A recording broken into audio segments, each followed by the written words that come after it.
White Fang. By Jack London. Chapter 1. Chapter 1. The Trail of the Meat.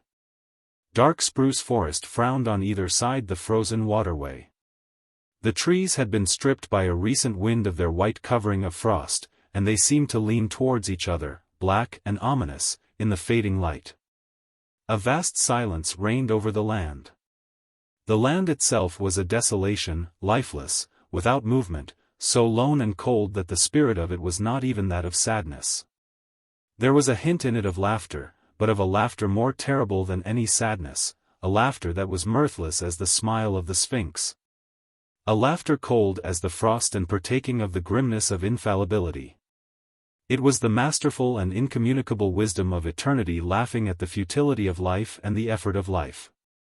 It was the wild, the savage, frozen-hearted Northland wild. But there was life, abroad in the land and defiant. Down the frozen waterway toiled a string of wolfish dogs. Their bristly fur was rimed with frost. Their breath froze in the air as it left their mouths, spouting forth in spumes of vapor that settled upon the hair of their bodies and formed into crystals of frost. Leather harness was on the dogs, and leather traces attached them to a sled which dragged along behind. The sled was without runners. It was made of stout birch bark, and its full surface rested on the snow.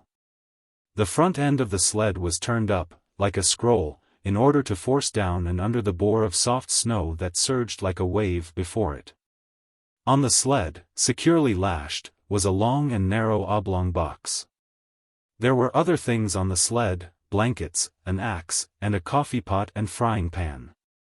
But prominent, occupying most of the space, was the long and narrow oblong box.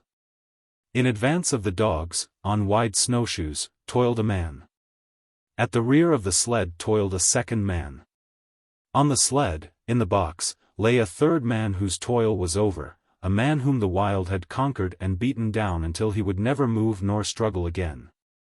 It is not the way of the wild to like movement. Life is an offense to it, for life is movement, and the wild aims always to destroy movement. It freezes the water to prevent it running to the sea. It drives the sap out of the trees till they are frozen to their mighty hearts.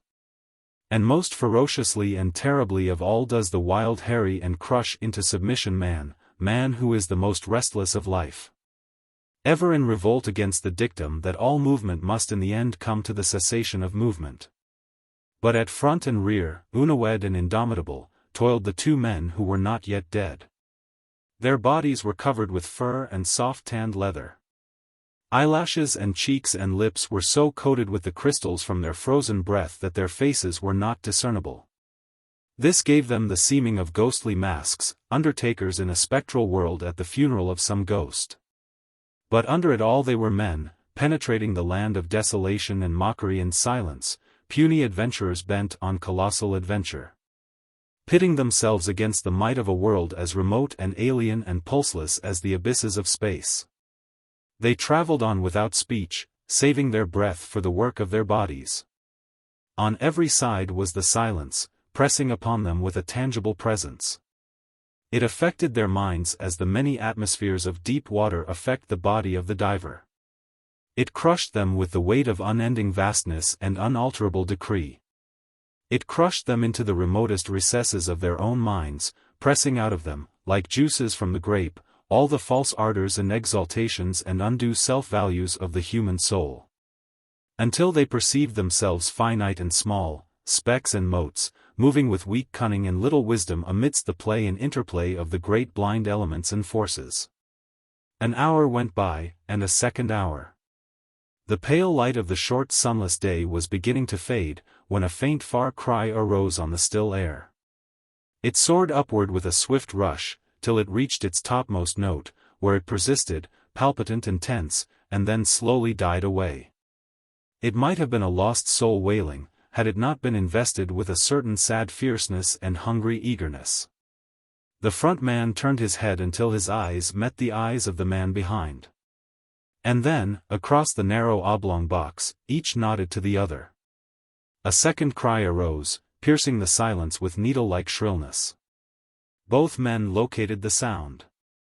It was to the rear, somewhere in the snow expanse they had just traversed.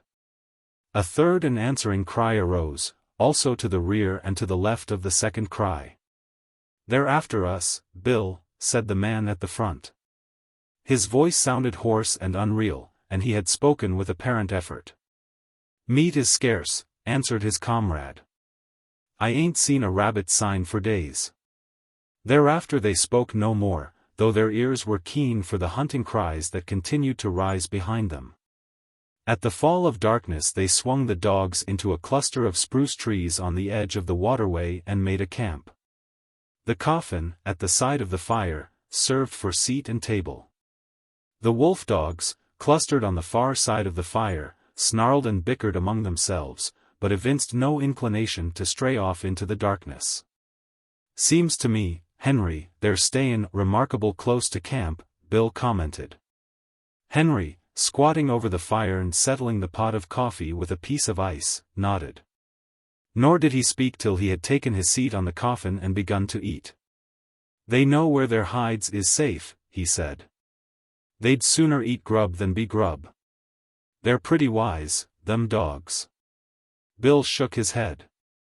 "Oh, I don't know." His comrade looked at him curiously. "First time I ever heard you say anything about their not bein' wise." "Henry," said the other, munching with deliberation the beans he was eating, "did you happen to notice the way them dogs kicked up when I was feedin' them?" "They did cut up more'n usual," Henry acknowledged. "How many dogs we got, Henry?" "6. "Well, Henry," Bill stopped for a moment, in order that his words might gain greater significance. "As I was sayin', Henry, we've got 6 dogs. I took 6 fish out of the bag. I gave 1 fish to each dog, and, Henry, I was 1 fish short." "You counted wrong. We've got 6 dogs," the other reiterated dispassionately. "I took out 6 fish. 1 ear didn't get no fish. I came back to the bag afterward and got his fish." "We've only got 6 dogs," Henry said. "Henry," Bill went on. "I won't say they was all dogs, but there was 7 of them that got fish." Henry stopped eating to glance across the fire and count the dogs. "There's only 6 now," he said. "I saw the other one run off across the snow," Bill announced with cool positiveness. "I saw 7. Henry looked at him commiseratingly, and said, "I'll be almighty glad when this trip's over." "What d'ye mean by that?" Bill demanded. "I mean that this load of ourn is gettin' on your nerves, and that you're beginnin' to see things." "I thought of that," Bill answered gravely. "And so, when I saw it run off across the snow, I looked in the snow and saw its tracks. Then I counted the dogs and there was still 6 of 'em. The tracks is there in the snow now. D'ye want to look at them? I'll show 'em to you." Henry did not reply, but munched on in silence, until, the meal finished, he topped it with a final cup of coffee. He wiped his mouth with the back of his hand and said, "Then you're thinkin' as it was." A long wailing cry, fiercely sad, from somewhere in the darkness, had interrupted him. He stopped to listen to it, then he finished his sentence with a wave of his hand toward the sound of the cry. "One of them?" Bill nodded. "I'd a blame sight sooner think that than anything else. You noticed yourself the row the dogs made." Cry after cry, and answering cries, were turning the silence into a bedlam. From every side the cries arose, and the dogs betrayed their fear by huddling together and so close to the fire that their hair was scorched by the heat. Bill threw on more wood, before lighting his pipe. "I'm thinking you're down in the mouth some," Henry said. "Henry," he sucked meditatively at his pipe for some time before he went on. "Henry, I was thinkin' what a blame sight luckier he is than you and me'll ever be." He indicated the third person by a downward thrust of the thumb to the box on which they sat. "You and me, Henry, when we die, will be lucky if we get enough stones over our carcasses to keep the dogs off of us. But we ain't got people and money and all the rest, like him, Henry rejoined. Long-distance funerals is something you and me can't exactly afford. What gets me, Henry, is what a chap like this, that's a lord or something in his own country, and that's never had to bother about grub nor blankets. Why he comes a button round the godforsaken ends of the earth, that's what I can't exactly see. He might have lived to a ripe old age if he'd stayed at home, Henry agreed. Bill opened his mouth to speak, but changed his mind. Instead, he pointed towards the wall of darkness that pressed about them from every side. There was no suggestion of form in the utter blackness, only could be seen a pair of eyes gleaming like live coals. Henry indicated with his head a second pair, and a third. A circle of the gleaming eyes had drawn about their camp. Now and again a pair of eyes moved, or disappeared to appear again a moment later.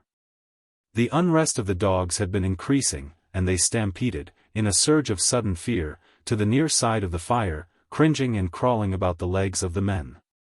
In the scramble one of the dogs had been overturned on the edge of the fire, and it had yelped with pain and fright as the smell of its singed coat possessed the air. The commotion caused the circle of eyes to shift restlessly for a moment and even to withdraw a bit, but it settled down again as the dogs became quiet. Henry, it's a blame misfortune to be out of ammunition.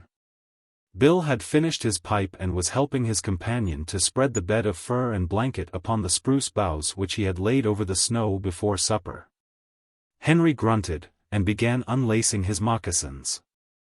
"How many cartridges did you say you had left?" he asked.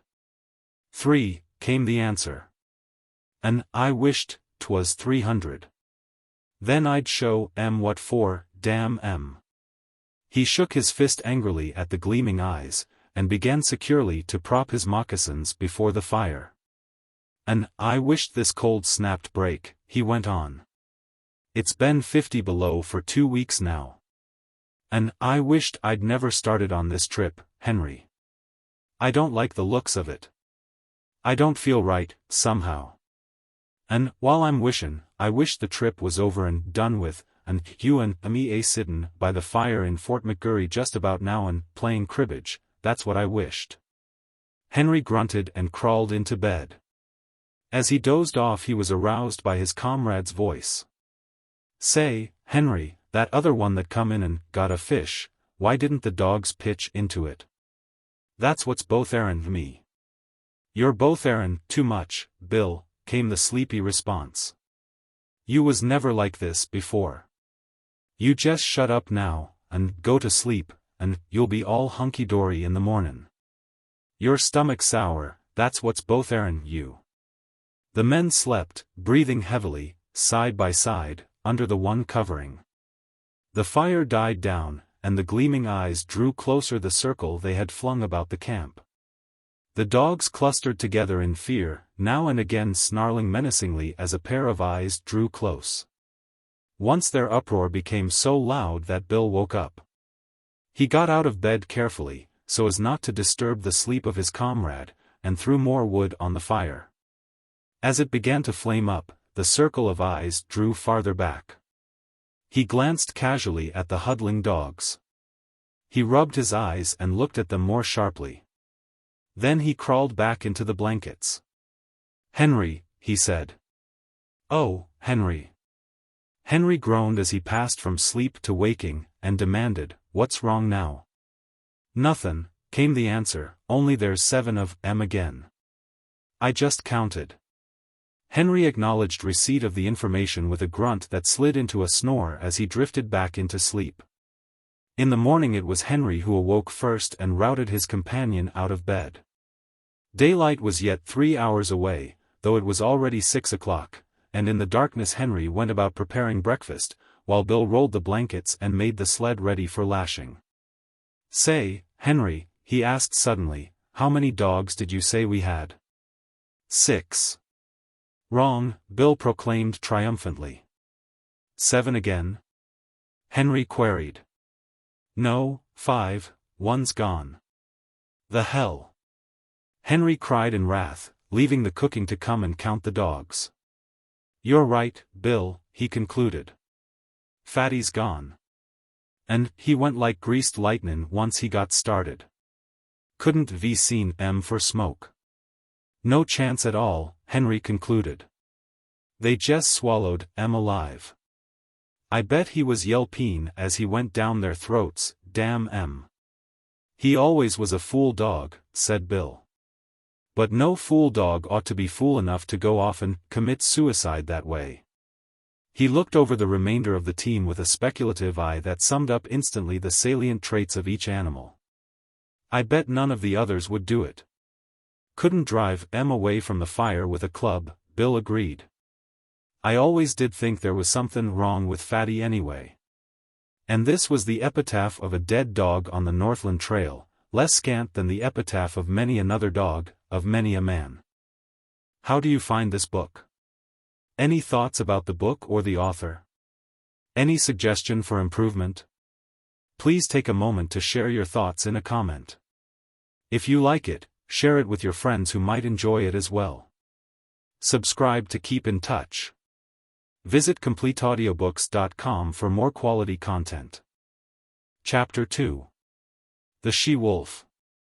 Breakfast eaten and the slim camp outfit lashed to the sled, the men turned their backs on the cheery fire and launched out into the darkness. At once began to rise the cries that were fiercely sad, cries that called through the darkness and called to one another and answered back. Conversation ceased. Daylight came at 9 o'clock. At midday the sky to the south warmed to rose color, and marked ere the bulge of the earth intervened between the meridian sun and the northern world. But the rose color swiftly faded.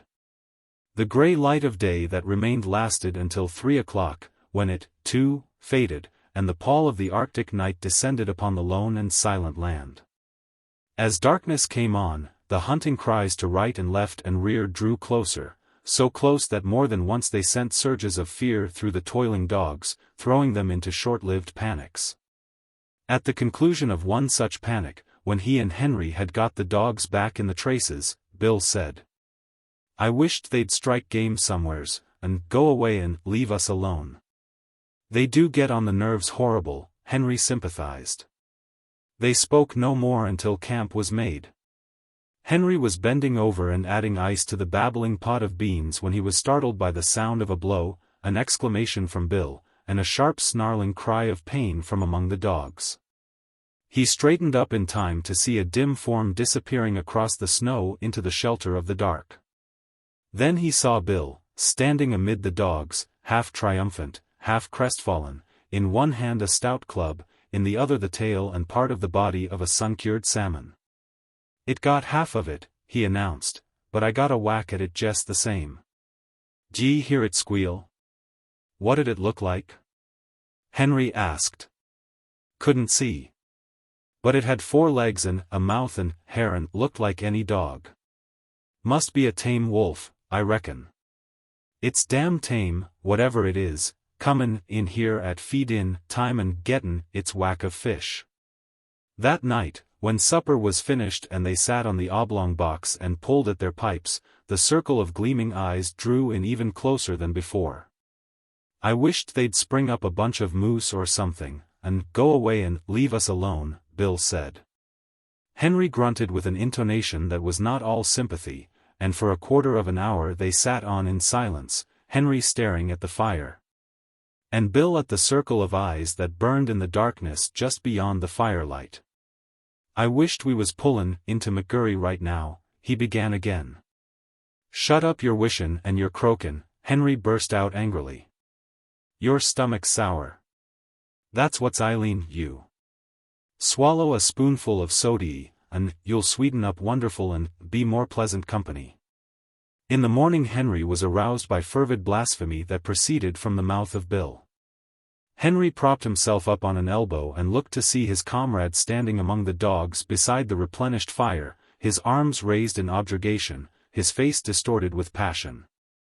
"Hello," Henry called. "What's up now?" "Frog's gone," came the answer. "No. I tell you yes." Henry leaped out of the blankets and to the dogs. He counted them with care, and then joined his partner in cursing the power of the wild that had robbed them of another dog. Frog was the strongest dog of the bunch, Bill pronounced finally. And he was no fool dog neither, Henry added. And so was recorded the second epitaph in 2 days. A gloomy breakfast was eaten, and the 4 remaining dogs were harnessed to the sled. The day was a repetition of the days that had gone before. The men toiled without speech across the face of the frozen world. The silence was unbroken save by the cries of their pursuers, that, unseen, hung upon their rear. With the coming of night in the mid-afternoon, the cries sounded closer as the pursuers drew in according to their custom. And the dogs grew excited and frightened, and were guilty of panics that tangled the traces and further depressed the 2 men. "There, that'll fix you fool critters," Bill said with satisfaction that night, standing erect at completion of his task. Henry left the cooking to come and see.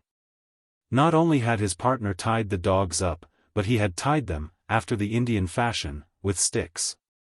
About the neck of each dog he had fastened a leather thong. To this, and so close to the neck that the dog could not get his teeth to it, he had tied a stout stick 4 or 5 feet in length. The other end of the stick, in turn, was made fast to a stake in the ground by means of a leather thong. The dog was unable to gnaw through the leather at his own end of the stick. The stick prevented him from getting at the leather that fastened the other end. Henry nodded his head approvingly. "It's the only contraption that'll ever hold one ear," he said. "He can gnaw through leather as clean as a knife and Jess about half as quick. They all be here in the mornin', hunky-dory." "You Jess bet they will," Bill affirmed. "If one of 'em turns up missin', I'll go without my coffee." "They Jess know we ain't loaded to kill," Henry remarked at bedtime, indicating the gleaming circle that hemmed them in. "If we could put a couple of shots into 'em, they'd be more respectful. They come closer every night. Get the firelight out of your eyes and look hard, there. Did you see that one?" For some time the 2 men amused themselves with watching the movement of vague forms on the edge of the firelight.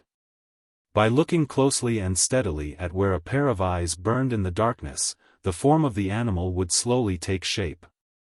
They could even see these forms move at times. A sound among the dogs attracted the men's attention. One ear was uttering quick, eager whines, lunging at the length of his stick toward the darkness, and desisting now and again in order to make frantic attacks on the stick with his teeth. "Look at that, Bill," Henry whispered. Full into the firelight, with a stealthy, sidelong movement, glided a dog-like animal. It moved with commingled mistrust and daring, cautiously observing the men, its attention fixed on the dogs. One ear strained the full length of the stick toward the intruder and whined with eagerness. "That fool one ear don't seem scared much," Bill said in a low tone. "It's a she-wolf," Henry whispered back, "and that accounts for Fatty and Frog. She's the decoy for the pack. She draws out the dog and then all the rest pitches in and eats 'em up." The fire crackled. A log fell apart with a loud spluttering noise. At the sound of it the strange animal leaped back into the darkness. "Henry, I'm thinkin'," Bill announced. "Thinkin' what?" "I'm thinkin' that was the one I lambasted with the club." "Ain't the slightest doubt in the world," was Henry's response. "And right here I want to remark," Bill went on, that animal's familiarity with campfires is suspicious and immoral. "It knows for certain more'n a self-respectin' wolf ought to know," Henry agreed. "A wolf that knows enough to come in with the dogs at feed-in time has had experiences." "O.L. Villain had a dog once that run away with the wolves," Bill cogitates aloud. "I ought to know. I shot it out of the pack in a moose pasture over on Little Stick. And O.L. Villain cried like a baby. Hadn't seen it for 3 years," he said. "Been with the wolves all that time. I reckon you've called the turn, Bill. That wolf's a dog, and it's eaten fish many's the time from the hand of man. And if I get a chance at it, that wolf that's a dog'll be Jess meat," Bill declared. "We can't afford to lose no more animals." "But you've only got 3 cartridges," Henry objected. "I'll wait for a dead sure shot," was the reply. In the morning Henry renewed the fire and cooked breakfast to the accompaniment of his partner's snoring. "You was sleepin' just too comfortable for anything," Henry told him, as he routed him out for breakfast. "I hadn't the heart to rouse you." Bill began to eat sleepily. He noticed that his cup was empty and started to reach for the pot. But the pot was beyond arm's length and beside Henry. "Say, Henry," he chided gently, "ain't you forgot somethin'?" Henry looked about with great carefulness and shook his head. Bill held up the empty cup. "You don't get no coffee," Henry announced. "Ain't run out?" Bill asked anxiously. "Nope." "Ain't thinkin' it'll hurt my digestion?" "Nope." A flush of angry blood pervaded Bill's face. "Then it's just warm and anxious I am to be hearin' you explain yourself," he said. "Spanker's gone," Henry answered. Without haste, with the air of one resigned to misfortune, Bill turned his head, and from where he sat counted the dogs. "How'd it happen?" he asked apathetically. Henry shrugged his shoulders. "Don't know. Unless one ear gnawed loose. He couldn't a done it himself, that's sure. The darned cuss." Bill spoke gravely and slowly, with no hint of the anger that was raging within. "Jess because he couldn't chew himself loose, he chews Spanker loose. Well, Spanker's troubles is over anyway. I guess he's digested by this time and cavortin' over the landscape in the bellies of 20 different wolves," was Henry's epitaph on this, the latest lost dog. "Have some coffee, Bill." But Bill shook his head. "Go on," Henry pleaded, elevating the pot. Bill shoved his cup aside. "I'll be ding-dong-dongade if I do. I said I wouldn't if any dog turned up missin', and I won't." "It's darn good coffee," Henry said enticingly. But Bill was stubborn, and he ate a dry breakfast washed down with mumbled curses at one ear for the trick he had played. "I'll tie 'em up out of reach of each other tonight," Bill said, as they took the trail. They had traveled little more than 100 yards, when Henry, who was in front, bent down and picked up something with which his snowshoe had collided. It was dark, and he could not see it, but he recognized it by the touch. He flung it back, so that it struck the sled and bounced along until it fetched up on Bill's snowshoes. "Meb you'll need that in your business," Henry said. Bill uttered an exclamation. It was all that was left of Spanker, the stick with which he had been tied. "They ate hide and all," Bill announced. "The stick's as clean as a whistle. They've ate the leather off in both ends. They're damn hungry, Henry, and they'll have you and me guessin' before this trip's over." Henry laughed defiantly. "I ain't been trailed this way by wolves before, but I've gone through a whole lot worse and kept my health. Takes more'n a handful of them pesky critters to do for yours truly, Bill, my son." I don't know," Bill muttered ominously. "Well, you'll know all right when we pull into McGurry." "I ain't feelin' special enthusiastic," Bill persisted. "You're off color, that's what's the matter with you," Henry dogmatized. "What you need is quinine, and I'm goin' to dose you up stiff as soon as we make McGurry." Bill grunted his disagreement with the diagnosis, and lapsed into silence. The day was like all the days. Light came at 9 o'clock. At 12 o'clock the southern horizon was warmed by the unseen sun, and then began the cold gray of afternoon that would merge, 3 hours later, into night. It was just after the sun's futile effort to appear, that Bill slipped the rifle from under the sled lashings and said, "You keep right on, Henry, I'm goin' to see what I can see." "You'd better stick by the sled," his partner protested. "You've only got 3 cartridges, and there's no tellin' what might happen." "Who's croaking now?" Bill demanded triumphantly. Henry made no reply, and plodded on alone, though often he cast anxious glances back into the gray solitude where his partner had disappeared. An hour later, taking advantage of the cutoffs around which the sled had to go, Bill arrived. "They're scattered and rangin' along wide," he said, "keeping up with us and lookin' for game at the same time." You see, they're sure of us, only they know they've got to wait to get us. In the meantime they're willin' to pick up anything eatable that comes handy. You mean they think they're sure of us? Henry objected pointedly. But Bill ignored him. I seen some of them. They're pretty thin. They ain't had a bite in weeks I reckon, outside of Fatty and Frog and Spanker, and there's so many of 'em that didn't go far. They're remarkable thin. Their ribs is like washboards, and their stomachs is right up against their backbones. They're pretty desperate, I can tell you. They'll be goin' mad, yet, and then watch out. A few minutes later, Henry, who was now traveling behind the sled, emitted a low, warning whistle. Bill turned and looked, then quietly stopped the dogs. To the rear, from around the last bend and plainly into view, on the very trail they had just covered, trotted a furry, slinking form. Its nose was to the trail, and it trotted with a peculiar, sliding, effortless gait. When they halted, it halted, throwing up its head and regarding them steadily with nostrils that twitched as it caught and studied the scent of them. It's the she-wolf, Bill answered. The dogs had lain down in the snow, and he walked past them to join his partner in the sled.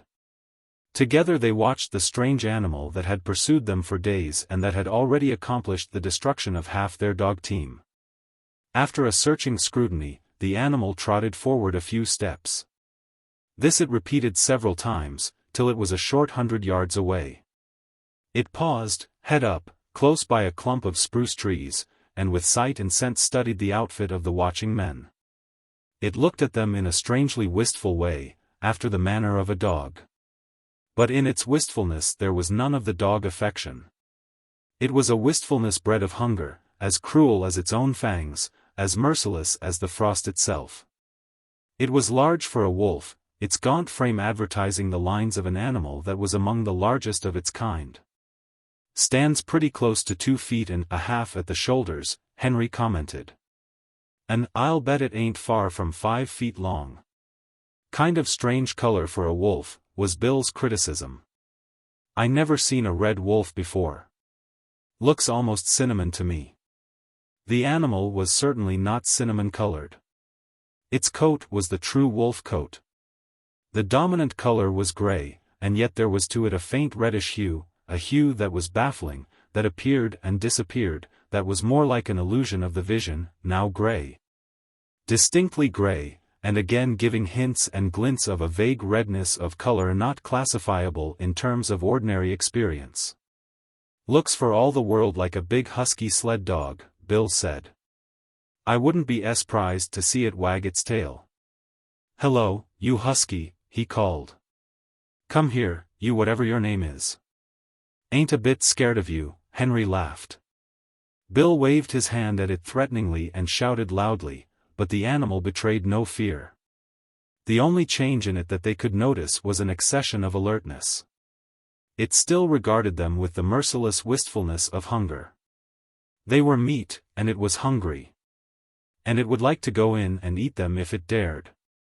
Look here, Henry, Bill said, unconsciously lowering his voice to a whisper because of what he imitated. We've got 3 cartridges. But it's a dead shot. Couldn't miss it. It's got away with 3 of our dogs, and we oughter put a stop to it. What d'ye say? Henry nodded his consent.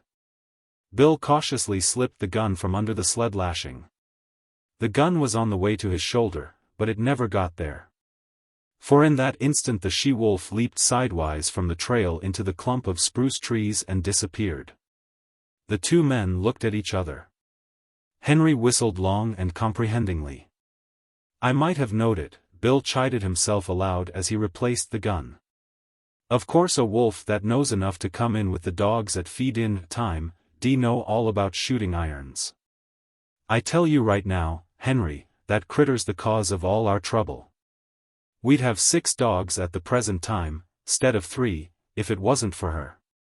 And I tell you right now, Henry, I'm goin' to get her. She's too smart to be shot in the open. But I'm goin' to lay for her. I'll bushwhack her as sure as my name is Bill. You needn't stray off too far in doin' it, his partner admonished. "If that pack ever starts to jump you, them 3 cartridges be with no more 'n 3 whoops in hell. Them animals is damn hungry, and once they start in, they'll sure get you, Bill." They camped early that night. 3 dogs could not drag the sled so fast nor for so long hours as could 6, and they were showing unmistakable signs of playing out. And the men went early to bed, Bill first seeing to it that the dogs were tied out of gnawing reach of one another. But the wolves were growing bolder, and the men were aroused more than once from their sleep. So near did the wolves approach, that the dogs became frantic with terror, and it was necessary to replenish the fire from time to time in order to keep the adventurous marauders at safer distance. "I've heard sailors talk of sharks followin' a ship," Bill remarked, as he crawled back into the blankets after one such replenishing of the fire. "Well, them wolves is land sharks. They know their business better'n we do, and they ain't a-holdin' our trail this way for their health. They're goin' to get us. They're sure goin' to get us, Henry." "They've half got you a-ready, a-talkin' like that," Henry retorted sharply. "A man's half licked when he says he is. And you're half eaten from the way you're goin' on about it." "They've got away with better men than you and me," Bill answered. "Oh, shut up your croakin'. You make me all fired tired." Henry rolled over angrily on his side, but was surprised that Bill made no similar display of temper. This was not Bill's way, for he was easily angered by sharp words. Henry thought long over it before he went to sleep, and as his eyelids fluttered down and he dozed off, the thought in his mind was, "There's no mistakin' it, Bill's almighty blue. I'll have to cheer him up tomorrow." Chapter 3. The Hunger Cry. The day began auspiciously. They had lost no dogs during the night, and they swung out upon the trail and into the silence, the darkness, and the cold with spirits that were fairly light. Bill seemed to have forgotten his forebodings of the previous night, and even waxed facetious with the dogs when, at midday, they overturned the sled on a bad piece of trail. It was an awkward mix-up. The sled was upside down and jammed between a tree trunk and a huge rock, and they were forced to unharness the dogs in order to straighten out the tangle. The 2 men were bent over the sled and trying to right it, when Henry observed One Ear sidling away. "Here, you, One Ear," he cried, straightening up and turning around on the dog. But One Ear broke into a run across the snow, his traces trailing behind him. And there, out in the snow of their back track, was the she-wolf waiting for him. As he neared her, he became suddenly cautious. He slowed down to an alert and mincing walk and then stopped. He regarded her carefully and dubiously, yet desirefully. She seemed to smile at him, showing her teeth in an ingratiating rather than a menacing way. She moved toward him a few steps, playfully, and then halted. One Ear drew near to her, still alert and cautious, his tail and ears in the air, his head held high. He tried to sniff noses with her, but she retreated playfully and coyly. Every advance on his part was accompanied by a corresponding retreat on her part. Step by step she was luring him away from the security of his human companionship.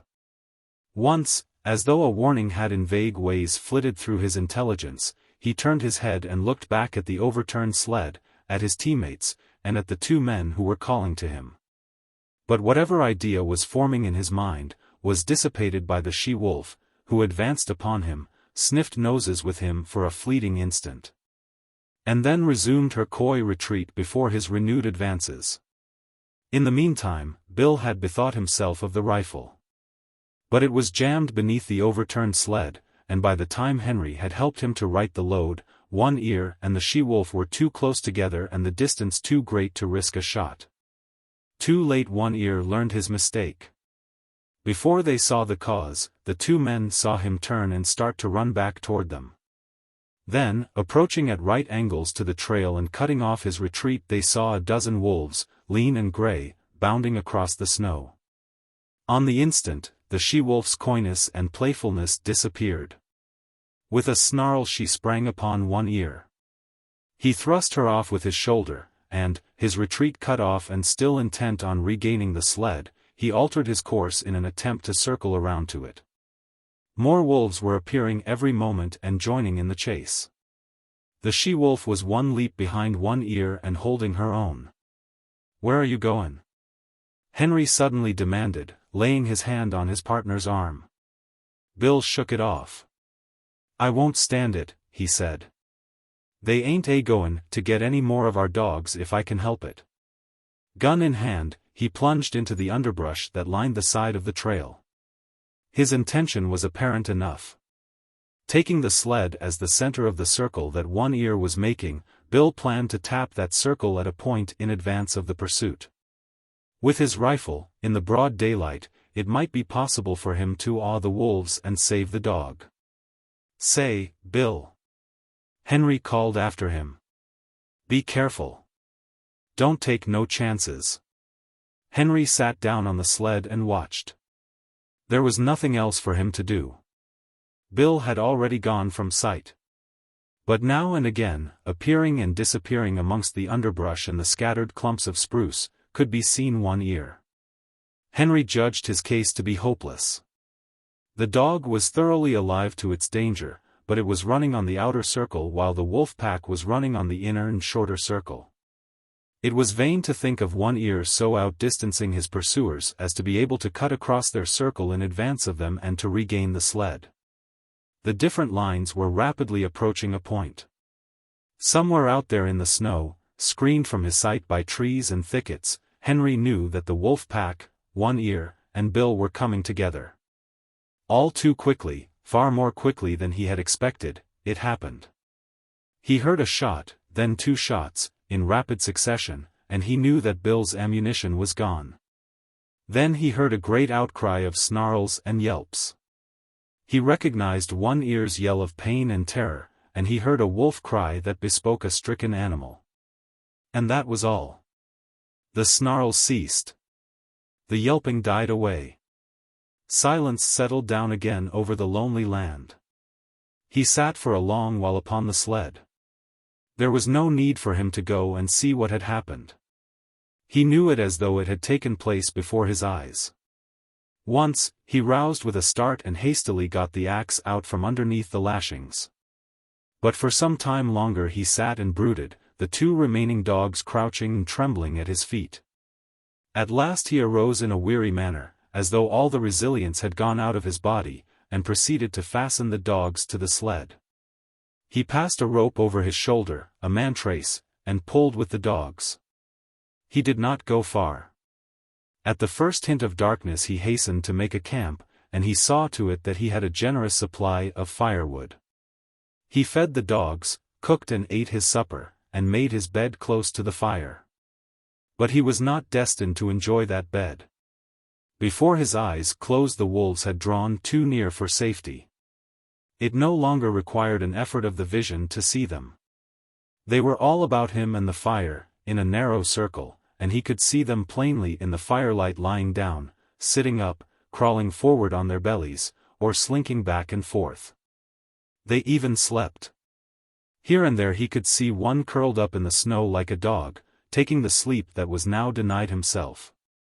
He kept the fire brightly blazing, for he knew that it alone intervened between the flesh of his body and their hungry fangs.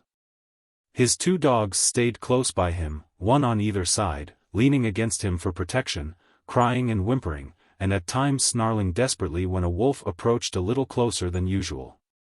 At such moments, when his dogs snarled, the whole circle would be agitated, the wolves coming to their feet and pressing tentatively forward, a chorus of snarls and eager yelps rising about him. Then the circle would lie down again, and here and there a wolf would resume its broken nap. But this circle had a continuous tendency to draw in upon him. Bit by bit, an inch at a time, with here a wolf bellying forward, and there a wolf bellying forward, the circle would narrow until the brutes were almost within springing distance. Then he would seize brands from the fire and hurl them into the pack. A hasty drawing back always resulted, accompanied by angry yelps and frightened snarls when a well-aimed brand struck and scorched a too daring animal. Morning found the man haggard and worn, wide-eyed from want of sleep. He cooked breakfast in the darkness, and at 9 o'clock, when, with the coming of daylight, the wolf pack drew back, he set about the task he had planned through the long hours of the night. Chopping down young saplings, he made them crossbars of a scaffold by lashing them high up to the trunks of standing trees. Using the sled lashing for a heaving rope, and with the aid of the dogs, he hoisted the coffin to the top of the scaffold. "They got Bill, and they may get me, but they'll sure never get you, young man," he said, addressing the dead body in its tree sepulchre. Then he took the trail, the lightened sled bounding along behind the willing dogs, for they, too, knew that safety lay open in the gaining of Fort McGurry. The wolves were now more open in their pursuit, trotting sedately behind and ranging along on either side, their red tongues lolling out, their lean sides showing the undulating ribs with every movement. They were very lean, mere skin bags stretched over bony frames, with strings for muscles, so lean that Henry found it in his mind to marvel that they still kept their feet and did not collapse forthright in the snow. He did not dare travel until dark. At midday, not only did the sun warm the southern horizon, but it even thrust its upper rim, pale and golden, above the skyline. He received it as a sign. The days were growing longer. The sun was returning. But scarcely had the cheer of its light departed, than he went into camp. There were still several hours of gray daylight and somber twilight, and he utilized them in chopping an enormous supply of firewood. With night came horror. Not only were the starving wolves growing bolder, but lack of sleep was telling upon Henry. He dozed despite himself, crouching by the fire, the blankets about his shoulders, the axe between his knees, and on either side a dog pressing close against him. He awoke once and saw in front of him, not a dozen feet away, a big gray wolf, one of the largest of the pack. And even as he looked, the brute deliberately stretched himself after the manner of a lazy dog, yawning full in his face and looking upon him with a possessive eye, as if, in truth, he were merely a delayed meal that was soon to be eaten. This certitude was shown by the whole pack. Fully a score he could count, staring hungrily at him or calmly sleeping in the snow. They reminded him of children gathered about a spread table and awaiting permission to begin to eat. And he was the food they were to eat. He wondered how and when the meal would begin. As he piled wood on the fire, he discovered an appreciation of his own body which he had never felt before. He watched his moving muscles and was interested in the cunning mechanism of his fingers. By the light of the fire he crooked his fingers slowly and repeatedly, now one at a time, now all together, spreading them wide or making quick gripping movements. He studied the nail formation, and prodded the fingertips, now sharply, and again softly, gauging the while the nerve sensations produced. It fascinated him, and he grew suddenly fond of this subtle flesh of his that worked so beautifully and smoothly and delicately. Then he would cast a glance of fear at the wolf circle drawn expectantly about him, and like a blow the realization would strike him that this wonderful body of his, this living flesh, was no more than so much meat, a quest of ravenous animals, to be torn and slashed by their hungry fangs, to be sustenance to them as the moose and the rabbit had often been sustenance to him. He came out of a doze that was half nightmare, to see the red-hued she-wolf before him. She was not more than half a dozen feet away, sitting in the snow and wistfully regarding him. The two dogs were whimpering and snarling at his feet, but she took no notice of them. She was looking at the man, and for some time he returned her look. There was nothing threatening about her. She looked at him merely with a great wistfulness, but he knew it to be the wistfulness of an equally great hunger. He was the food, and the sight of him excited in her the gustatory sensations. Her mouth opened, the saliva drooled forth, and she licked her chops with the pleasure of anticipation. A spasm of fear went through him. He reached hastily for a brand to throw at her. But even as he reached, and before his fingers had closed on the missile, she sprang back into safety, and he knew that she was used to having things thrown at her. She had snarled as she sprang away, baring her white fangs to their roots, all her wistfulness vanishing, being replaced by a carnivorous malignity that made him shudder. He glanced at the hand that held the brand, noticing the cunning delicacy of the fingers that gripped it, how they adjusted themselves to all the inequalities of the surface. Curling over and under and about the rough wood, and one little finger, too close to the burning portion of the brand. Sensitively and automatically writhing back from the hurtful heat to a cooler gripping place. And in the same instant he seemed to see a vision of those same sensitive and delicate fingers being crushed and torn by the white teeth of the she-wolf. Never had he been so fond of this body of his as now when his tenure of it was so precarious. All night, with burning brands, he fought off the hungry pack. When he dozed despite himself, the whimpering and snarling of the dogs aroused him. Morning came, but for the first time the light of day failed to scatter the wolves. The man waited in vain for them to go. They remained in a circle about him and his fire, displaying an arrogance of possession that shook his courage born of the morning light. He made one desperate attempt to pull out on the trail. But the moment he left the protection of the fire, the boldest wolf leaped for him, but leaped short. He saved himself by springing back, the jaws snapping together a scant 6 inches from his thigh. The rest of the pack was now up and surging upon him, and a throwing of firebrands right and left was necessary to drive them back to a respectful distance. Even in the daylight he did not dare leave the fire to chop fresh wood. 20 feet away towered a huge dead spruce.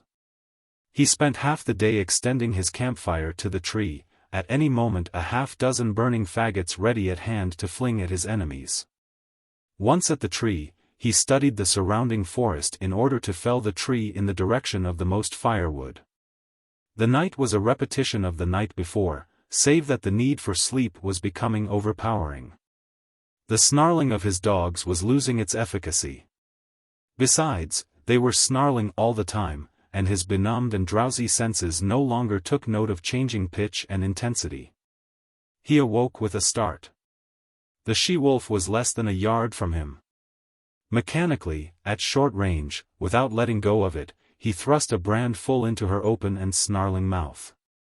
She sprang away, yelling with pain, and while he took delight in the smell of burning flesh and hair, he watched her shaking her head and growling wrathfully a score of feet away. But this time, before he dozed again, he tied a burning pine knot to his right hand. His eyes were closed but few minutes when the burn of the flame on his flesh awakened him. For several hours he adhered to this program. Every time he was thus awakened he drove back the wolves with flying brands, replenished the fire, and rearranged the pine knot on his hand. All worked well, but there came a time when he fastened the pine knot insecurely. As his eyes closed it fell away from his hand. He dreamed. It seemed to him that he was in Fort McGurry. It was warm and comfortable, and he was playing cribbage with the factor. Also, it seemed to him that the fort was besieged by wolves. They were howling at the very gates, and sometimes he and the factor paused from the game to listen and laugh at the futile efforts of the wolves to get in. And then, so strange was the dream, there was a crash. The door was burst open. He could see the wolves flooding into the big living room of the fort. They were leaping straight for him and the factor. With the bursting open of the door, the noise of their howling had increased tremendously. This howling now bothered him. His dream was merging into something else, he knew not what, but through it all, following him, persisted the howling. And then he awoke to find the howling real. There was a great snarling and yelping. The wolves were rushing him. They were all about him and upon him. The teeth of one had closed upon his arm. Instinctively he leaped into the fire, and as he leaped, he felt the sharp slash of teeth that tore through the flesh of his leg. Then began a fire fight. His stout mittens temporarily protected his hands, and he scooped live coals into the air in all directions, until the campfire took on the semblance of a volcano. But it could not last long. His face was blistering in the heat, his eyebrows and lashes were singed off, and the heat was becoming unbearable to his feet. With a flaming brand in each hand, he sprang to the edge of the fire. The wolves had been driven back.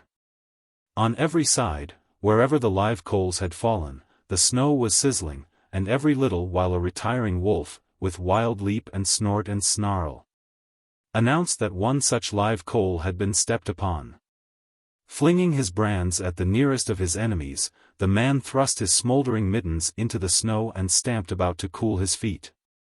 His 2 dogs were missing, and he well knew that they had served as a course in the protracted meal which had begun days before with Fatty, the last course of which would likely be himself in the days to follow. "You ain't got me yet," he cried, savagely shaking his fist at the hungry beasts. And at the sound of his voice the whole circle was agitated, there was a general snarl, and the she-wolf slid up close to him across the snow and watched him with hungry wistfulness. He set to work to carry out a new idea that had come to him. He extended the fire into a large circle. Inside this circle he crouched, his sleeping outfit under him as a protection against the melting snow. When he had thus disappeared within his shelter of flame, the whole pack came curiously to the rim of the fire to see what had become of him. Hitherto they had been denied access to the fire, and they now settled down in a close-drawn circle, like so many dogs, blinking and yawning and stretching their lean bodies in the unaccustomed warmth. Then the she-wolf sat down, pointed her nose at a star, and began to howl. One by one the wolves joined her, till the whole pack, on haunches, with noses pointed skyward, was howling its hunger cry. Dawn came, and daylight. The fire was burning low. The fuel had run out, and there was need to get more. The man attempted to step out of his circle of flame, but the wolves surged to meet him. Burning brands made them spring aside, but they no longer sprang back. In vain he strove to drive them back. As he gave up and stumbled inside his circle, a wolf leaped for him, missed, and landed with all 4 feet in the coals. It cried out with terror, at the same time snarling, and scrambled back to cool its paws in the snow. The man sat down on his blankets in a crouching position. His body leaned forward from the hips.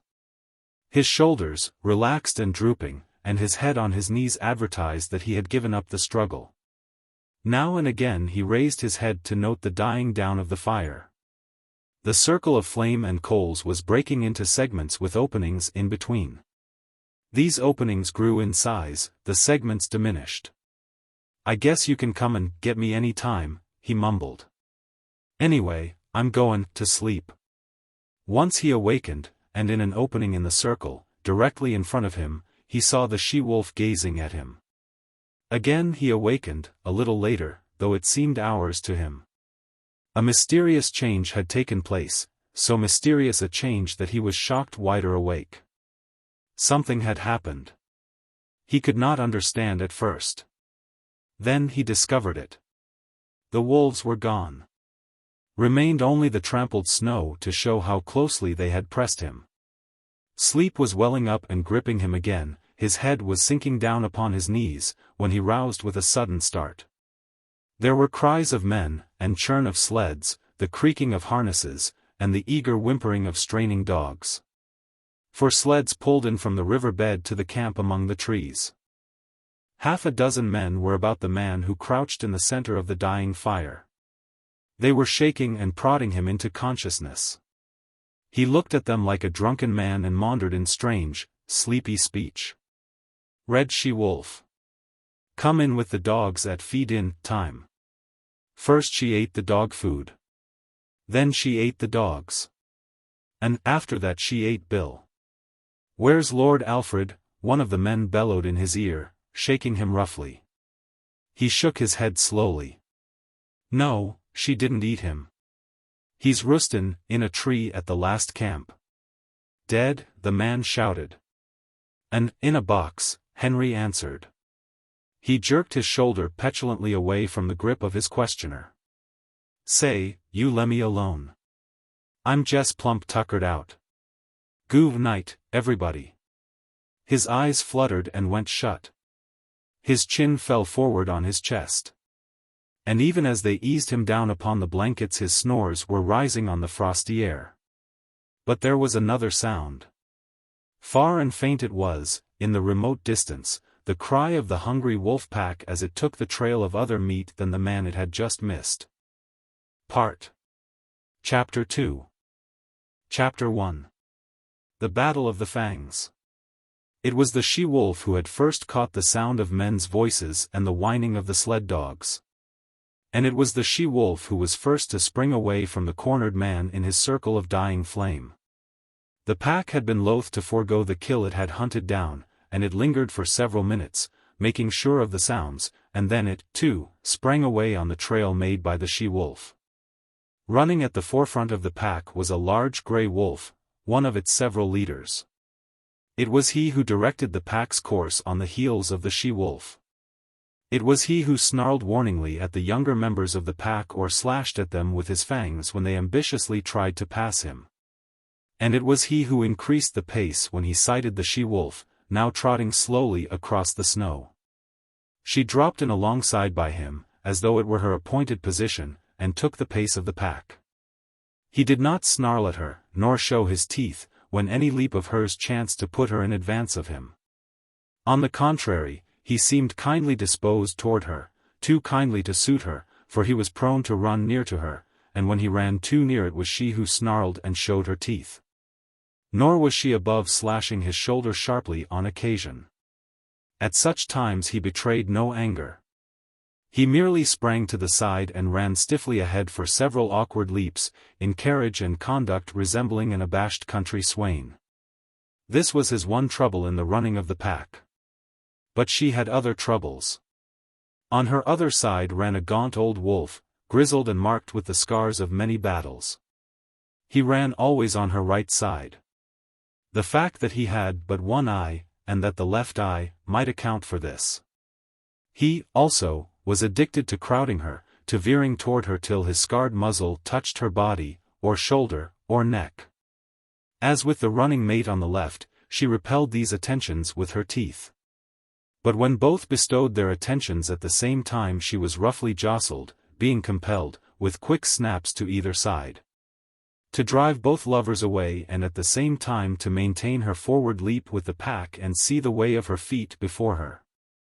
At such times her running mates flashed their teeth and growled threateningly across at each other. They might have fought, but even wooing and its rivalry waited upon the more pressing hunger need of the pack.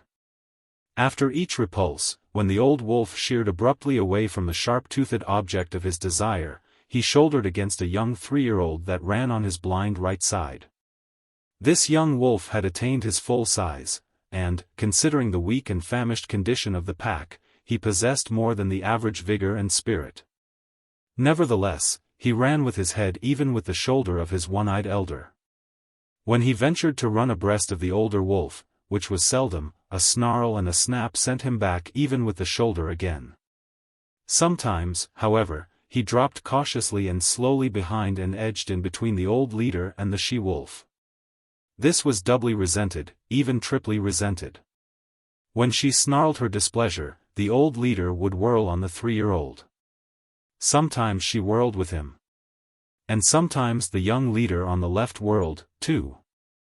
At such times, confronted by 3 sets of savage teeth, the young wolf stopped precipitately, throwing himself back on his haunches, with forelegs stiff, mouth menacing, and mane bristling. This confusion in the front of the moving pack always caused confusion in the rear.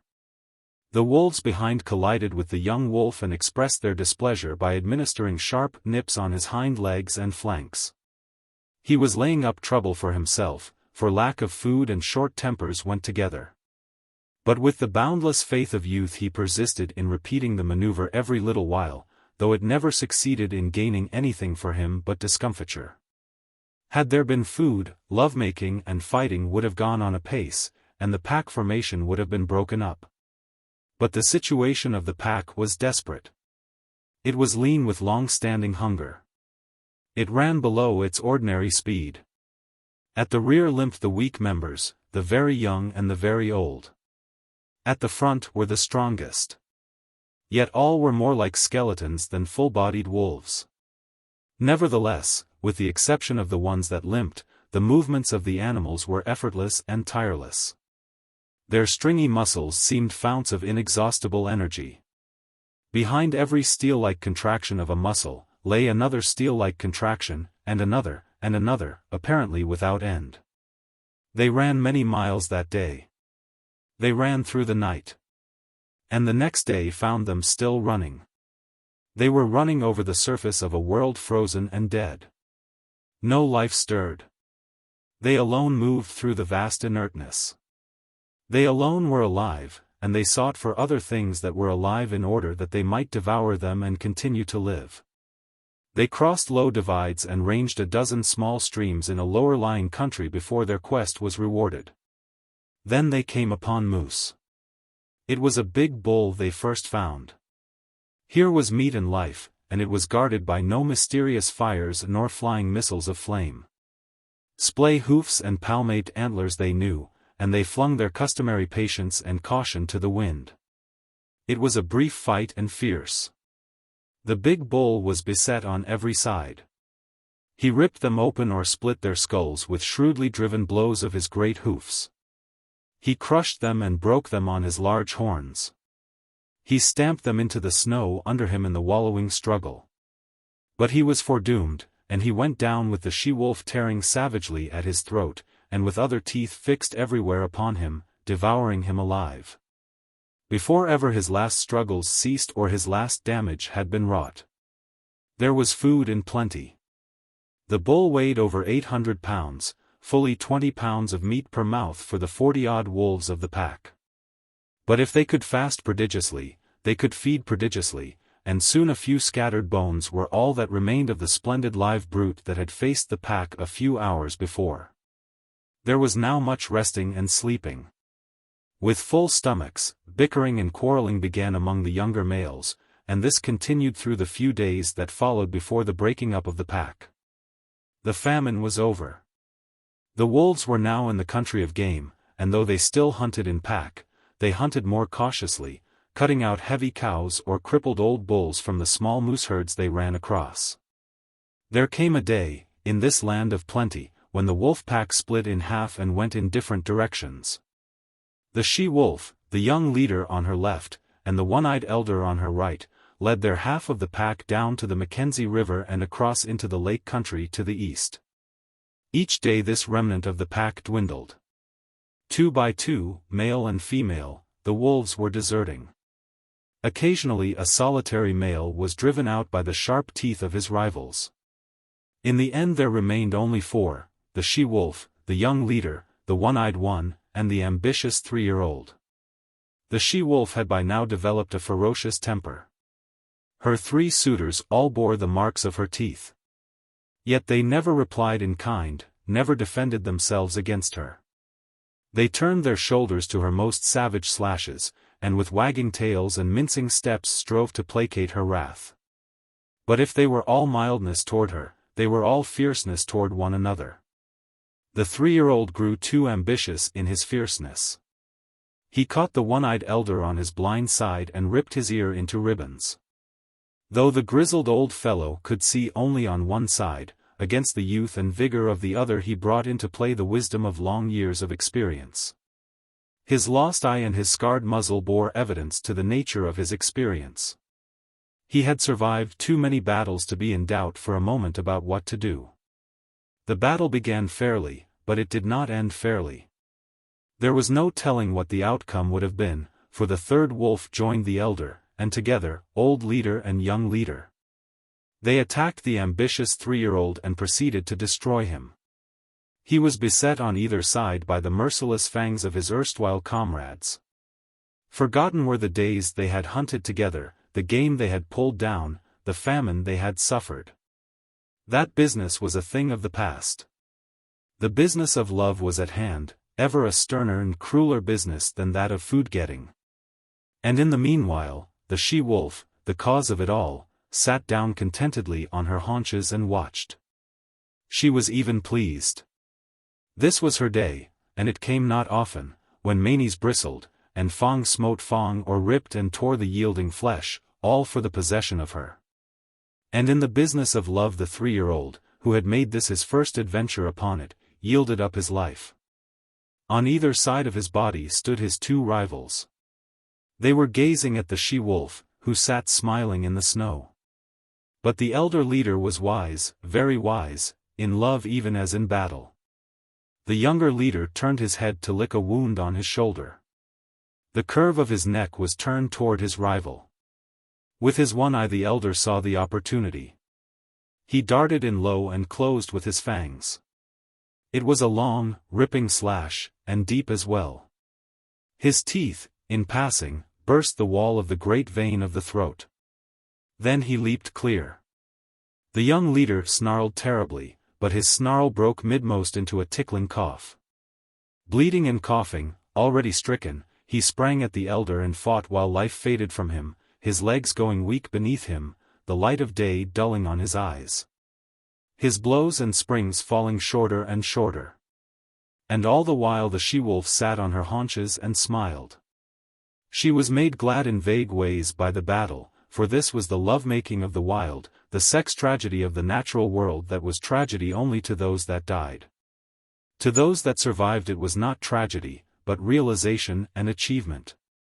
When the young leader lay in the snow and moved no more, One Eye stalked over to the she-wolf. His carriage was one of mingled triumph and caution. He was plainly expectant of a rebuff, and he was just as plainly surprised when her teeth did not flash out at him in anger. For the first time she met him with a kindly manner. She sniffed noses with him, and even condescended to leap about and frisk and play with him in quite puppyish fashion.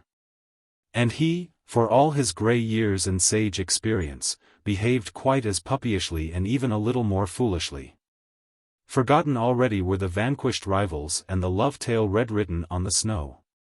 Forgotten, save once, when old One Eye stopped for a moment to lick his stiffening wounds. Then it was that his lips half writhed into a snarl, and the hair of his neck and shoulders involuntarily bristled, while he half crouched for a spring. His claws spasmodically clutching into the snow surface for firmer footing. But it was all forgotten the next moment, as he sprang after the she-wolf, who was coyly leading him a chase through the woods. After that they ran side by side, like good friends who have come to an understanding. The days passed by, and they kept together, hunting their meat and killing and eating it in common. After a time the she-wolf began to grow restless. She seemed to be searching for something that she could not find. The hollows under fallen trees seemed to attract her, and she spent much time nosing about among the larger snow-piled crevices in the rocks and in the caves of overhanging banks. Old One Eye was not interested at all, but he followed her good-naturedly in her quest, and when her investigations in particular places were unusually protracted, he would lie down and wait until she was ready to go on. They did not remain in one place, but traveled across country until they regained the Mackenzie River, down which they slowly went, leaving it often to hunt game along the small streams that entered it, but always returning to it again. Sometimes they chanced upon other wolves, usually in pairs, but there was no friendliness of intercourse displayed on either side, no gladness at meeting, no desire to return to the pack formation. Several times they encountered solitary wolves. These were always males, and they were pressingly insistent on joining with One Eye and his mate. This he resented, and when she stood shoulder to shoulder with him, bristling and showing her teeth, the aspiring solitary ones would back off, turn tail, and continue on their lonely way. One moonlight night, running through the quiet forest, One Eye suddenly halted. His muzzle went up, his tail stiffened, and his nostrils dilated as he scented the air. One foot also he held up, after the manner of a dog. He was not satisfied, and he continued to smell the air, striving to understand the message borne upon it to him. One careless sniff had satisfied his mate, and she trotted on to reassure him. Though he followed her, he was still dubious, and he could not forbear an occasional halt in order more carefully to study the warning. She crept out cautiously on the edge of a large open space in the midst of the trees. For some time she stood alone. Then One Eye, creeping and crawling, every sense on the alert, every hair radiating infinite suspicion, joined her. They stood side by side, watching and listening and smelling. To their ears came the sounds of dogs wrangling and scuffling, the guttural cries of men, the sharper voices of scolding women, and once the shrill and plaintive cry of a child. With the exception of the huge bulks of the skin lodges, little could be seen save the flames of the fire, broken by the movements of intervening bodies, and the smoke rising slowly on the quiet air. But to their nostrils came the myriad smells of an Indian camp, carrying a story that was largely incomprehensible to One Eye, but every detail of which the she-wolf knew. She was strangely stirred, and sniffed with an increasing delight. But Old One Eye was doubtful. He betrayed his apprehension, and started tentatively to go. She turned and touched his neck with her muzzle in a reassuring way, then regarded the camp again. A new wistfulness was in her face, but it was not the wistfulness of hunger. She was thrilling to a desire that urged her to go forward, to be in closer to that fire, to be squabbling with the dogs, and to be avoiding and dodging the stumbling feet of men.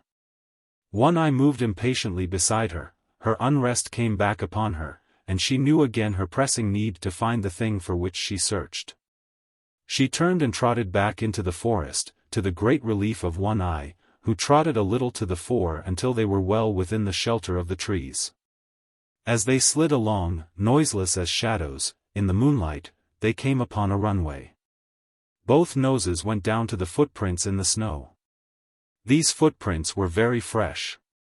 One Eye ran ahead cautiously, his mate at his heels. The broad pads of their feet were spread wide and in contact with the snow were like velvet. One Eye caught sight of a dim movement of white in the midst of the white. His sliding gait had been deceptively swift, but it was as nothing to the speed at which he now ran. Before him was bounding the faint patch of white he had discovered. They were running along a narrow alley flanked on either side by a growth of young spruce. Through the trees the mouth of the alley could be seen, opening out on a moonlit glade. Old One Eye was rapidly overhauling the fleeing shape of white. Bound by bound he gained. Now he was upon it. One leap more and his teeth would be sinking into it. But that leap was never made.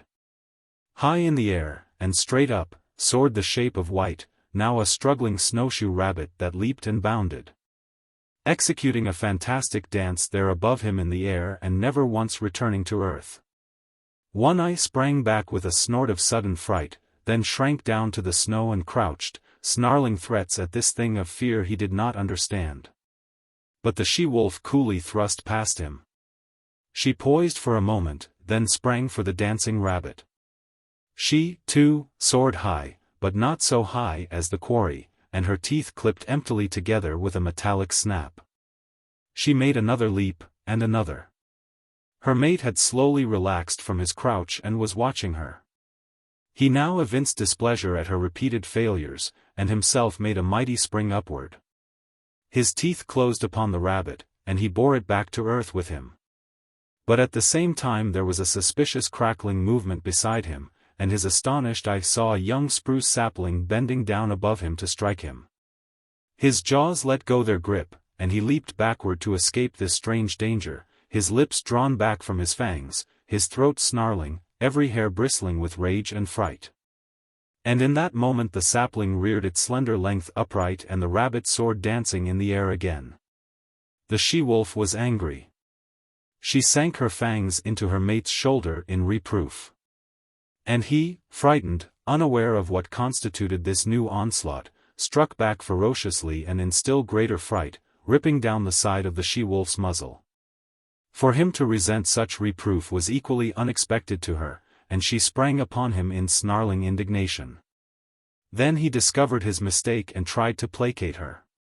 But she proceeded to punish him roundly, until he gave over all attempts at placation, and whirled in a circle, his head away from her, his shoulders receiving the punishment of her teeth. In the meantime the rabbit danced above them in the air. The she-wolf sat down in the snow, and Old One Eye, now more in fear of his mate than of the mysterious sapling, again sprang for the rabbit. As he sank back with it between his teeth, he kept his eye on the sapling. As before, it followed him back to earth. He crouched down under the impending blow, his hair bristling, but his teeth still keeping tight hold of the rabbit. But the blow did not fall. The sapling remained bent above him. When he moved it moved, and he growled at it through his clenched jaws. When he remained still, it remained still, and he concluded it was safer to continue remaining still. Yet the warm blood of the rabbit tasted good in his mouth. It was his mate who relieved him from the quandary in which he found himself. She took the rabbit from him, and while the sapling swayed and teetered threateningly above her, she calmly gnawed off the rabbit's head. At once the sapling shot up, and after that gave no more trouble, remaining in the decorous and perpendicular position in which nature had intended it to grow. Then, between them, the she-wolf and One-Eye devoured the game which the mysterious sapling had caught for them. There were other runways and alleys where rabbits were hanging in the air, and the wolf pair prospected them all, the she-wolf leading the way, old One-Eye following and observant. Learning the method of robbing snares, a knowledge destined to stand him in good stead in the days to come. Chapter 2. The Lair. For 2 days the she-wolf and One-Eye hung about the Indian camp. He was worried and apprehensive, yet the camp lured his mate and she was loath to depart. But when, one morning, the air was rent with the report of a rifle close at hand, and a bullet smashed against a tree trunk several inches from One-Eye's head, they hesitated no more, but went off on a long, swinging lope that put quick miles between them and the danger. They did not go far, a couple of days' journey. The she-wolf's need to find the thing for which she searched had now become imperative. She was getting very heavy, and could run but slowly. Once, in the pursuit of a rabbit, which she ordinarily would have caught with ease, she gave over and lay down and rested. One-Eye came to her. But when he touched her neck gently with his muzzle, she snapped at him with such quick fierceness that he tumbled over backward and cut a ridiculous figure in his effort to escape her teeth. Her temper was now shorter than ever, but he had become more patient than ever and more solicitous. And then she found the thing for which she sought. It was a few miles up a small stream that in the summer time flowed into the Mackenzie. But that then was frozen over and frozen down to its rocky bottom, a dead stream of solid white from source to mouth. The she-wolf was trotting wearily along, her mate well in advance, when she came upon the overhanging, high claybank. She turned aside and trotted over to it. The wear and tear of spring storms and melting snows had underwashed the bank and in one place had made a small cave out of a narrow fissure. She paused at the mouth of the cave and looked the wall over carefully. Then, on one side and the other, she ran along the base of the wall to where its abrupt bulk merged from the softer-lined landscape. Returning to the cave, she entered its narrow mouth. For a short 3 feet she was compelled to crouch. Then the walls widened and rose higher in a little round chamber nearly 6 feet in diameter. The roof barely cleared her head. It was dry and cozy. She inspected it with painstaking care, while One-Eye, who had returned, stood in the entrance and patiently watched her. She dropped her head, with her nose to the ground and directed toward a point near to her closely bunched feet, and around this point she circled several times. Then, with a tired sigh that was almost a grunt, she curled her body in, relaxed her legs, and dropped down, her head toward the entrance. One-Eye, with pointed, interested ears, laughed at her, and beyond, outlined against the white light, she could see the brush of his tail waving good-naturedly. Her own ears, with a snuggling movement, laid their sharp points backward and down against the head for a moment, while her mouth opened and her tongue lolled peaceably out. And in this way she expressed that she was pleased and satisfied. One-Eye was hungry. Though he lay down in the entrance and slept, his sleep was fitful. He kept awaking and cocking his ears at the bright world without, where the April sun was blazing across the snow. When he dozed, upon his ears would steal the faint whispers of hidden trickles of running water, and he would rouse and listen intently. The sun had come back, and all the awakening Northland world was calling to him. Life was stirring. The feel of spring was in the air, the feel of growing life under the snow, of sap ascending in the trees, of buds bursting the shackles of the frost. He cast anxious glances at his mate, but she showed no desire to get up. He looked outside, and 6 snowbirds fluttered across his field of vision. He started to get up, then looked back to his mate again, and settled down and dozed. A shrill and minute singing stole upon his hearing. Once, and twice, he sleepily brushed his nose with his paw. Then he woke up.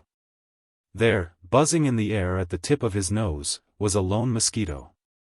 It was a full-grown mosquito, one that had lain frozen in a dry log all winter and that had now been thawed out by the sun. He could resist the call of the world no longer. Besides, he was hungry. He crawled over to his mate and tried to persuade her to get up. But she only snarled at him, and he walked out alone into the bright sunshine to find the snow surface soft underfoot and the traveling difficult.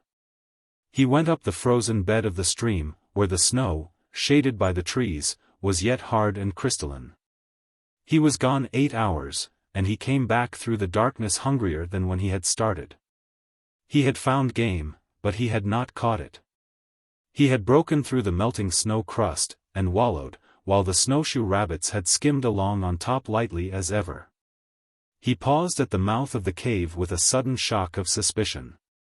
Faint, strange sounds came from within. They were sounds not made by his mate, and yet they were remotely familiar. He bellied cautiously inside and was met by a warning snarl from the she-wolf.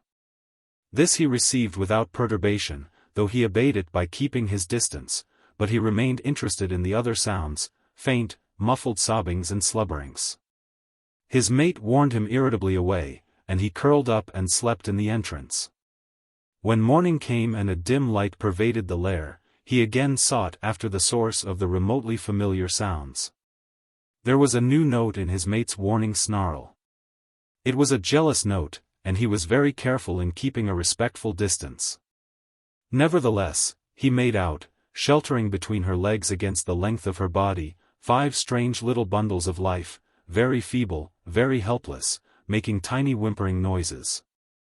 With eyes that did not open to the light. He was surprised. It was not the first time in his long and successful life that this thing had happened. It had happened many times, yet each time it was as fresh a surprise as ever to him. His mate looked at him anxiously.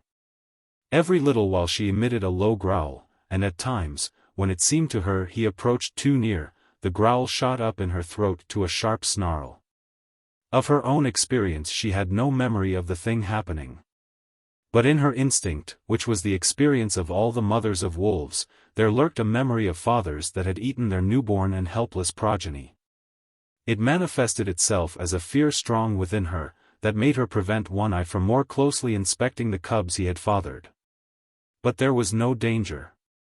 Old One Eye was feeling the urge of an impulse, that was, in turn, an instinct that had come down to him from all the fathers of wolves. He did not question it, nor puzzle over it. It was there, in the fiber of his being. And it was the most natural thing in the world that he should obey it by turning his back on his newborn family and by trotting out and away on the meat trail whereby he lived. 5 or 6 miles from the lair, the stream divided, its forks going off among the mountains at a right angle. Here, leading up the left fork, he came upon a fresh track. He smelled it and found it so recent that he crouched swiftly, and looked in the direction in which it disappeared. Then he turned deliberately and took the right fork. The footprint was much larger than the one his own feet made, and he knew that in the wake of such a trail there was little meat for him.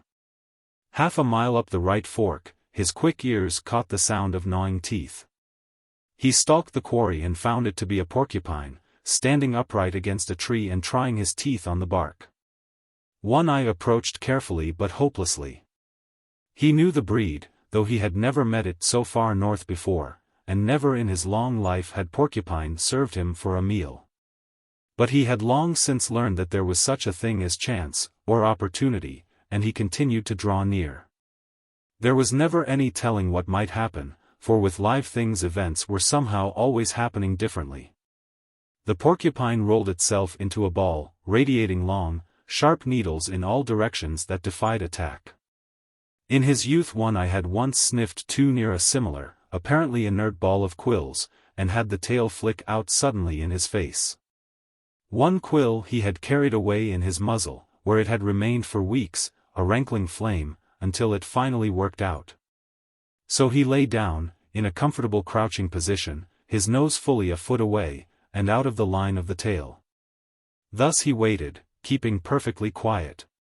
There was no telling. Something might happen. The porcupine might unroll. There might be opportunity for a deft and ripping thrust of paw into the tender, unguarded belly. But at the end of half an hour he arose, growled wrathfully at the motionless ball, and trotted on. He had waited too often and futilely in the past for porcupines to unroll, to waste any more time. He continued up the right fork. The day wore along, and nothing rewarded his hunt. The urge of his awakened instinct of fatherhood was strong upon him. He must find meat. In the afternoon he blundered upon a ptarmigan. He came out of a thicket and found himself face to face with the slow-witted bird. It was sitting on a log, not a foot beyond the end of his nose. Each saw the other. The bird made a startled rise, but he struck it with his paw, and smashed it down to earth, then pounced upon it. And caught it in his teeth as it scuttled across the snow trying to rise in the air again. As his teeth crunched through the tender flesh and fragile bones, he began naturally to eat. Then he remembered, and, turning on the backtrack, started for home, carrying the ptarmigan in his mouth.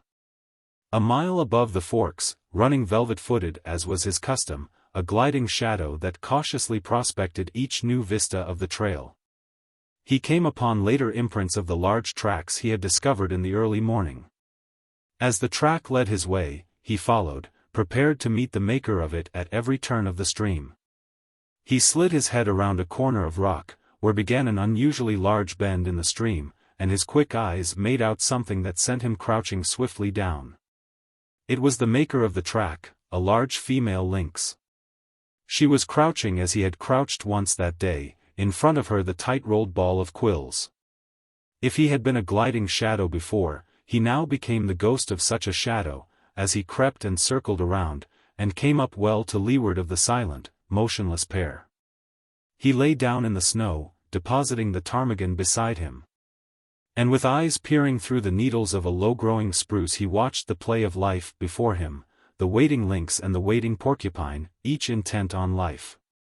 And, such was the curiousness of the game, the way of life for one lay in the eating of the other, and the way of life for the other lay in being not eaten. While Old One-Eye, the wolf crouching in the covert, played his part, too, in the game, waiting for some strange freak of chance, that might help him on the meat trail which was his way of life. Half an hour passed, an hour, and nothing happened. The ball of quills might have been a stone for all it moved, the lynx might have been frozen to marble, and Old One-Eye might have been dead. Yet all three animals were keyed to a tenseness of living that was almost painful, and scarcely ever would it come to them to be more alive than they were then in their seeming petrifaction. One-Eye moved slightly and peered forth with increased eagerness. Something was happening. The porcupine had at last decided that its enemy had gone away. Slowly, cautiously, it was unrolling its ball of impregnable armor. It was agitated by no tremor of anticipation. Slowly, slowly, the bristling ball straightened out and lengthened. One-Eye watching, felt a sudden moistness in his mouth and a drooling of saliva, involuntary, excited by the living meat that was spreading itself like a repast before him.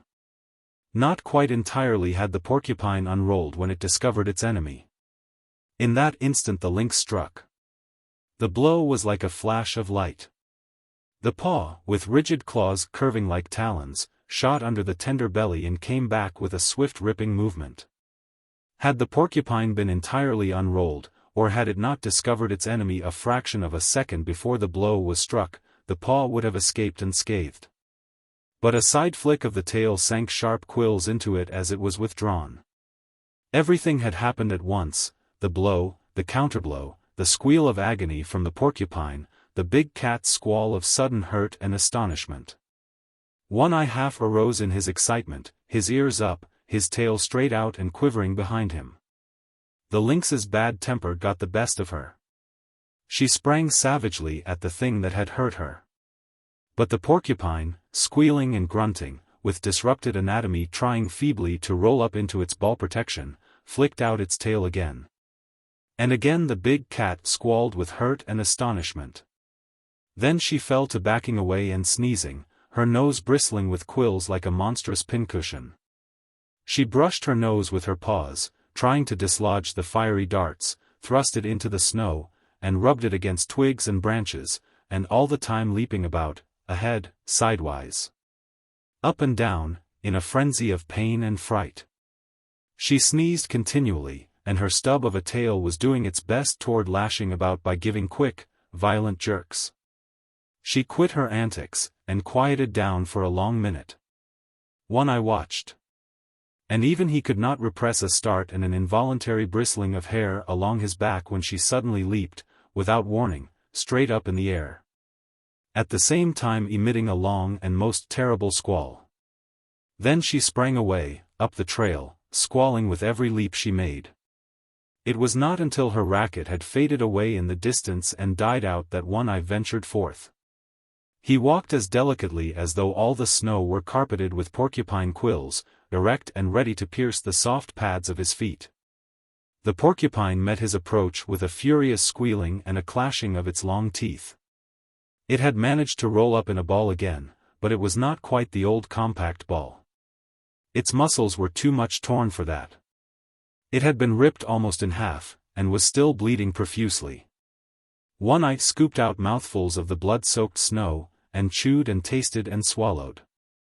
This served as a relish, and his hunger increased mightily. But he was too old in the world to forget his caution.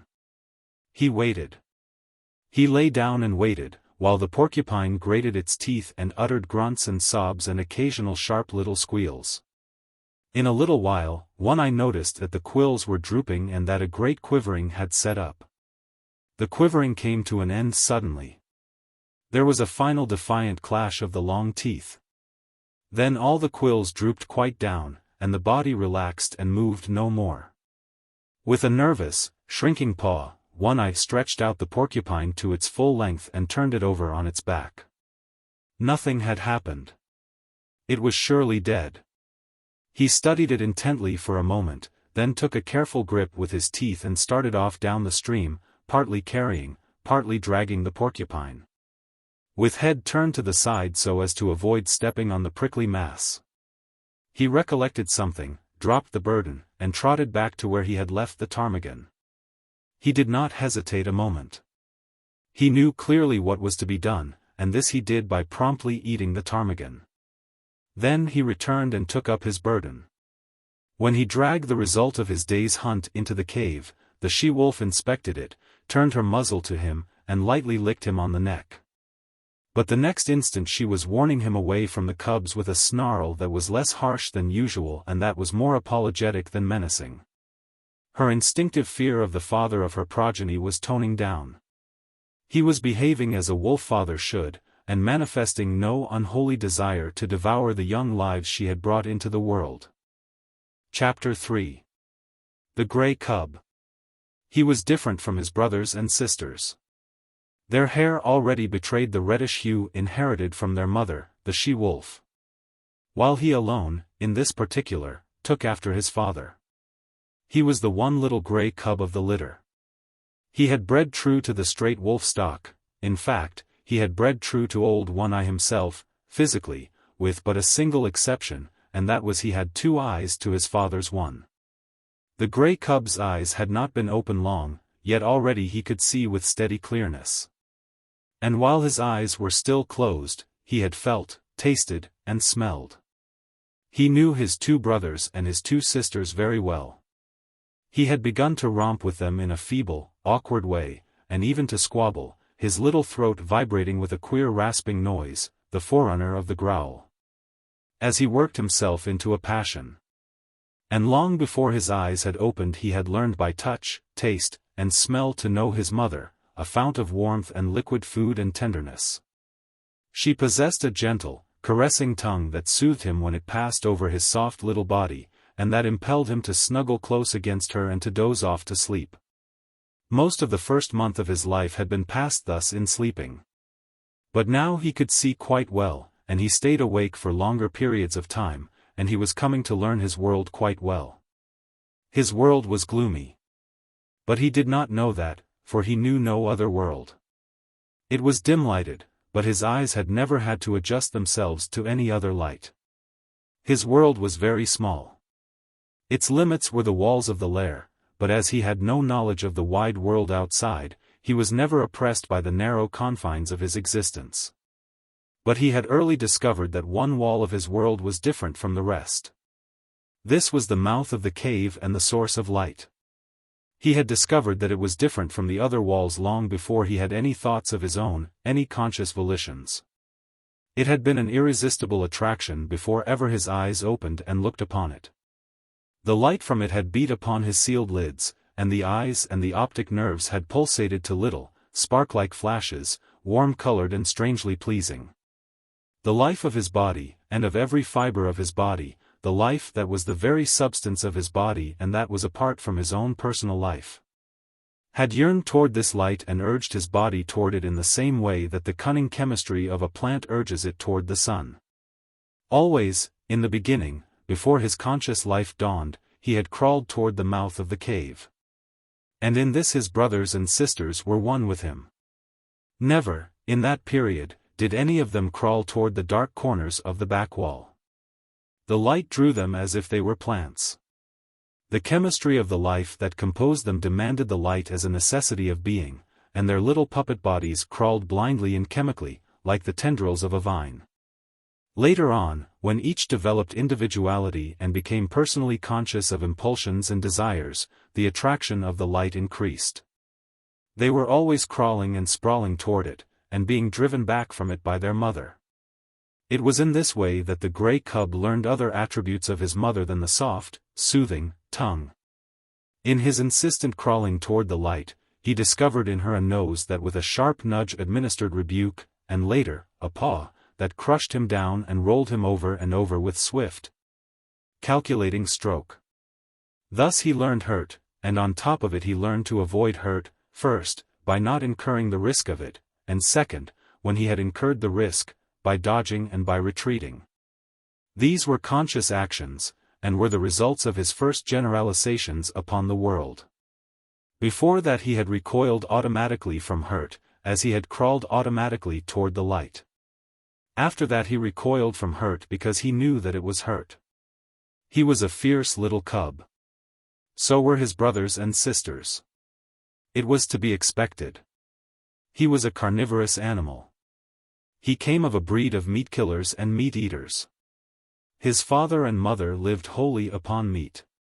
The milk he had sucked with his first flickering life, was milk transformed directly from meat, and now, at a month old, when his eyes had been open for but a week, he was beginning himself to eat meat, meat half digested by the she-wolf and disgorged for the 5 growing cubs that already made too great demand upon her breast. But he was, further, the fiercest of the litter. He could make a louder rasping growl than any of them. His tiny rages were much more terrible than theirs. It was he that first learned the trick of rolling a fellow cub over with a cunning paw stroke. And it was he that first gripped another cub by the ear and pulled and tugged and growled through jaws tight clenched. And certainly it was he that caused the mother the most trouble in keeping her litter from the mouth of the cave. The fascination of the light for the Grey Cub increased from day to day. He was perpetually departing on yard-long adventures toward the cave's entrance, and as perpetually being driven back. Only he did not know it for an entrance. He did not know anything about entrances, passages whereby one goes from one place to another place. He did not know any other place, much less of a way to get there. So to him the entrance of the cave was a wall of light. As the sun was to the outside dweller, this wall was to him the sun of his world. It attracted him as a candle attracts a moth. He was always striving to attain it. The life that was so swiftly expanding within him, urged him continually toward the wall of light. The life that was within him knew that it was the one way out, the way he was predestined to tread. But he himself did not know anything about it. He did not know there was any outside at all. There was one strange thing about this wall of light. His father, he had already come to recognize his father as the one other dweller in the world, a creature like his mother, who slept near the light and was a bringer of meat, his father had a way of walking right into the white far wall and disappearing. The Grey Cub could not understand this. Though never permitted by his mother to approach that wall, he had approached the other walls, and encountered hard obstruction on the end of his tender nose. This hurt. And after several such adventures, he left the walls alone. Without thinking about it, he accepted this disappearing into the wall as a peculiarity of his father, as milk and half-digested meat were peculiarities of his mother. In fact, the Grey Cub was not given to thinking, at least, to the kind of thinking customary of men. His brain worked in dim ways.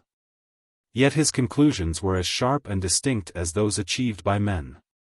He had a method of accepting things, without questioning the why and wherefore. In reality, this was the act of classification.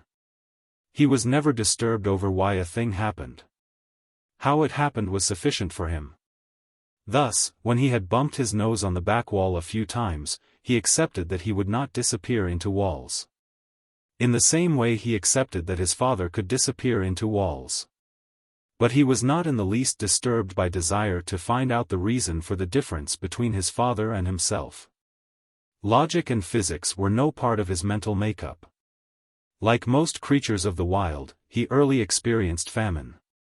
There came a time when not only did the meat supply cease, but the milk no longer came from his mother's breast. At first, the cubs whimpered and cried, but for the most part they slept. It was not long before they were reduced to a coma of hunger. There were no more spats and squabbles, no more tiny rages nor attempts at growling, while the adventures toward the far white wall ceased altogether. The cubs slept, while the life that was in them flickered and died down. One Eye was desperate. He ranged far and wide, and slept but little in the lair that had now become cheerless and miserable. The she-wolf, too, left her litter and went out in search of meat. In the first days after the birth of the cubs, One Eye had journeyed several times back to the Indian camp and robbed the rabbit snares. But, with the melting of the snow and the opening of the streams, the Indian camp had moved away, and that source of supply was closed to him. When the Grey Cub came back to life and again took interest in the far white wall, he found that the population of his world had been reduced. Only one sister remained to him. The rest were gone. As he grew stronger, he found himself compelled to play alone, for the sister no longer lifted her head nor moved about. His little body rounded out with the meat he now ate. But the food had come too late for her. She slept continuously, a tiny skeleton flung round with skin in which the flame flickered lower and lower and at last went out. Then there came a time when the Grey Cub no longer saw his father appearing and disappearing in the wall nor lying down asleep in the entrance. This had happened at the end of a second and less severe famine. The she-wolf knew why One Eye never came back, but there was no way by which she could tell what she had seen to the Grey Cub. Hunting herself for meat, up the left fork of the stream where lived the lynx, she had followed a day-old trail of One Eye. And she had found him, or what remained of him, at the end of the trail. There were many signs of the battle that had been fought, and of the lynx's withdrawal to her lair after having won the victory. Before she went away, the she-wolf had found this lair, but the signs told her that the lynx was inside, and she had not dared to venture in. After that, the she-wolf in her hunting avoided the left fork. For she knew that in the lynx's lair was a litter of kittens, and she knew the lynx for a fierce, bad-tempered creature and a terrible fighter. It was all very well for half a dozen wolves to drive a lynx, spitting and bristling, up a tree. But it was quite a different matter for a lone wolf to encounter a lynx, especially when the lynx was known to have a litter of hungry kittens at her back. But the wild is the wild, and motherhood is motherhood, at all times fiercely protective whether in the wild or out of it. And the time was to come when the she-wolf, for her Grey Cub's sake, would venture the left fork, and the lair in the rocks, and the lynx's wrath. Chapter 4. The Wall of the World. By the time his mother began leaving the cave on hunting expeditions, the cub had learned well the law that forbade his approaching the entrance. Not only had this law been forcibly and many times impressed on him by his mother's nose and paw, but in him the instinct of fear was developing. Never, in his brief cave life, had he encountered anything of which to be afraid. Yet fear was in him. It had come down to him from a remote ancestry through 1,000 lives. It was a heritage he had received directly from One Eye and the she-wolf, but to them, in turn, it had been passed down through all the generations of wolves that had gone before. Fear. That legacy of the wild which no animal may escape nor exchange for pottage. So the Grey Cub knew fear, though he knew not the stuff of which fear was made. Possibly he accepted it as one of the restrictions of life. For he had already learned that there were such restrictions. Hunger he had known. And when he could not appease his hunger he had felt restriction. The hard obstruction of the cave wall, the sharp nudge of his mother's nose, the smashing stroke of her paw, the hunger unappeased of several famines, had borne in upon him that all was not freedom in the world, that to life there was limitations and restraints. These limitations and restraints were laws. To be obedient to them was to escape hurt and make for happiness. He did not reason the question out in this man fashion. He merely classified the things that hurt and the things that did not hurt. And after such classification he avoided the things that hurt, the restrictions and restraints, in order to enjoy the satisfactions and the remunerations of life. Thus it was that in obedience to the law laid down by his mother, and in obedience to the law of that unknown and nameless thing, fear, he kept away from the mouth of the cave. It remained to him a white wall of light. When his mother was absent, he slept most of the time, while during the intervals that he was awake he kept very quiet, suppressing the whimpering cries that tickled in his throat and strove for noise. Once, lying awake, he heard a strange sound in the white wall. He did not know that it was a wolverine, standing outside, all a-trembling with its own daring, and cautiously scenting out the contents of the cave. The cub knew only that the sniff was strange, a something unclassified, therefore unknown and terrible, for the unknown was one of the chief elements that went into the making of fear. The hair bristled upon the Grey Cub's back, but it bristled silently. How was he to know that this thing that sniffed was a thing at which to bristle? It was not born of any knowledge of his, yet it was the visible expression of the fear that was in him, and for which, in his own life, there was no accounting. But fear was accompanied by another instinct, that of concealment. The cub was in a frenzy of terror, yet he lay without movement or sound, frozen, petrified into immobility, to all appearances dead. His mother, coming home, growled as she smelt the wolverine's track, and bounded into the cave and licked and nuzzled him with undue vehemence of affection. And the cub felt that somehow he had escaped a great hurt. But there were other forces at work in the cub, the greatest of which was growth. Instinct and law demanded of him obedience. But growth demanded disobedience. His mother and fear impelled him to keep away from the white wall. Growth is life, and life is forever destined to make for light. So there was no damming up the tide of life that was rising within him, rising with every mouthful of meat he swallowed, with every breath he drew. In the end, one day, fear and obedience were swept away by the rush of life, and the cub straddled and sprawled toward the entrance. Unlike any other wall with which he had had experience, this wall seemed to recede from him as he approached. No hard surface collided with the tender little nose he thrust out tentatively before him. The substance of the wall seemed as permeable and yielding as light. And as condition, in his eyes, had the seeming of form, so he entered into what had been wall to him and bathed in the substance that composed it. It was bewildering. He was sprawling through solidity. And ever the light grew brighter. Fear urged him to go back, but growth drove him on. Suddenly he found himself at the mouth of the cave. The wall, inside which he had thought himself, as suddenly leaped back before him to an immeasurable distance. The light had become painfully bright.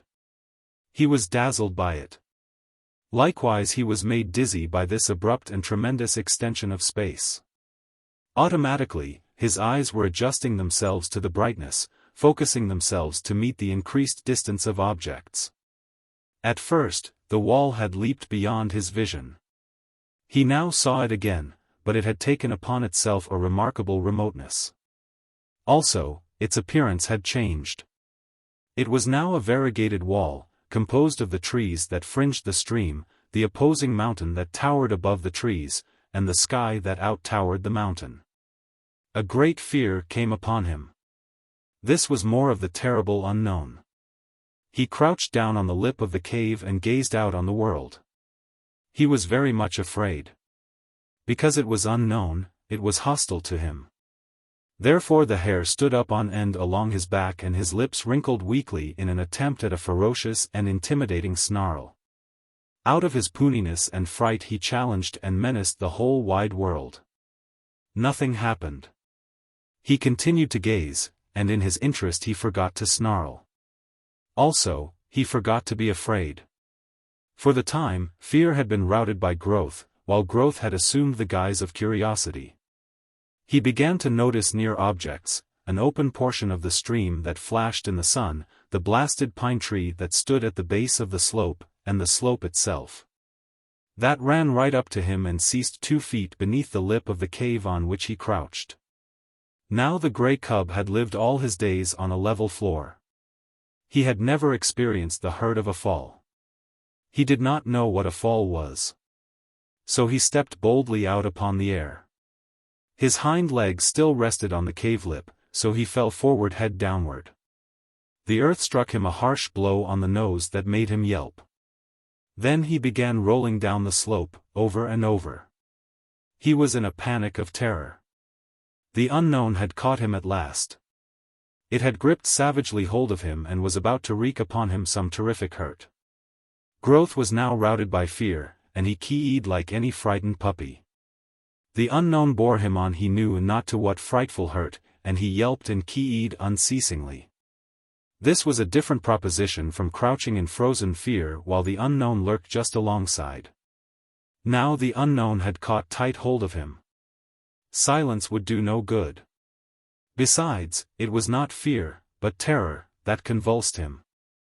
But the slope grew more gradual, and its base was grass-covered. Here the cub lost momentum. When at last he came to a stop, he gave one last agonized yell and then a long, whimpering wail. Also, and quite as a matter of course, as though in his life he had already made 1,000 toilets, he proceeded to lick away the dry clay that soiled him. After that he sat up and gazed about him, as might the first man of the earth who landed upon Mars. The cub had broken through the wall of the world, the unknown had let go its hold of him, and here he was without hurt. But the first man on Mars would have experienced less unfamiliarity than did he. Without any antecedent knowledge, without any warning whatever that such existed, he found himself an explorer in a totally new world. Now that the terrible unknown had let go of him, he forgot that the unknown had any terrors. He was aware only of curiosity in all the things about him. He inspected the grass beneath him, the mossberry plant just beyond, and the dead trunk of the blasted pine that stood on the edge of an open space among the trees. A squirrel, running around the base of the trunk, came full upon him, and gave him a great fright. He cowered down and snarled. But the squirrel was as badly scared. It ran up the tree, and from a point of safety chattered back savagely. This helped the cub's courage, and though the woodpecker he next encountered gave him a start, he proceeded confidently on his way. Such was his confidence, that when a moose bird impudently hopped up to him, he reached out at it with a playful paw. The result was a sharp peck on the end of his nose that made him cower down and kee-ey. The noise he made was too much for the moose bird, who sought safety in flight.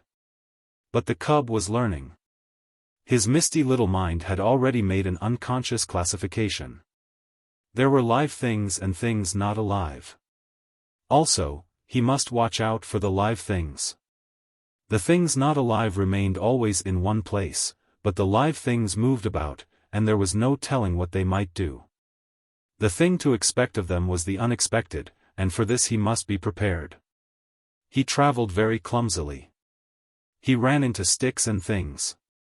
A twig that he thought a long way off, would the next instant hit him on the nose or rake along his ribs. There were inequalities of surface. Sometimes he overstepped and stubbed his nose. Quite as often he understepped and stubbed his feet. Then there were the pebbles and stones that turned under him when he trod upon them. And from them he came to know that the things not alive were not all in the same state of stable equilibrium as was his cave, also. That small things not alive were more liable than large things to fall down or turn over. But with every mishap he was learning. The longer he walked, the better he walked. He was adjusting himself. He was learning to calculate his own muscular movements, to know his physical limitations, to measure distances between objects, and between objects and himself. His was the luck of the beginner. Born to be a hunter of meat, though he did not know it, he blundered upon meat just outside his own cave door on his first foray into the world. It was by sheer blundering that he chanced upon the shrewdly hidden ptarmigan nest. He fell into it. He had essayed to walk along the trunk of a fallen pine. The rotten bark gave way under his feet, and with a despairing yelp he pitched down the rounded crescent, smashed through the leafage and stalks of a small bush, and in the heart of the bush. On the ground, fetched up in the midst of 7 ptarmigan chicks. They made noises, and at first he was frightened at them. Then he perceived that they were very little, and he became bolder. They moved. He placed his paw on one, and its movements were accelerated. This was a source of enjoyment to him. He smelled it. He picked it up in his mouth. It struggled and tickled his tongue. At the same time he was made aware of a sensation of hunger. His jaws closed together. There was a crunching of fragile bones, and warm blood ran in his mouth. The taste of it was good. This was meat, the same as his mother gave him, only it was alive between his teeth and therefore better. So he ate the ptarmigan. Nor did he stop till he had devoured the whole brood. Then he licked his chops in quite the same way his mother did, and began to crawl out of the bush. He encountered a feathered whirlwind. He was confused and blinded by the rush of it and the beat of angry wings. He hid his head between his paws and yelped. The blows increased. The mother ptarmigan was in a fury. Then he became angry. He rose up, snarling, striking out with his paws. He sank his tiny teeth into one of the wings and pulled and tugged sturdily. The ptarmigan struggled against him, showering blows upon him with her free wing. It was his first battle. He was elated. He forgot all about the unknown. He no longer was afraid of anything. He was fighting, tearing at a live thing that was striking at him. Also, this live thing was meat. The lust to kill was on him. He had just destroyed little live things. He would now destroy a big live thing. He was too busy and happy to know that he was happy. He was thrilling and exulting in ways new to him and greater to him than any he had known before. He held on to the wing and growled between his tight-clenched teeth. The ptarmigan dragged him out of the bush. When she turned and tried to drag him back into the bush's shelter, he pulled her away from it and on into the open. And all the time she was making outcry and striking with her free wing, while feathers were flying like a snowfall.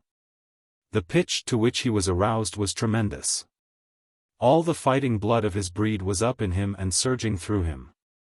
This was living, though he did not know it. He was realizing his own meaning in the world.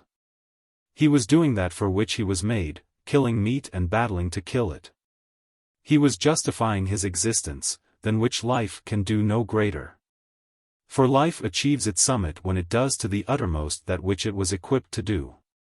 After a time, the ptarmigan ceased her struggling. He still held her by the wing, and they lay on the ground and looked at each other. He tried to growl threateningly, ferociously. She pecked on his nose, which by now, what of previous adventures, was sore. He winced but held on. She pecked him again and again. From wincing he went to whimpering. He tried to back away from her, oblivious to the fact that by his hold on her he dragged her after him. A rain of pecks fell on his ill-used nose.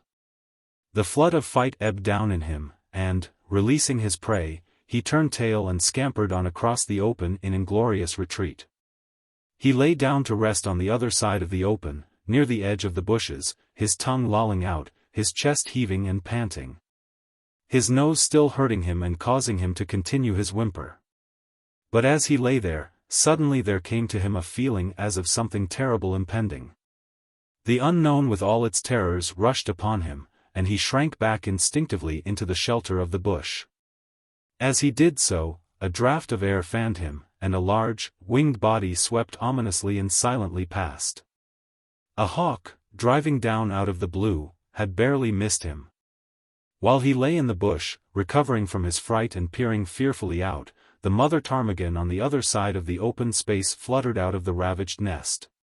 It was because of her loss that she paid no attention to the winged bolt of the sky. But the cub saw, and it was a warning and a lesson to him, the swift downward swoop of the hawk, the short skim of its body just above the ground. The strike of its talons in the body of the ptarmigan's squawk of agony and fright, and the hawk's rush upward into the blue, carrying the ptarmigan away with it. It was a long time before the cub left its shelter. He had learned much. Live things were meat. They were good to eat.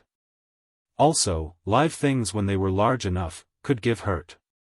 It was better to eat small live things like ptarmigan chicks, and to let alone large live things like ptarmigan hens.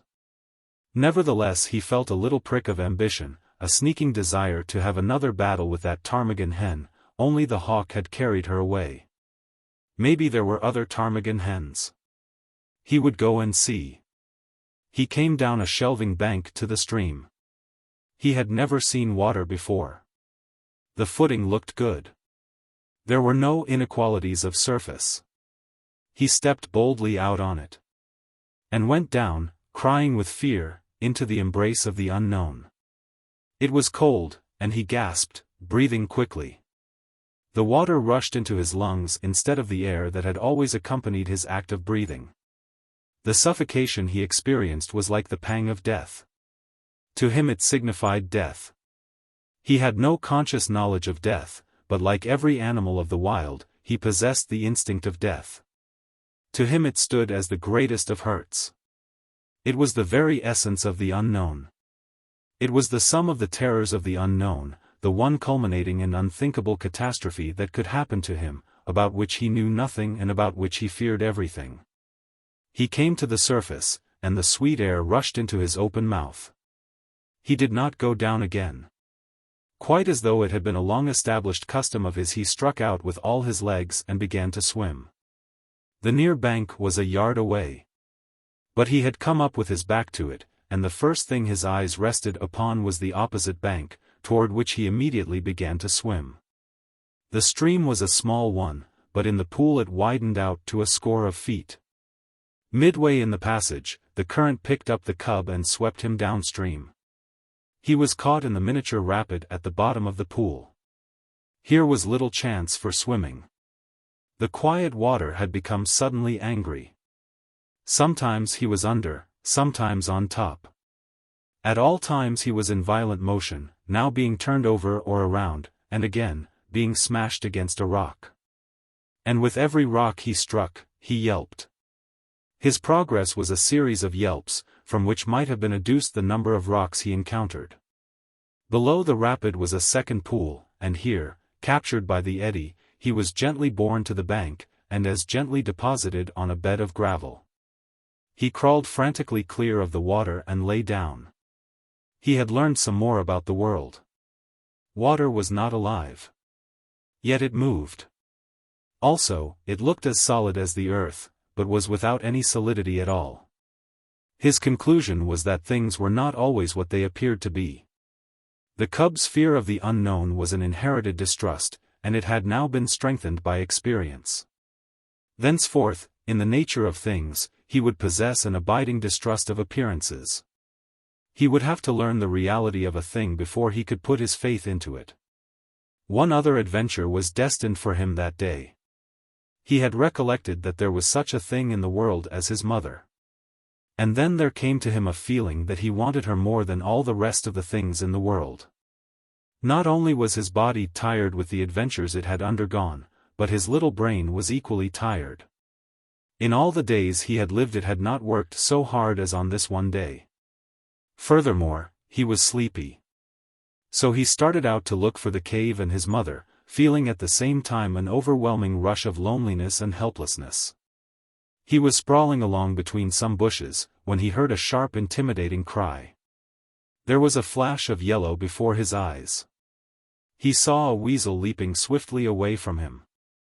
It was a small live thing, and he had no fear. Then, before him, at his feet, he saw an extremely small live thing, only several inches long, a young weasel, that, like himself, had disobediently gone out adventuring. It tried to retreat before him. He turned it over with his paw. It made a queer, grating noise. The next moment the flash of yellow reappeared before his eyes. He heard again the intimidating cry, and at the same instant received a sharp blow on the side of the neck and felt the sharp teeth of the mother weasel cut into his flesh. While he yelped and keyed and scrambled backward, he saw the mother weasel leap upon her young one and disappear with it into the neighboring thicket. The cut of her teeth in his neck still hurt, but his feelings were hurt more grievously, and he sat down and weakly whimpered. This mother weasel was so small and so savage. He was yet to learn that for size and weight the weasel was the most ferocious, vindictive, and terrible of all the killers of the wild. But a portion of this knowledge was quickly to be his. He was still whimpering when the mother weasel reappeared. She did not rush him, now that her young one was safe. She approached more cautiously, and the cub had full opportunity to observe her lean, snake-like body, and her head, erect, eager, and snake-like itself. Her sharp, menacing cry sent the hair bristling along his back, and he snarled warningly at her. She came closer and closer. There was a leap, swifter than his unpracticed sight, and the lean, yellow body disappeared for a moment out of the field of his vision. The next moment she was at his throat, her teeth buried in his hair and flesh.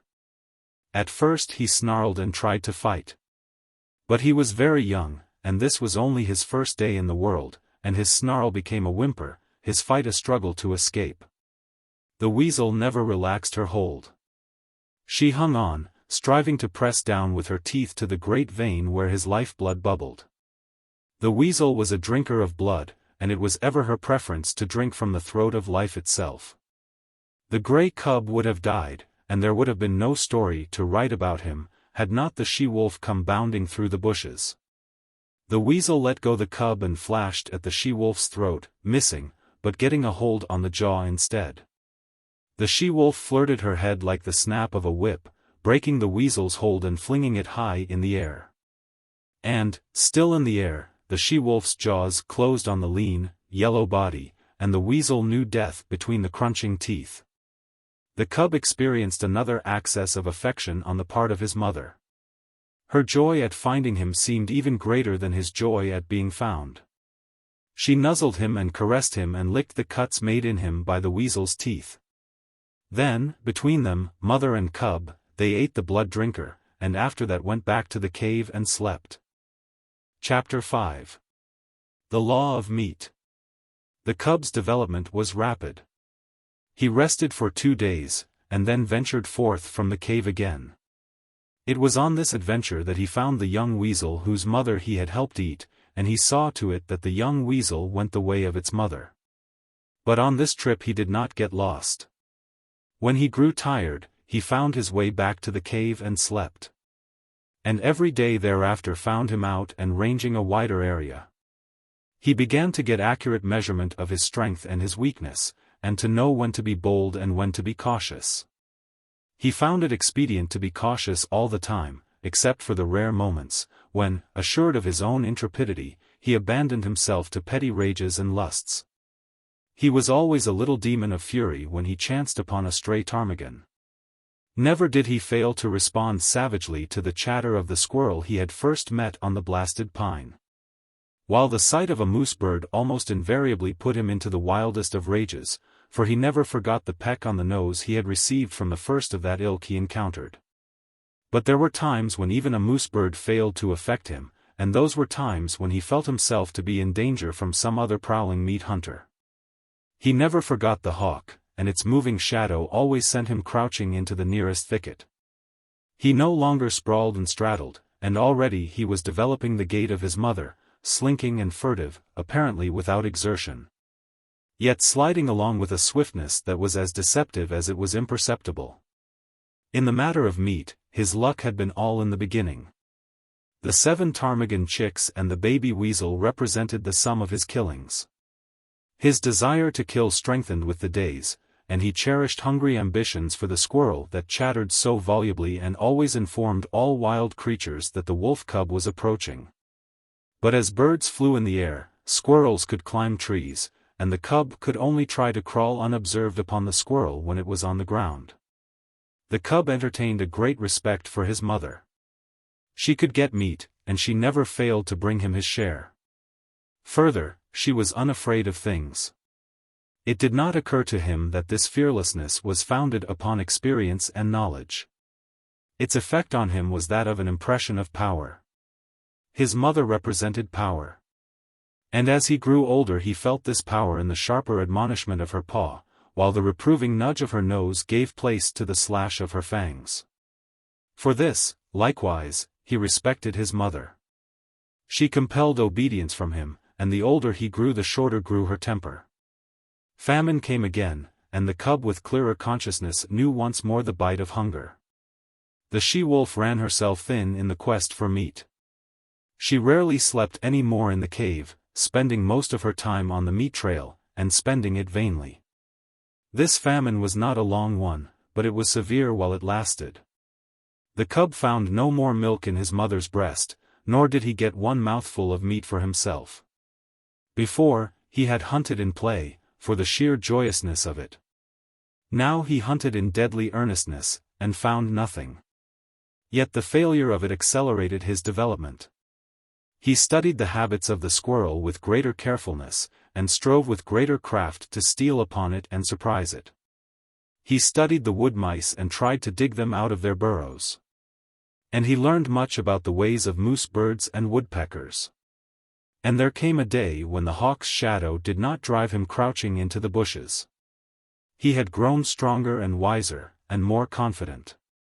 Also, he was desperate.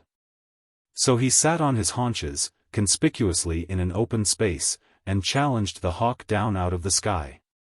For he knew that there, floating in the blue above him, was meat, the meat his stomach yearned after so insistently. But the hawk refused to come down and give battle, and the cub crawled away into a thicket and whimpered his disappointment and hunger.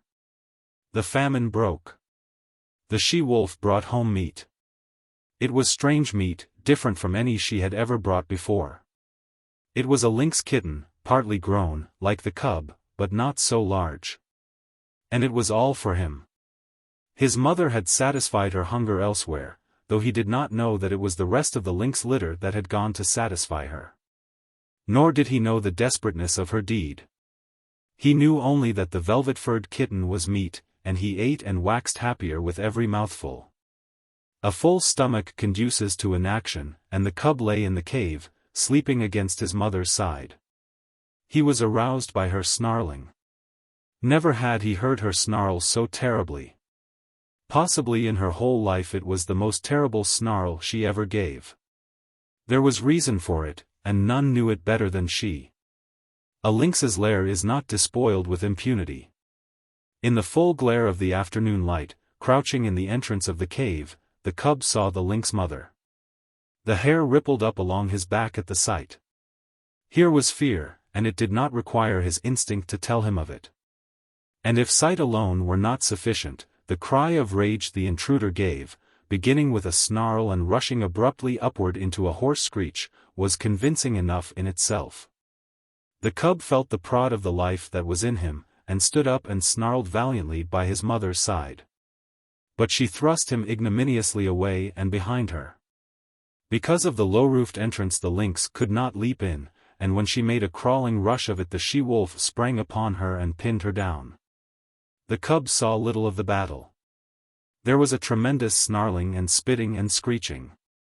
The two animals threshed about, the lynx ripping and tearing with her claws and using her teeth as well, while the she-wolf used her teeth alone. Once, the cub sprang in and sank his teeth into the hind leg of the lynx. He clung on, growling savagely. Though he did not know it, by the weight of his body he clogged the action of the leg and thereby saved his mother much damage. A change in the battle crushed him under both their bodies and wrenched loose his hold. The next moment the two mothers separated, and, before they rushed together again, the lynx lashed out at the cub with a huge forepaw that ripped his shoulder open to the bone and sent him hurtling sidewise against the wall. Then was added to the uproar the cub's shrill yelp of pain and fright. But the fight lasted so long that he had time to cry himself out and to experience a second burst of courage. And the end of the battle found him again clinging to a hind leg and furiously growling between his teeth. The lynx was dead. But the she-wolf was very weak and sick. At first she caressed the cub and licked his wounded shoulder. But the blood she had lost had taken with it her strength, and for all of a day and a night she lay by her dead foe's side, without movement, scarcely breathing. For a week she never left the cave, except for water, and then her movements were slow and painful. At the end of that time the lynx was devoured, while the she-wolf's wounds had healed sufficiently to permit her to take the meat trail again. The cub's shoulder was stiff and sore, and for some time he limped from the terrible slash he had received. But the world now seemed changed. He went about in it with greater confidence, with a feeling of prowess that had not been his in the days before the battle with the lynx. He had looked upon life in a more ferocious aspect. He had fought, he had buried his teeth in the flesh of a foe, and he had survived. And because of all this, he carried himself more boldly, with a touch of defiance that was new in him. He was no longer afraid of minor things, and much of his timidity had vanished, though the unknown never ceased to press upon him with its mysteries and terrors, intangible and ever menacing. He began to accompany his mother on the meat trail, and he saw much of the killing of meat and began to play his part in it. And in his own dim way he learned the law of meat. There were two kinds of life, his own kind and the other kind. His own kind included his mother and himself. The other kind included all live things that moved. But the other kind was divided. One portion was what his own kind killed and ate. This portion was composed of the non-killers and the small killers. The other portion killed and ate his own kind, or was killed and eaten by his own kind. And out of this classification arose the law. The aim of life was meat. Life itself was meat.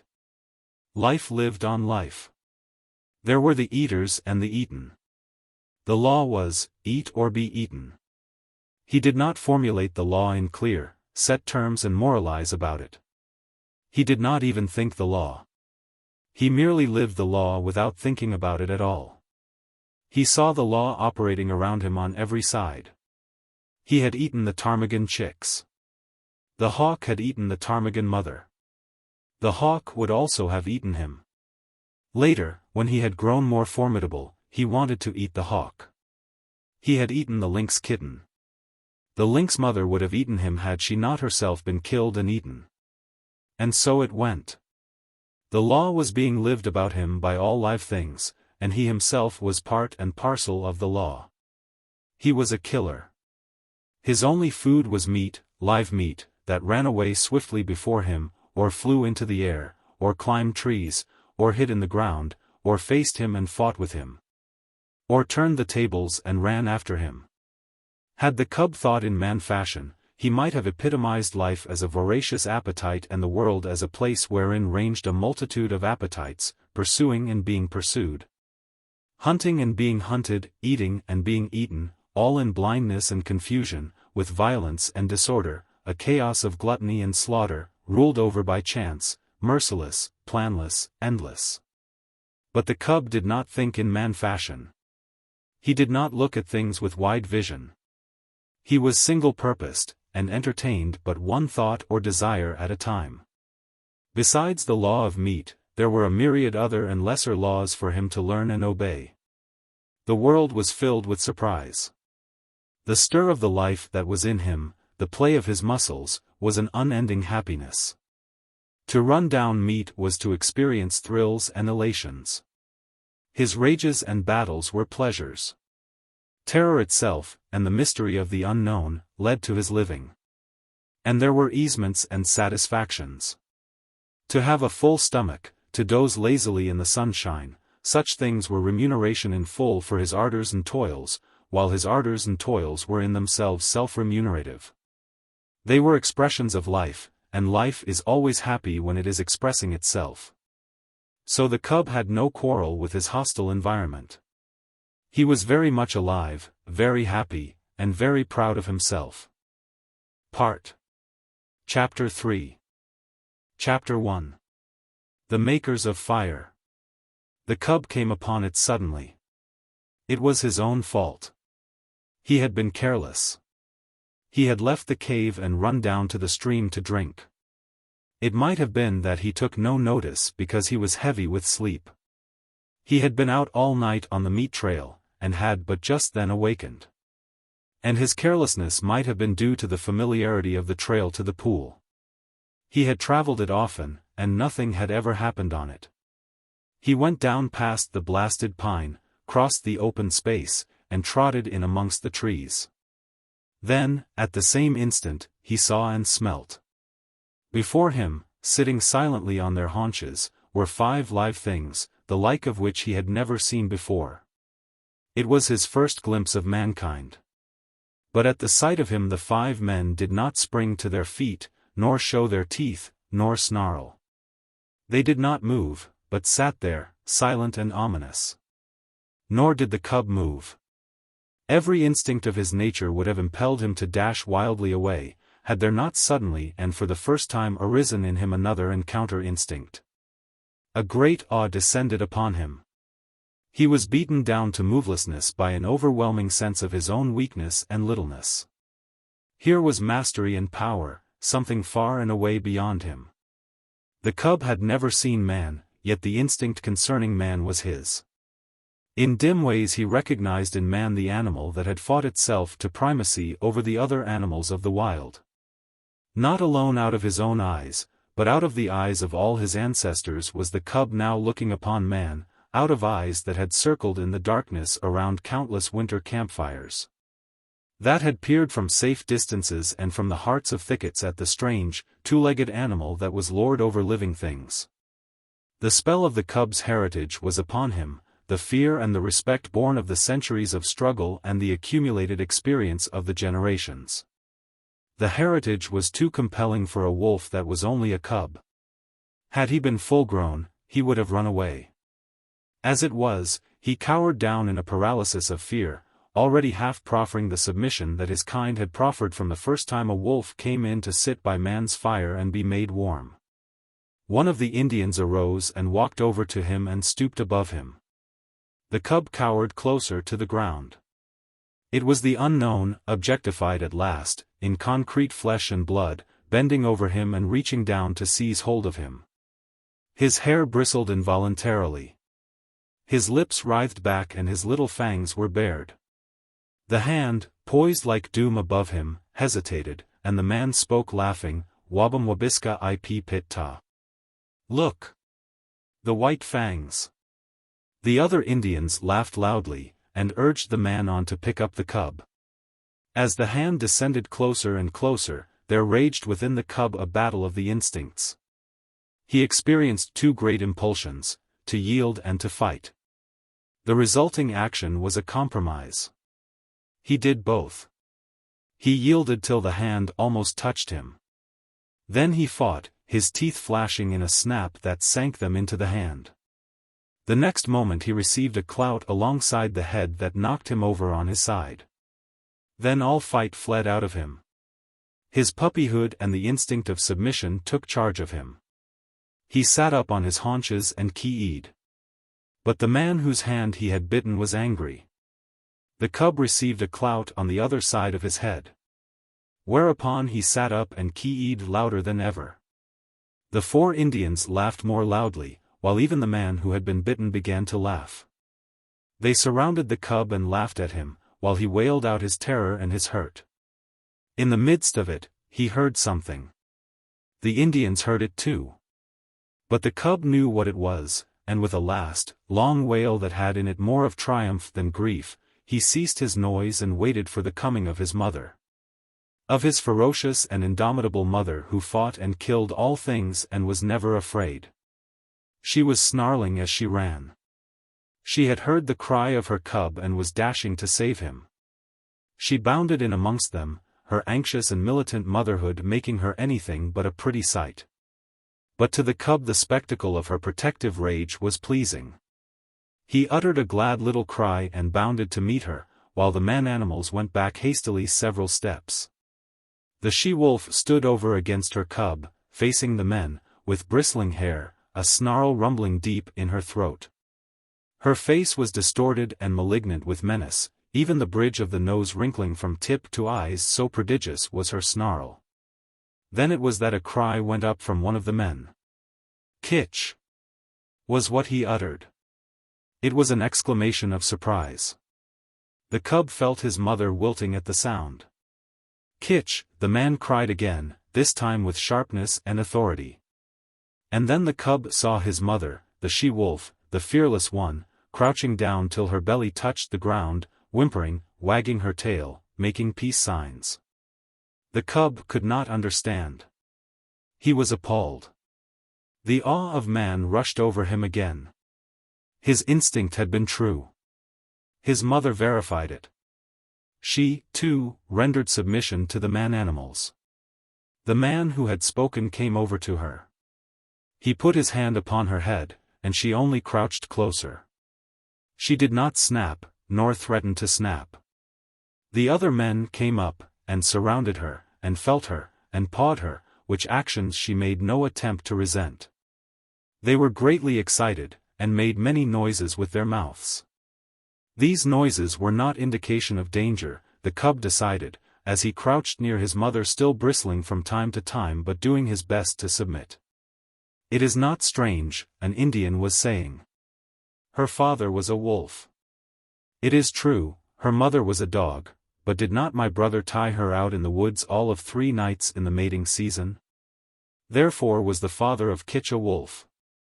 It is a year, Grey Beaver, since she ran away," spoke a second Indian. "It is not strange, Salmon Tongue," Grey Beaver answered. "It was the time of the famine, and there was no meat for the dogs." "She has lived with the wolves," said a third Indian. "So it would seem, 3 eagles," Grey Beaver answered, laying his hand on the cub, "and this be the sign of it." The cub snarled a little at the touch of the hand, and the hand flew back to administer a clout. Whereupon the cub covered its fangs, and sank down submissively, while the hand, returning, rubbed behind his ears, and up and down his back.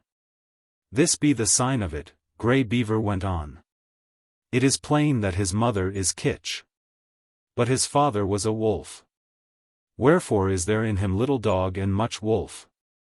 His fangs be white, and white Fang shall be his name. I have spoken. He is my dog. For was not Kitch my brother's dog? And is not my brother dead?" The cub, who had thus received a name in the world, lay and watched. For a time the man-animals continued to make their mouth noises. Then Grey Beaver took a knife from a sheath that hung around his neck, and went into the thicket and cut a stick. White Fang watched him. He notched the stick at each end, and in the notches fastened strings of rawhide. One string he tied around the throat of Kitch. Then he led her to a small pine, around which he tied the other string. White Fang followed and lay down beside her. Salmon Tongue's hand reached out to him and rolled him over on his back. Kitch looked on anxiously. White Fang felt fear mounting in him again. He could not quite suppress a snarl, but he made no offer to snap. The hand, with fingers crooked and spread apart, rubbed his stomach in a playful way and rolled him from side to side. It was ridiculous and ungainly, lying there on his back with legs sprawling in the air.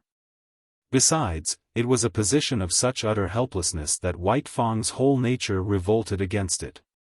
He could do nothing to defend himself. If this man-animal intended harm, White Fang knew that he could not escape it. How could he spring away with his 4 legs in the air above him? Yet submission made him master his fear, and he only growled softly. This growl he could not suppress, nor did the man-animal resent it by giving him a blow on the head. And furthermore, such was the strangeness of it, White Fang experienced an unaccountable sensation of pleasure as the hand rubbed back and forth. When he was rolled on his side he ceased to growl. When the fingers pressed and prodded at the base of his ears the pleasurable sensation increased. And when, with a final rub and scratch, the man left him alone and went away, all fear had died out of White Fang. He was to know fear many times in his dealing with man. Yet it was a token of the fearless companionship with man that was ultimately to be his. After a time, White Fang heard strange noises approaching. He was quick in his classification, for he knew them at once for man-animal noises. A few minutes later the remainder of the tribe, strung out as it was on the march, trailed in. There were more men and many women and children, 40 souls of them, and all heavily burdened with camp equipage and outfit. Also there were many dogs. And these, with the exception of the part-grown puppies, were likewise burdened with camp outfit. On their backs, in bags that fastened tightly around underneath, the dogs carried from 20 to 30 pounds of weight. White Fang had never seen dogs before, but at sight of them he felt that they were his own kind, only somehow different. But they displayed little difference from the wolf when they discovered the cub and his mother. There was a rush. White Fang bristled and snarled and snapped in the face of the open-mouthed oncoming wave of dogs, and went down and under them, feeling the sharp slash of teeth in his body. Himself biting and tearing at the legs and bellies above him. There was a great uproar. He could hear the snarl of Kitch as she fought for him. And he could hear the cries of the man-animals, the sound of clubs striking upon bodies, and the yelps of pain from the dogs so struck. Only a few seconds elapsed before he was on his feet again.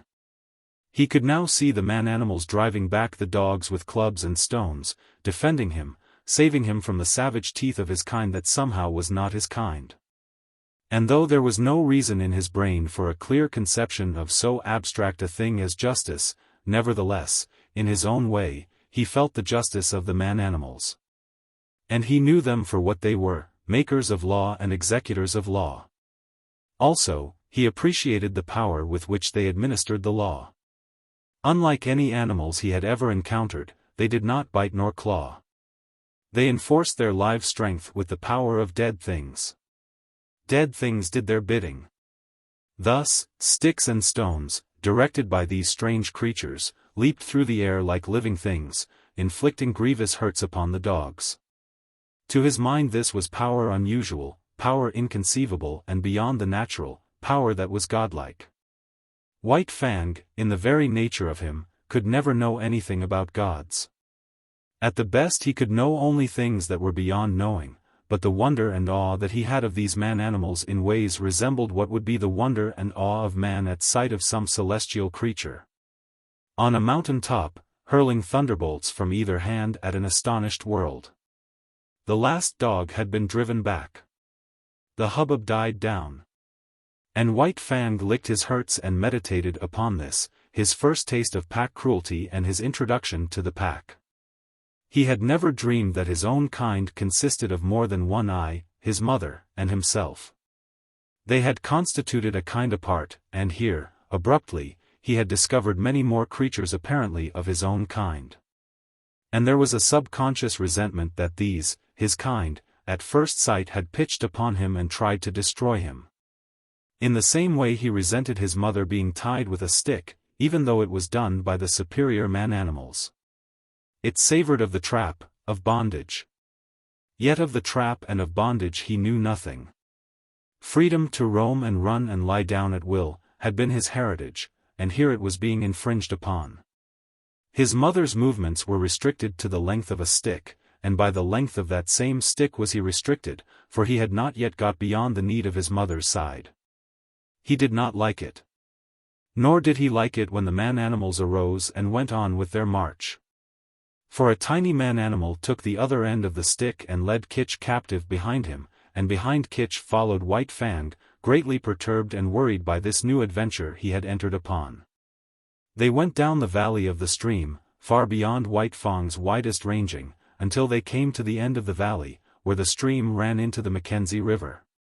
Here, where canoes were cached on poles high in the air and where stood fish racks for the drying of fish, camp was made, and White Fang looked on with wondering eyes.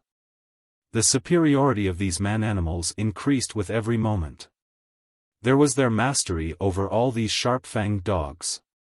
It breathed of power. But greater than that, to the wolf cub, was their mastery over things not alive, their capacity to communicate motion to unmoving things, their capacity to change the very face of the world. It was this last that especially affected him. The elevation of frames of poles caught his eye. Yet this in itself was not so remarkable, being done by the same creatures that flung sticks and stones to great distances. But when the frames of poles were made into teepees by being covered with cloth and skins, White Fang was astounded. It was the colossal bulk of them that impressed him. They arose around him, on every side, like some monstrous quick-growing form of life. They occupied nearly the whole circumference of his field of vision. He was afraid of them. They loomed ominously above him. And when the breeze stirred them into huge movements, he cowered down in fear, keeping his eyes warily upon them, and prepared to spring away if they attempted to precipitate themselves upon him. But in a short while his fear of the teepees passed away.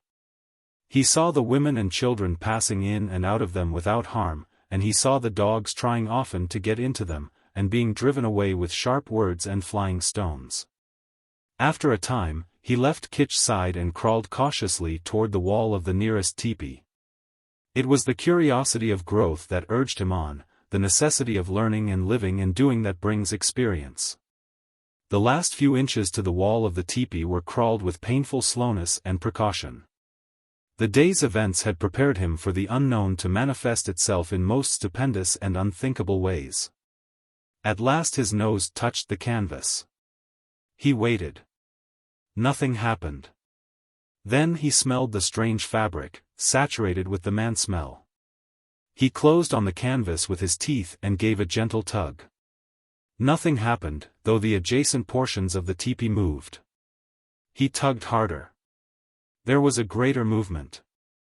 It was delightful. He tugged still harder, and repeatedly, until the whole teepee was in motion. Then the sharp cry of a squaw inside sent him scampering back to Kitch. But after that he was afraid no more of the looming bulks of the teepees. A moment later he was straying away again from his mother.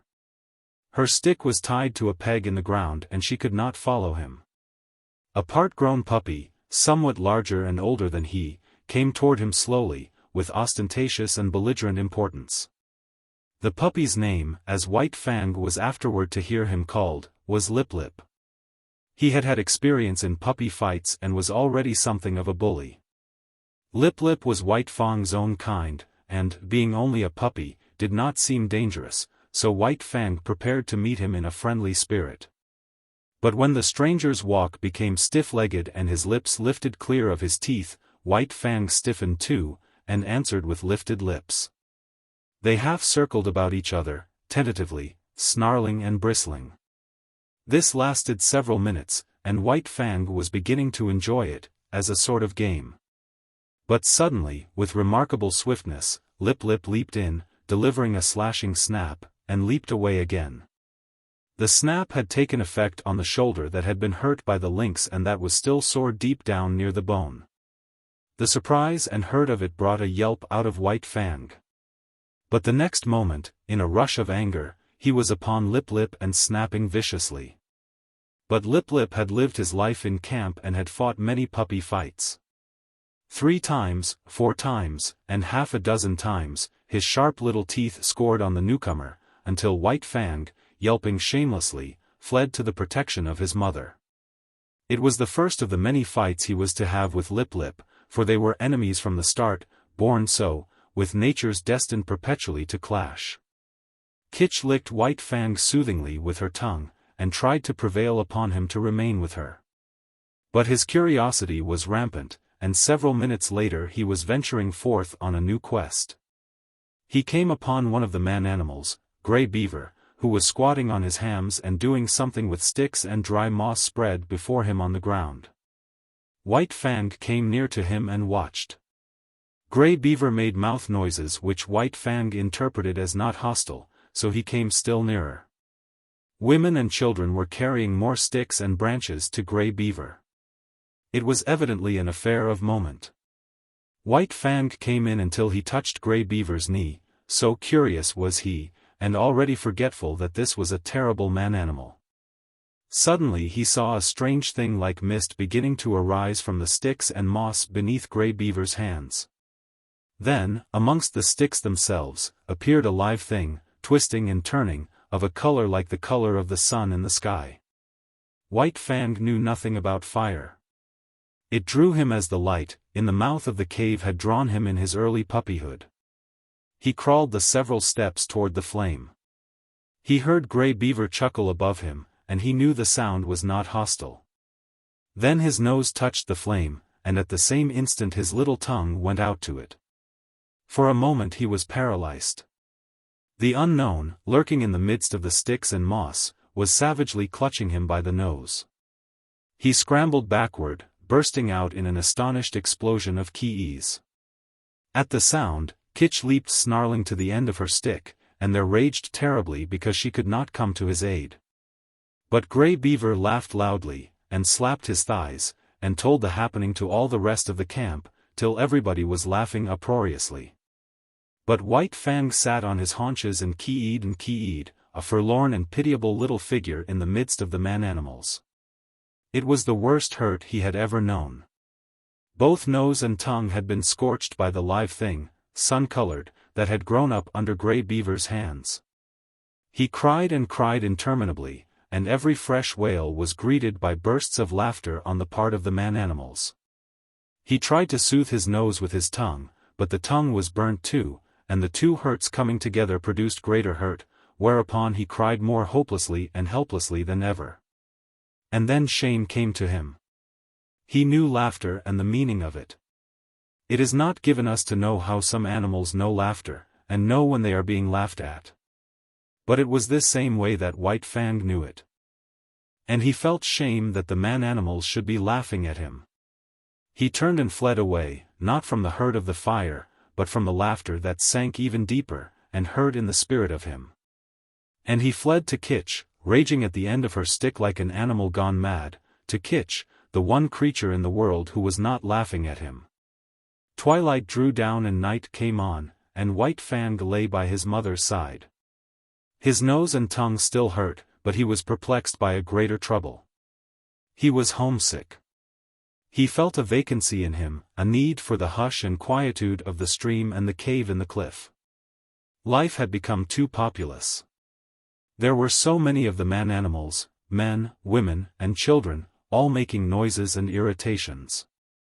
And there were the dogs, ever squabbling and bickering, bursting into uproars and creating confusions.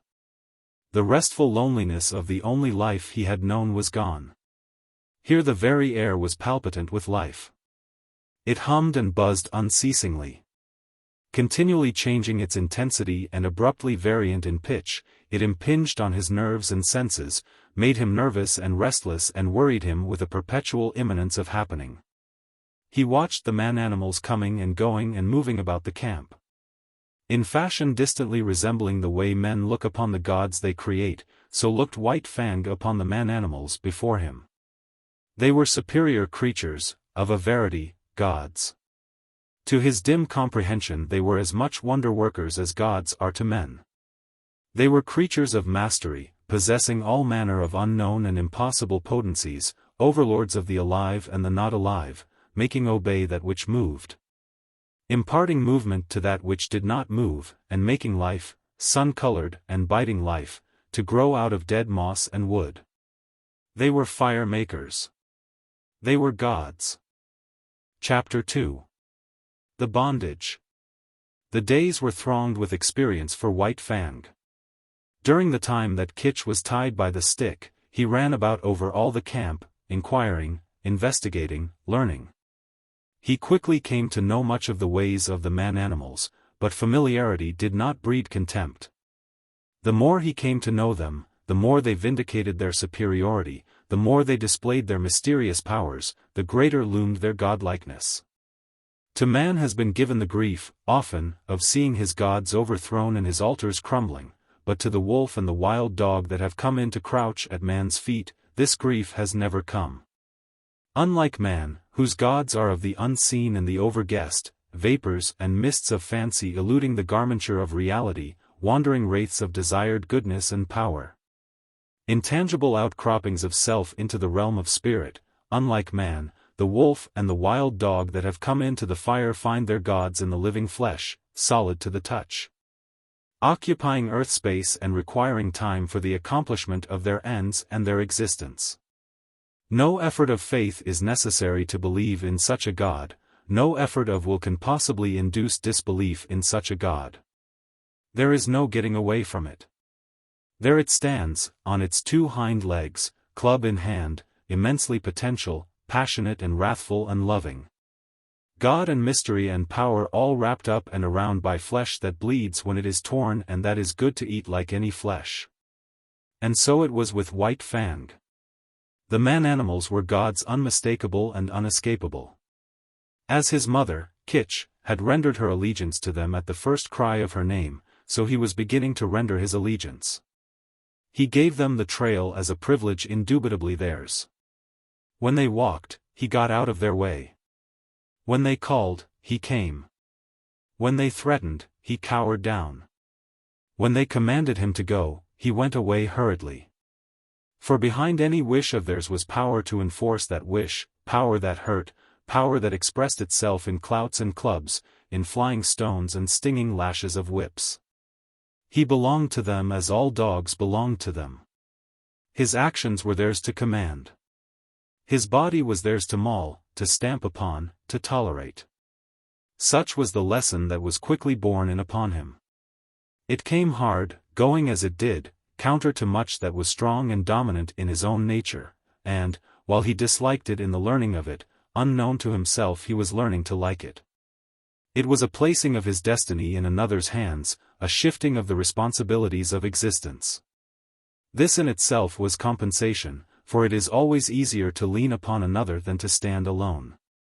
But it did not all happen in a day, this giving over of himself, body and soul, to the man-animals. He could not immediately forego his wild heritage and his memories of the wild. There were days when he crept to the edge of the forest and stood and listened to something calling him far and away. And always he returned, restless and uncomfortable, to whimper softly and wistfully at Kitch's side and to lick her face with eager, questioning tongue. White Fang learned rapidly the ways of the camp. He knew the injustice and greediness of the older dogs when meat or fish was thrown out to be eaten. He came to know that men were more just, children more cruel, and women more kindly and more likely to toss him a bit of meat or bone. And after 2 or 3 painful adventures with the mothers of part-grown puppies, he came into the knowledge that it was always good policy to let such mothers alone. To keep away from them as far as possible, and to avoid them when he saw them coming. But the bane of his life was Lip-Lip. Larger, older, and stronger, Lip-Lip had selected White Fang for his special object of persecution. White Fang fought willingly enough, but he was outclassed. His enemy was too big. Lip-Lip became a nightmare to him. Whenever he ventured away from his mother, the bully was sure to appear, trailing at his heels, snarling at him, picking upon him, and watchful of an opportunity, when no man-animal was near, to spring upon him and force a fight. As Lip-Lip invariably won, he enjoyed it hugely. It became his chief delight in life, as it became White Fang's chief torment. But the effect upon White Fang was not to cow him. Though he suffered most of the damage and was always defeated, his spirit remained unsubdued. Yet a bad effect was produced. He became malignant and morose. His temper had been savage by birth, but it became more savage under this unending persecution. The genial, playful, puppyish side of him found little expression.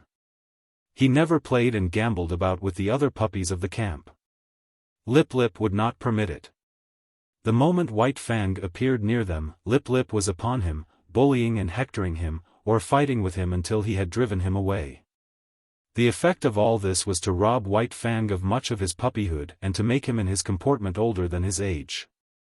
Denied the outlet, through play, of his energies, he recoiled upon himself and developed his mental processes. He became cunning, he had idle time in which to devote himself to thoughts of trickery. Prevented from obtaining his share of meat and fish when a general feed was given to the camp dogs, he became a clever thief. He had to forage for himself, and he foraged well, though he was ofttimes a plague to the squaws in consequence. He learned to sneak about camp, to be crafty, to know what was going on everywhere, to see and to hear everything and to reason accordingly. And successfully to devise ways and means of avoiding his implacable persecutor. It was early in the days of his persecution that he played his first really big crafty game and got there from his first taste of revenge. As Kitch, when with the wolves, had lured out to destruction dogs from the camps of men, so White Fang, in manner somewhat similar, lured Lip Lip into Kitch's avenging jaws. Retreating before Lip Lip, White Fang made an indirect flight that led in and out and around the various teepees of the camp. He was a good runner, swifter than any puppy of his size, and swifter than Lip Lip. But he did not run his best in this chase. He barely held his own, one leap ahead of his pursuer. Lip Lip, excited by the chase and by the persistent nearness of his victim, forgot caution and locality.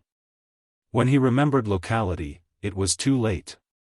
Dashing at top speed around a teepee, he ran full tilt into Kitch lying at the end of her stick.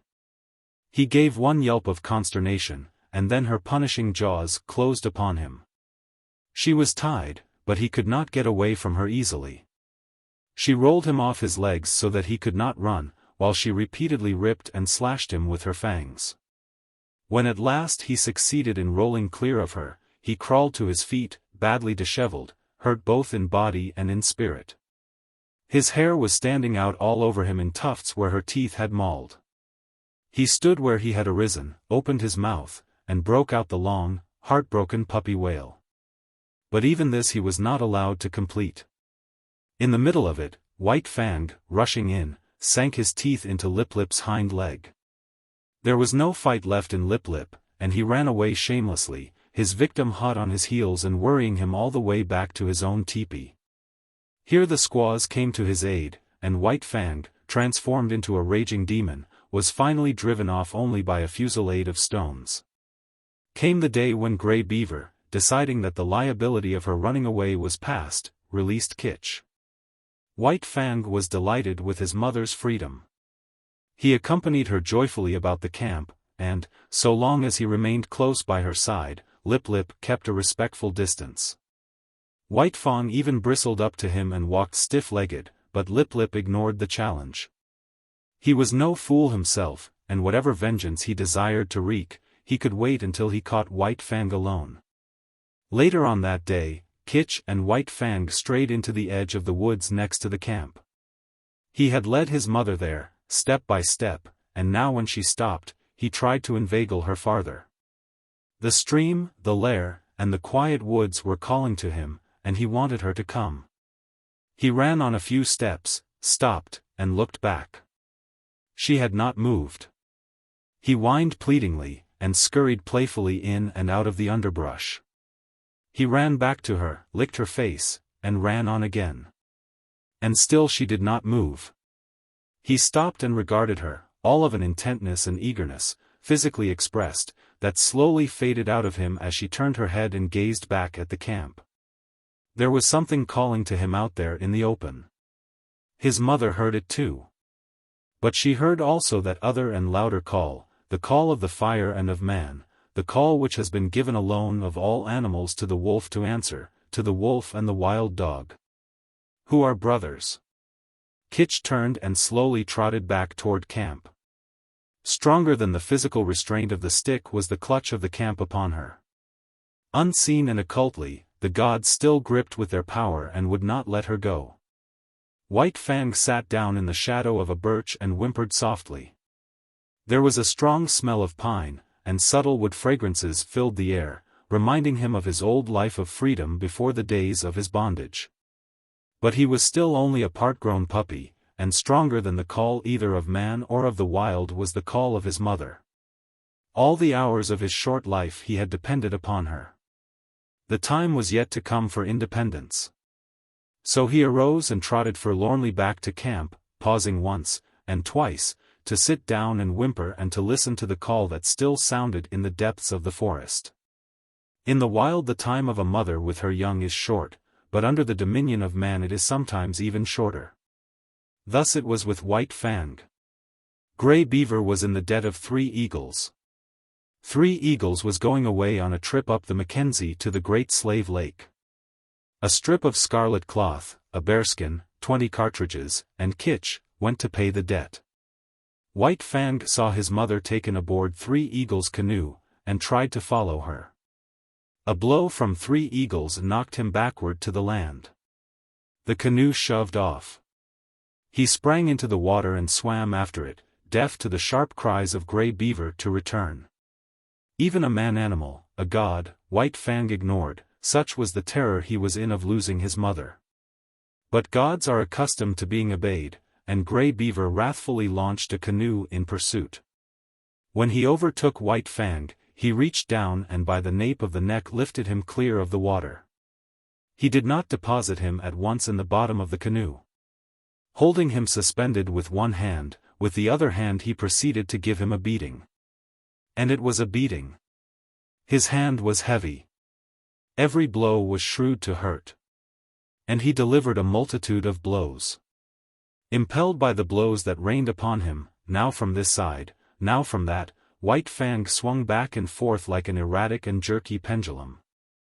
Varying were the emotions that surged through him. At first, he had known surprise. Then came a momentary fear, when he yelped several times to the impact of the hand. But this was quickly followed by anger.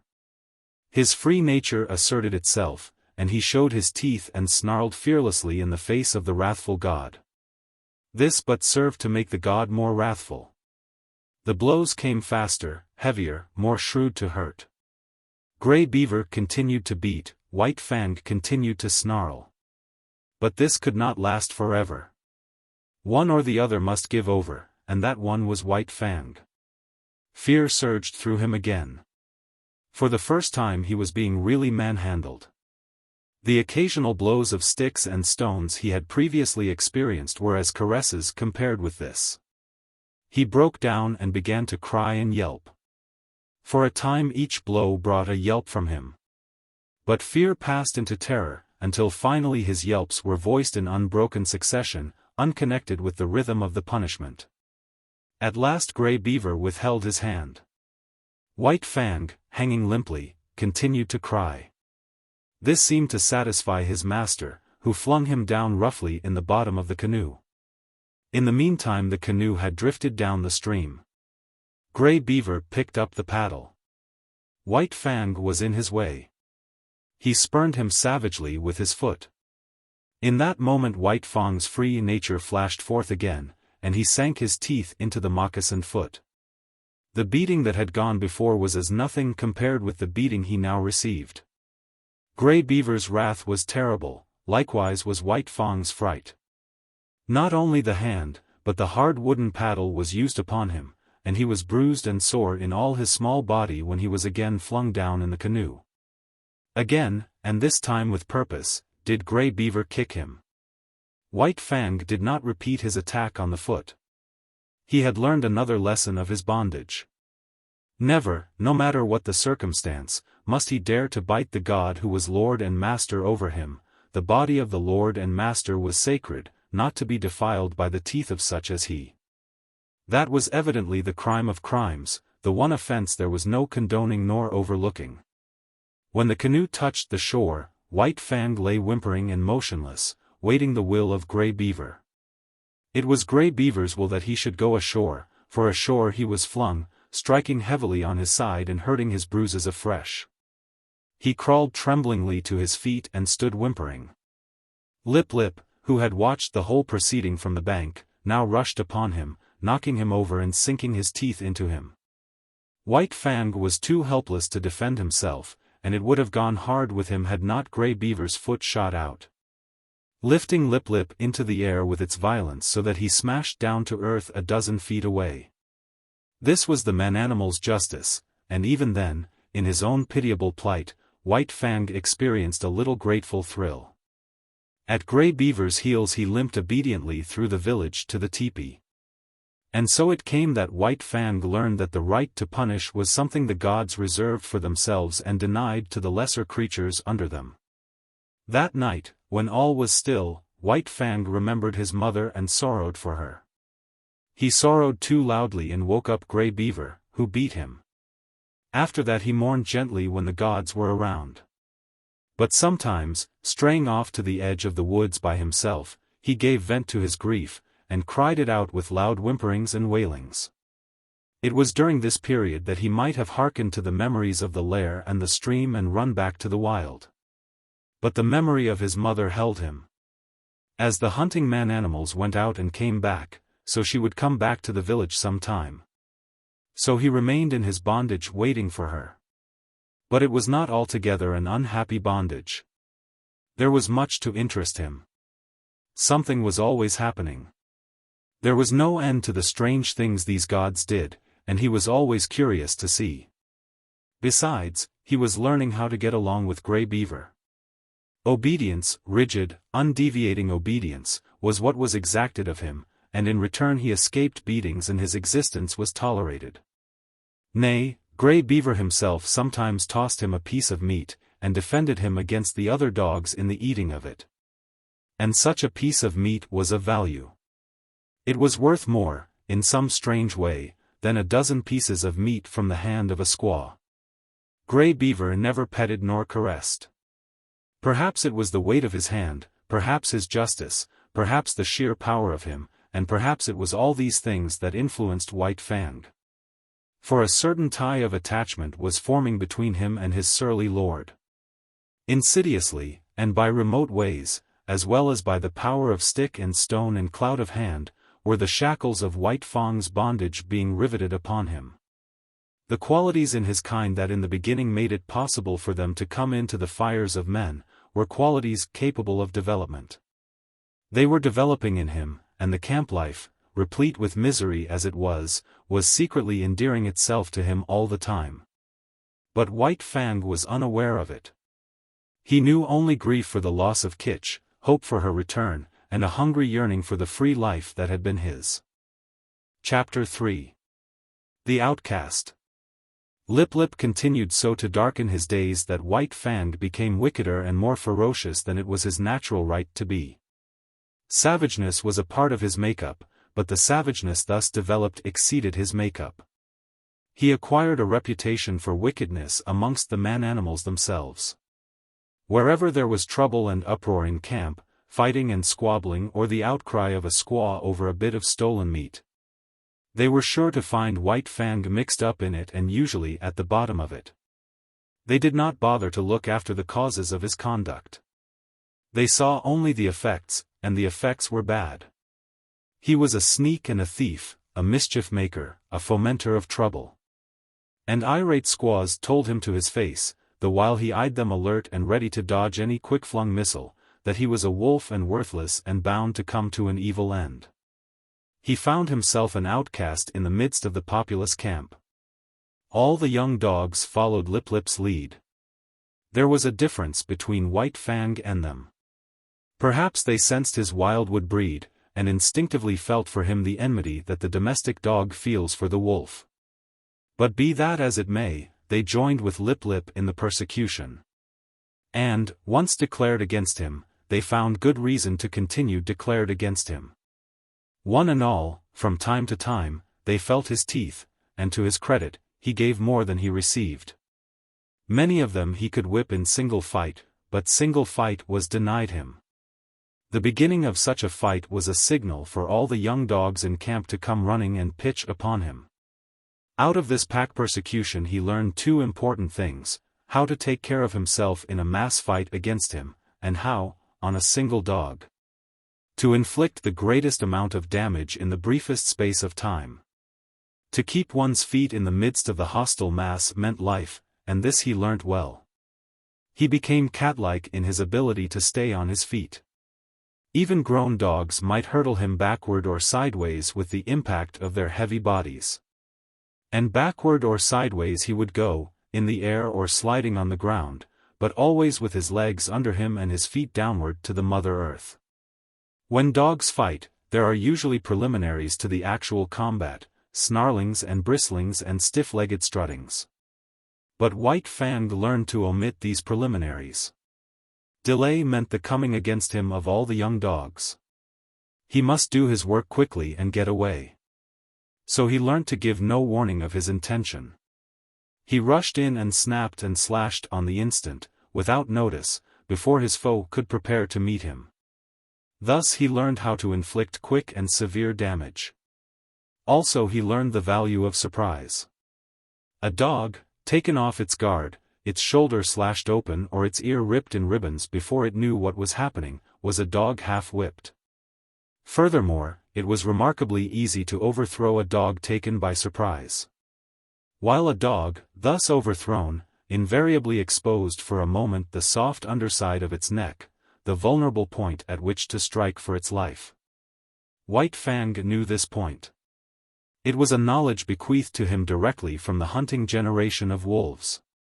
So it was that White Fang's method when he took the offensive, was, first to find a young dog alone. Second, to surprise it and knock it off its feet, and third, to drive in with his teeth at the soft throat. Being but partly grown, his jaws had not yet become large enough nor strong enough to make his throat attack deadly. But many a young dog went around camp with a lacerated throat in token of White Fang's intention. And one day, catching one of his enemies alone on the edge of the woods, he managed, by repeatedly overthrowing him and attacking the throat, to cut the great vein and let out the life. There was a great row that night. He had been observed, the news had been carried to the dead dog's master, the squaws remembered all the instances of stolen meat, and Grey Beaver was beset by many angry voices.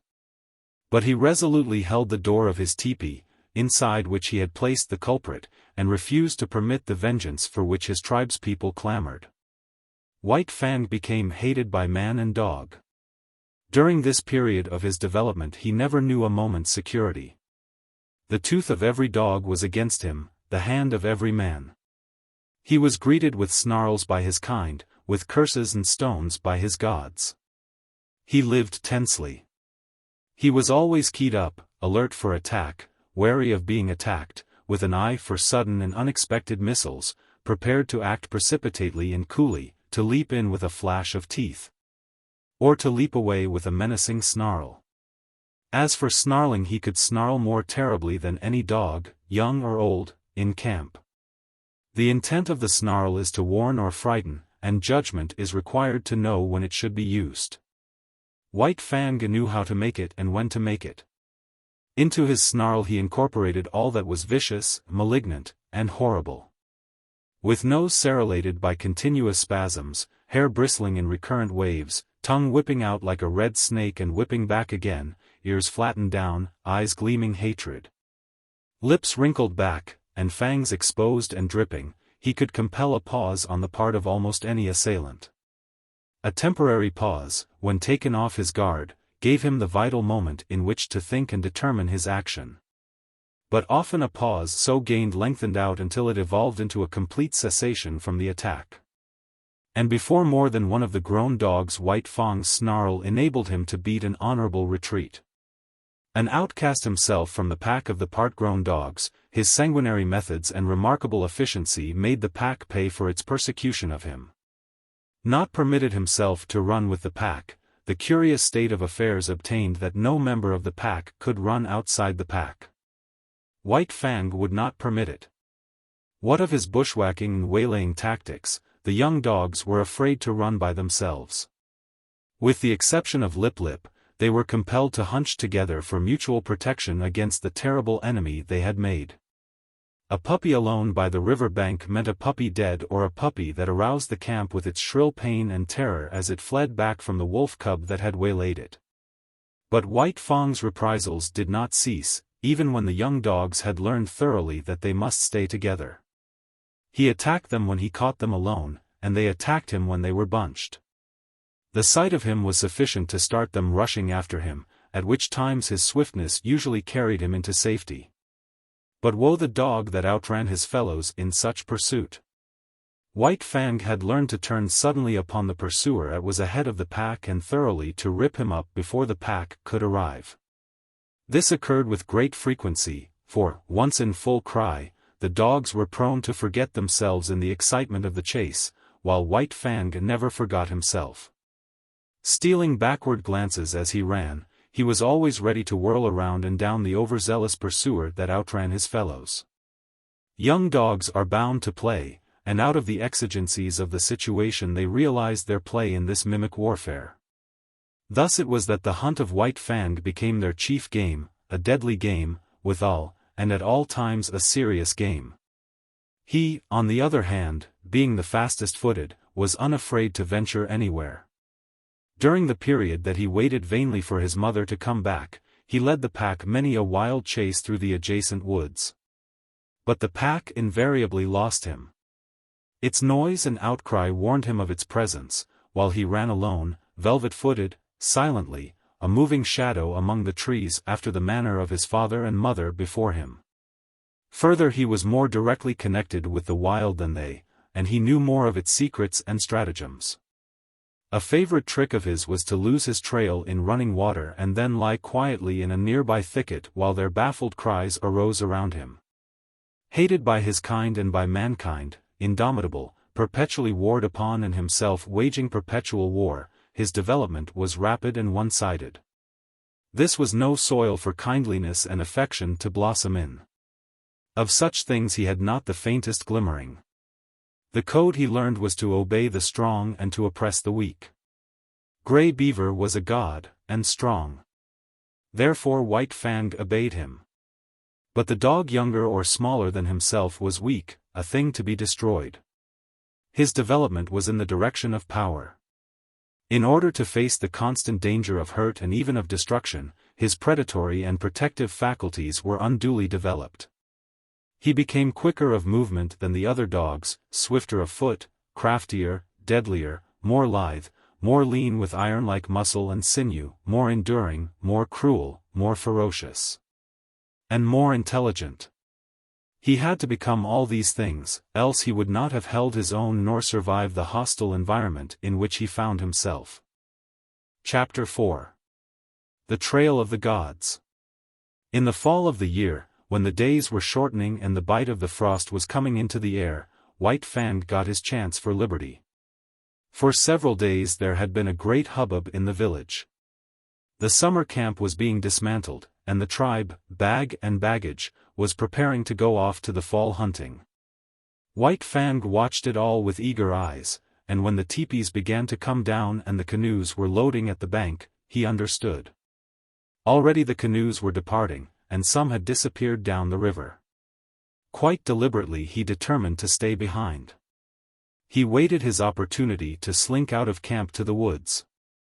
Here, in the running stream where ice was beginning to form, he hid his trail. Then he crawled into the heart of a dense thicket and waited. The time passed by, and he slept intermittently for hours. Then he was aroused by Grey Beaver's voice calling him by name. There were other voices.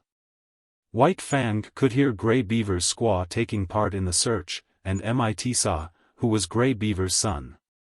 White Fang trembled with fear, and though the impulse came to crawl out of his hiding place, he resisted it.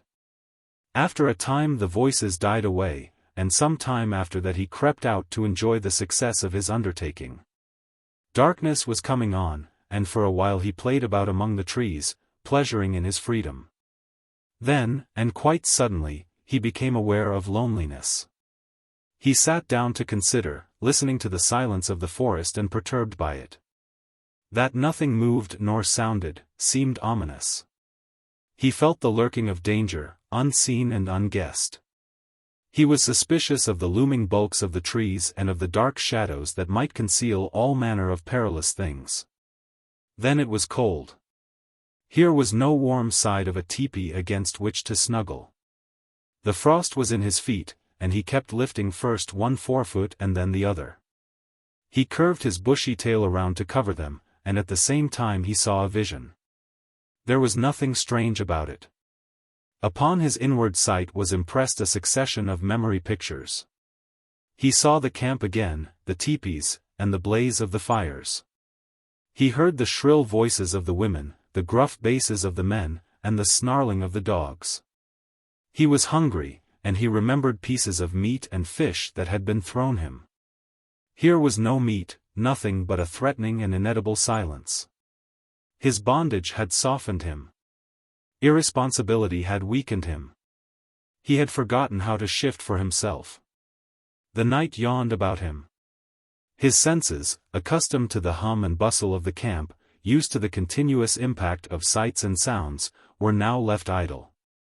There was nothing to do, nothing to see nor hear. They strained to catch some interruption of the silence and immobility of nature. They were appalled by inaction and by the feel of something terrible impending. He gave a great start of fright. A colossal and formless something was rushing across the field of his vision. It was a tree shadow flung by the moon, from whose face the clouds had been brushed away. Reassured, he whimpered softly. Then he suppressed the whimper for fear that it might attract the attention of the lurking dangers. A tree, contracting in the cool of the night, made a loud noise. It was directly above him. He yelped in his fright. A panic seized him, and he ran madly toward the village. He knew an overpowering desire for the protection and companionship of man. In his nostrils was the smell of the camp smoke. In his ears the camp sounds and cries were ringing loud. He passed out of the forest and into the moonlit open where were no shadows nor darknesses. But no village greeted his eyes. He had forgotten. The village had gone away. His wild flight ceased abruptly. There was no place to which to flee. He slunk forlornly through the deserted camp, smelling the rubbish heaps and the discarded rags and tags of the gods. He would have been glad for the rattle of stones about him, flung by an angry squaw, glad for the hand of Grey Beaver descending upon him in wrath. While he would have welcomed with delight Lip Lip and the whole snarling, cowardly pack. He came to where Grey Beaver's teepee had stood. In the center of the space it had occupied, he sat down. He pointed his nose at the moon. His throat was afflicted by rigid spasms, his mouth opened, and in a heartbroken cry bubbled up his loneliness and fear, his grief for Kitch. All his past sorrows and miseries as well as his apprehension of sufferings and dangers to come. It was the long wolf howl, full-throated and mournful, the first howl he had ever uttered. The coming of daylight dispelled his fears but increased his loneliness. The naked earth, which so shortly before had been so populous, thrust his loneliness more forcibly upon him. It did not take him long to make up his mind. He plunged into the forest and followed the river bank down the stream. All day he ran. He did not rest. He seemed made to run on forever. His iron-like body ignored fatigue. And even after fatigue came, his heritage of endurance braced him to endless endeavor and enabled him to drive his complaining body onward. Where the river swung in against precipitous bluffs, he climbed the high mountains behind. Rivers and streams that entered the main river he forded or swam. Often he took to the rim ice that was beginning to form, and more than once he crashed through and struggled for life in the icy current. Always he was on the lookout for the trail of the gods where it might leave the river and proceed inland. White Fang was intelligent beyond the average of his kind. Yet his mental vision was not wide enough to embrace the other bank of the Mackenzie. What if the trail of the gods led out on that side? It never entered his head. Later on, when he had traveled more and grown older and wiser and come to know more of trails and rivers, it might be that he could grasp and apprehend such a possibility. But that mental power was yet in the future. Just now he ran blindly, his own bank of the Mackenzie alone entering into his calculations. All night he ran, blundering in the darkness into mishaps and obstacles that delayed but did not daunt. By the middle of the second day he had been running continuously for 30 hours, and the iron of his flesh was giving out. It was the endurance of his mind that kept him going. He had not eaten in 40 hours, and he was weak with hunger. The repeated drenchings in the icy water had likewise had their effect on him. His handsome coat was draggled. The broad pads of his feet were bruised and bleeding. He had begun to limp, and this limp increased with the hours. To make it worse, the light of the sky was obscured and snow began to fall, a raw, moist, melting, clinging snow, slippery underfoot, that hid from him the landscape he traversed. And that covered over the inequalities of the ground so that the way of his feet was more difficult and painful. Grey Beaver had intended camping that night on the far bank of the Mackenzie, for it was in that direction that the hunting lay. But on the near bank, shortly before dark, a moose coming down to drink, had been espied by Klondike, who was Grey Beaver's squaw. Now, had not the moose come down to drink, had not Mitsaw been steering out of the course because of the snow, had not Klondike sighted the moose, and had not Grey Beaver killed it with a lucky shot from his rifle, all subsequent things would have happened differently. Grey Beaver would not have camped on the near side of the Mackenzie, and White Fang would have passed by and gone on, either to die or to find his way to his wild brothers and become one of them, a wolf to the end of his days. Night had fallen. The snow was flying more thickly, and White Fang, whimpering softly to himself as he stumbled and limped along, came upon a fresh trail in the snow. So fresh was it that he knew it immediately for what it was. Whining with eagerness, he followed back from the river bank and in among the trees. The camp sounds came to his ears. He saw the blaze of the fire, Klondike cooking, and Grey Beaver squatting on his hams and mumbling a chunk of raw tallow. There was fresh meat in camp. White Fang expected a beating.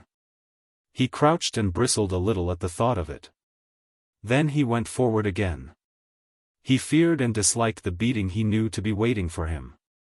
But he knew, further, that the comfort of the fire would be his, the protection of the gods, the companionship of the dogs, the last, a companionship of enmity.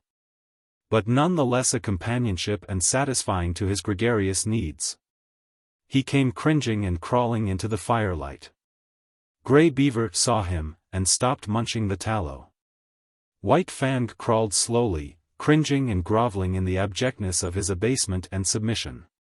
He crawled straight toward Grey Beaver, every inch of his progress becoming slower and more painful. At last he lay at the master's feet, into whose possession he now surrendered himself, voluntarily, body and soul. Of his own choice, he came in to sit by man's fire and to be ruled by him. White Fang trembled, waiting for the punishment to fall upon him. There was a movement of the hand above him. He cringed involuntarily under the expected blow. It did not fall. He stole a glance upward. Grey Beaver was breaking the lump of tallow in half. Grey Beaver was offering him one piece of the tallow. Very gently and somewhat suspiciously, he first smelled the tallow and then proceeded to eat it. Grey Beaver ordered meat to be brought to him, and guarded him from the other dogs while he ate. After that, grateful and content, White Fang lay at Grey Beaver's feet, gazing at the fire that warmed him, blinking and dozing, secure in the knowledge that the morrow would find him not wandering forlorn through bleak forest stretches, but in the camp of the man-animals, with the gods to whom he had given himself and upon whom he was now dependent. Chapter 5. The Covenant. When December was well along, Grey Beaver went on a journey up the Mackenzie. Mitsaw and Klondike went with him. One sled he drove himself, drawn by dogs he had traded for or borrowed. A second and smaller sled was driven by Mitsaw, and to this was harnessed a team of puppies. It was more of a toy affair than anything else, yet it was the delight of Mitsaw, who felt that he was beginning to do a man's work in the world. Also, he was learning to drive dogs and to train dogs, while the puppies themselves were being broken into the harness. Furthermore, the sled was of some service, for it carried nearly 200 pounds of outfit and food. White Fang had seen the camp dogs toiling in the harness, so that he did not resent overmuch the first placing of the harness upon himself. About his neck was put a moss-stuffed collar, which was connected by 2 pulling traces to a strap that passed around his chest and over his back. It was to this that was fastened the long rope by which he pulled at the sled. There were 7 puppies in the team. The others had been born earlier in the year and were 9 and 10 months old, while White Fang was only 8 months old. Each dog was fastened to the sled by a single rope. No 2 ropes were of the same length, while the difference in length between any 2 ropes was at least that of a dog's body. Every rope was brought to a ring at the front end of the sled. The sled itself was without runners, being a birch bark toboggan, with a turned forward end to keep it from plowing under the snow. This construction enabled the weight of the sled and load to be distributed over the largest snow surface, for the snow was crystal powder and very soft. Observing the same principle of widest distribution of weight, the dogs at the ends of their ropes radiated fan fashion from the nose of the sled, so that no dog trod in another's footsteps. There was, furthermore, another virtue in the fan formation. The ropes of varying length prevented the dogs attacking from the rear those that ran in front of them. For a dog to attack another, it would have to turn upon one at a shorter rope. In which case it would find itself face to face with the dog attacked, and also it would find itself facing the whip of the driver. But the most peculiar virtue of all lay in the fact that the dog that strove to attack one in front of him must pull the sled faster, and that the faster the sled traveled, the faster could the dog attacked run away.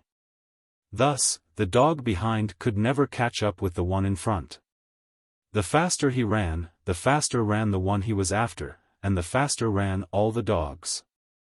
Incidentally, the sled went faster, and thus, by cunning indirection, did man increase his mastery over the beasts.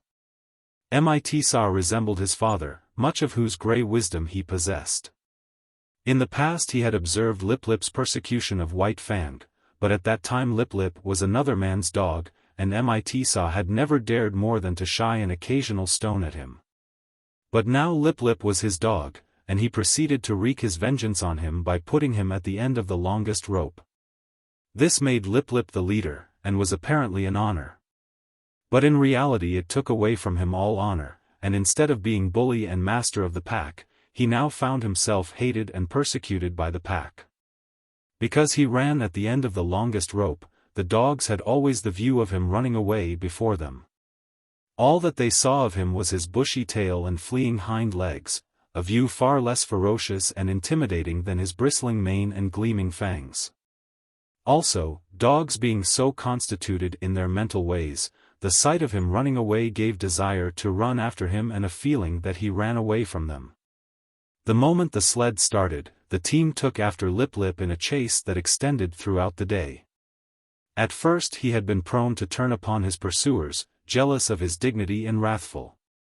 But at such times Mitsaw would throw the stinging lash of the 30-foot caribou gut whip into his face and compel him to turn tail and run on. Lip Lip might face the pack, but he could not face that whip, and all that was left him to do was to keep his long rope taut and his flanks ahead of the teeth of his mates. But a still greater cunning lurked in the recesses of the Indian mind. To give point to unending pursuit of the leader, Mitsaw favored him over the other dogs. These favors aroused in them jealousy and hatred. In their presence Mitsaw would give him meat and would give it to him only. This was maddening to them. They would rage around just outside the throwing distance of the whip, while Lip Lip devoured the meat and Mitsaw protected him. And when there was no meat to give, Mitsaw would keep the team at a distance and make believe to give meat to Lip Lip. White Fang took kindly to the work. He had traveled a greater distance than the other dogs in the yielding of himself to the rule of the gods, and he had learned more thoroughly the futility of opposing their will. In addition, the persecution he had suffered from the pack had made the pack less to him in the scheme of things, and man more. He had not learned to be dependent on his kind for companionship. Besides, Kitch was well nigh forgotten, and the chief outlet of expression that remained to him was in the allegiance he tendered the gods he had accepted as masters. So he worked hard, learned discipline, and was obedient. Faithfulness and willingness characterized his toil. These are essential traits of the wolf and the wild dog when they have become domesticated, and these traits White Fang possessed in unusual measure. A companionship did exist between White Fang and the other dogs, but it was one of warfare and enmity. He had never learned to play with them. He knew only how to fight, and fight with them he did, returning to them 100-fold the snaps and slashes they had given him in the days when Lip Lip was leader of the pack. But Lip Lip was no longer leader, except when he fled away before his mates at the end of his rope, the sled bounding along behind. In camp he kept close to Mitsa or Grey Beaver or Klukooch. He did not dare venture away from the gods, for now the fangs of all dogs were against him, and he tasted to the dregs the persecution that had been White Fang's. With the overthrow of Lip Lip, White Fang could have become leader of the pack. But he was too morose and solitary for that. He merely thrashed his teammates. Otherwise he ignored them. They got out of his way when he came along, nor did the boldest of them ever dare to rob him of his meat. On the contrary, they devoured their own meat hurriedly, for fear that he would take it away from them. White Fang knew the law well, to oppress the weak and obey the strong. He ate his share of meat as rapidly as he could. And then woe the dog that had not yet finished. A snarl and a flash of fangs, and that dog would wail his indignation to the uncomforting stars while White Fang finished his portion for him. Every little while, however, one dog or another would flame up in revolt and be promptly subdued. Thus White Fang was kept in training. He was jealous of the isolation in which he kept himself in the midst of the pack, and he fought often to maintain it. But such fights were of brief duration. He was too quick for the others. They were slashed open and bleeding before they knew what had happened, were whipped almost before they had begun to fight.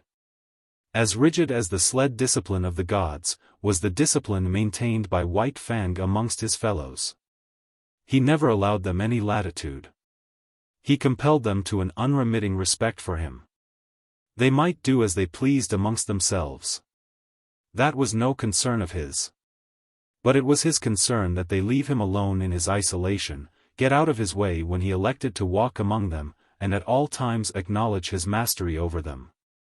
A hint of stiff-leggedness on their part, a lifted lip or a bristle of hair, and he would be upon them, merciless and cruel, swiftly convincing them of the error of their way. He was a monstrous tyrant. His mastery was rigid as steel. He oppressed the weak with a vengeance. Not for nothing had he been exposed to the pitiless struggles for life in the day of his cubhood, when his mother and he, alone and unaided, held their own and survived in the ferocious environment of the wild. And not for nothing had he learned to walk softly when superior strength went by. He oppressed the weak, but he respected the strong. And in the course of the long journey with Grey Beaver he walked softly indeed amongst the full-grown dogs in the camps of the strange man-animals they encountered. The months passed by. Still continued the journey of Grey Beaver. White Fang's strength was developed by the long hours on trail and the steady toil at the sled. And it would have seemed that his mental development was well-nigh complete. He had come to know quite thoroughly the world in which he lived. His outlook was bleak and materialistic. The world as he saw it was a fierce and brutal world, a world without warmth, a world in which caresses and affection and the bright sweetnesses of the spirit did not exist. He had no affection for Grey Beaver. True, he was a god, but a most savage god. White Fang was glad to acknowledge his lordship, but it was a lordship based upon superior intelligence and brute strength. There was something in the fiber of White Fang's being that made his lordship a thing to be desired, else he would not have come back from the wild when he did to tender his allegiance. There were deeps in his nature which had never been sounded. A kind word, a caressing touch of the hand, on the part of Grey Beaver, might have sounded these deeps. But Grey Beaver did not caress, nor speak kind words. It was not his way. His primacy was savage, and savagely he ruled, administering justice with a club, punishing transgression with the pain of a blow, and rewarding merit, not by kindness, but by withholding a blow. So White Fang knew nothing of the heaven a man's hand might contain for him. Besides, he did not like the hands of the man-animals. He was suspicious of them. It was true that they sometimes gave meat, but more often they gave hurt. Hands were things to keep away from. They hurled stones, wielded sticks and clubs and whips, administered slaps and clouts, and, when they touched him, were cunning to hurt with pinch and twist and wrench. In strange villages he had encountered the hands of the children and learned that they were cruel to hurt. Also, he had once nearly had an eye poked out by a toddling papoose. From these experiences he became suspicious of all children. He could not tolerate them. When they came near with their ominous hands, he got up. It was in a village at the Great Slave Lake, that, in the course of resenting the evil of the hands of the man-animals, he came to modify the law that he had learned from Grey Beaver, namely, that the unpardonable crime was to bite one of the gods. In this village, after the custom of all dogs in all villages, White Fang went foraging, for food. A boy was chopping frozen moose meat with an axe, and the chips were flying in the snow. White Fang, sliding by in quest of meat, stopped and began to eat the chips. He observed the boy lay down the axe and take up a stout club. White Fang sprang clear, just in time to escape the descending blow. The boy pursued him, and he, a stranger in the village, fled between two teepees to find himself cornered against a high earth bank. There was no escape for White Fang. The only way out was between the two teepees, and this the boy guarded. Holding his club prepared to strike, he drew in on his cornered quarry. White Fang was furious. He faced the boy, bristling and snarling, his sense of justice outraged. He knew the law of forage. All the wastage of meat, such as the frozen chips, belonged to the dog that found it.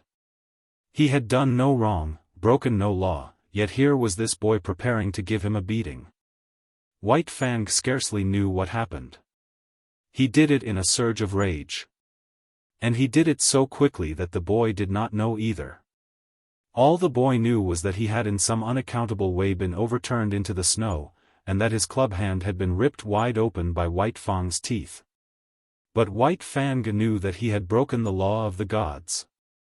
He had driven his teeth into the sacred flesh of one of them, and could expect nothing but a most terrible punishment. He fled away to Grey Beaver, behind whose protecting legs he crouched when the bitten boy and the boy's family came, demanding vengeance. But they went away with vengeance unsatisfied. Grey Beaver defended White Fang. So did Mitsa and Klokooch. White Fang, listening to the wordy war and watching the angry gestures, knew that his act was justified. And so it came that he learned there were gods and gods. There were his gods, and there were other gods, and between them there was a difference. Justice or injustice, it was all the same, he must take all things from the hands of his own gods. But he was not compelled to take injustice from the other gods. It was his privilege to resent it with his teeth. And this also was a law of the gods. Before the day was out, White Fang was to learn more about this law. Mitsa, alone, gathering firewood in the forest, encountered the boy that had been bitten. With him were other boys. Hot words passed. Then all the boys attacked Mitsa. It was going hard with him. Blows were raining upon him from all sides. White Fang looked on at first. This was an affair of the gods, and no concern of his. Then he realized that this was Mitsa, one of his own particular gods, who was being maltreated. It was no reasoned impulse that made White Fang do what he then did. A mad rush of anger sent him leaping in amongst the combatants. 5 minutes later the landscape was covered with fleeing boys, many of whom dripped blood upon the snow in token that White Fang's teeth had not been idle. When Mitsa told the story in camp, Grey Beaver ordered meat to be given to White Fang. He ordered much meat to be given, and White Fang, gorged and sleepy by the fire, knew that the law had received its verification. It was in line with these experiences that White Fang came to learn the law of property and the duty of the defense of property. From the protection of his god's body to the protection of his god's possessions was a step, and this step he made. What was his god's was to be defended against all the world, even to the extent of biting other gods. Not only was such an act sacrilegious in its nature, but it was fraught with peril. The gods were all-powerful, and a dog was no match against them, yet White Fang learned to face them, fiercely belligerent and unafraid. Duty rose above fear, and thieving gods learned to leave Grey Beaver's property alone. One thing, in this connection, White Fang quickly learnt, and that was that a thieving god was usually a cowardly god and prone to run away at the sounding of the alarm. Also, he learned that but brief time elapsed between his sounding of the alarm and Grey Beaver coming to his aid. He came to know that it was not fear of him that drove the thief away, but fear of Grey Beaver. White Fang did not give the alarm by barking. He never barked. His method was to drive straight at the intruder, and to sink his teeth in if he could. Because he was morose and solitary, having nothing to do with the other dogs, he was unusually fitted to guard his master's property, and in this he was encouraged and trained by Grey Beaver. One result of this was to make White Fang more ferocious and indomitable, and more solitary. The months went by, binding stronger and stronger the covenant between dog and man. This was the ancient covenant that the first wolf that came in from the wild entered into with man. And, like all succeeding wolves and wild dogs that had done likewise, White Fang worked the covenant out for himself. The terms were simple. For the possession of a flesh and blood god, he exchanged his own liberty. Food and fire, protection and companionship, were some of the things he received from the god. In return, he guarded the god's property, defended his body, worked for him, and obeyed him. The possession of a god implies service. White Fang's was a service of duty and awe, but not of love. He did not know what love was. He had no experience of love. Kitch was a remote memory. Besides, not only had he abandoned the wild and his kind when he gave himself up to man, but the terms of the covenant were such that if ever he met Kitch again he would not desert his god to go with her. His allegiance to man seemed somehow a law of his being greater than the love of liberty, of kind and kin. Chapter 6. The Famine. The spring of the year was at hand when Grey Beaver finished his long journey. It was April, and White Fang was a year old when he pulled into the home villages and was loosed from the harness by Mitsa. Though a long way from his full growth, White Fang, next to Lip Lip, was the largest yearling in the village. Both from his father, the wolf, and from Kitch, he had inherited stature and strength, and already he was measuring up alongside the full-grown dogs. But he had not yet grown compact. His body was slender and rangy, and his strength more stringy than massive. His coat was the true wolf gray, and to all appearances he was true wolf himself. The quarter strain of dog he had inherited from Kitch had left no mark on him physically, though it had played its part in his mental makeup.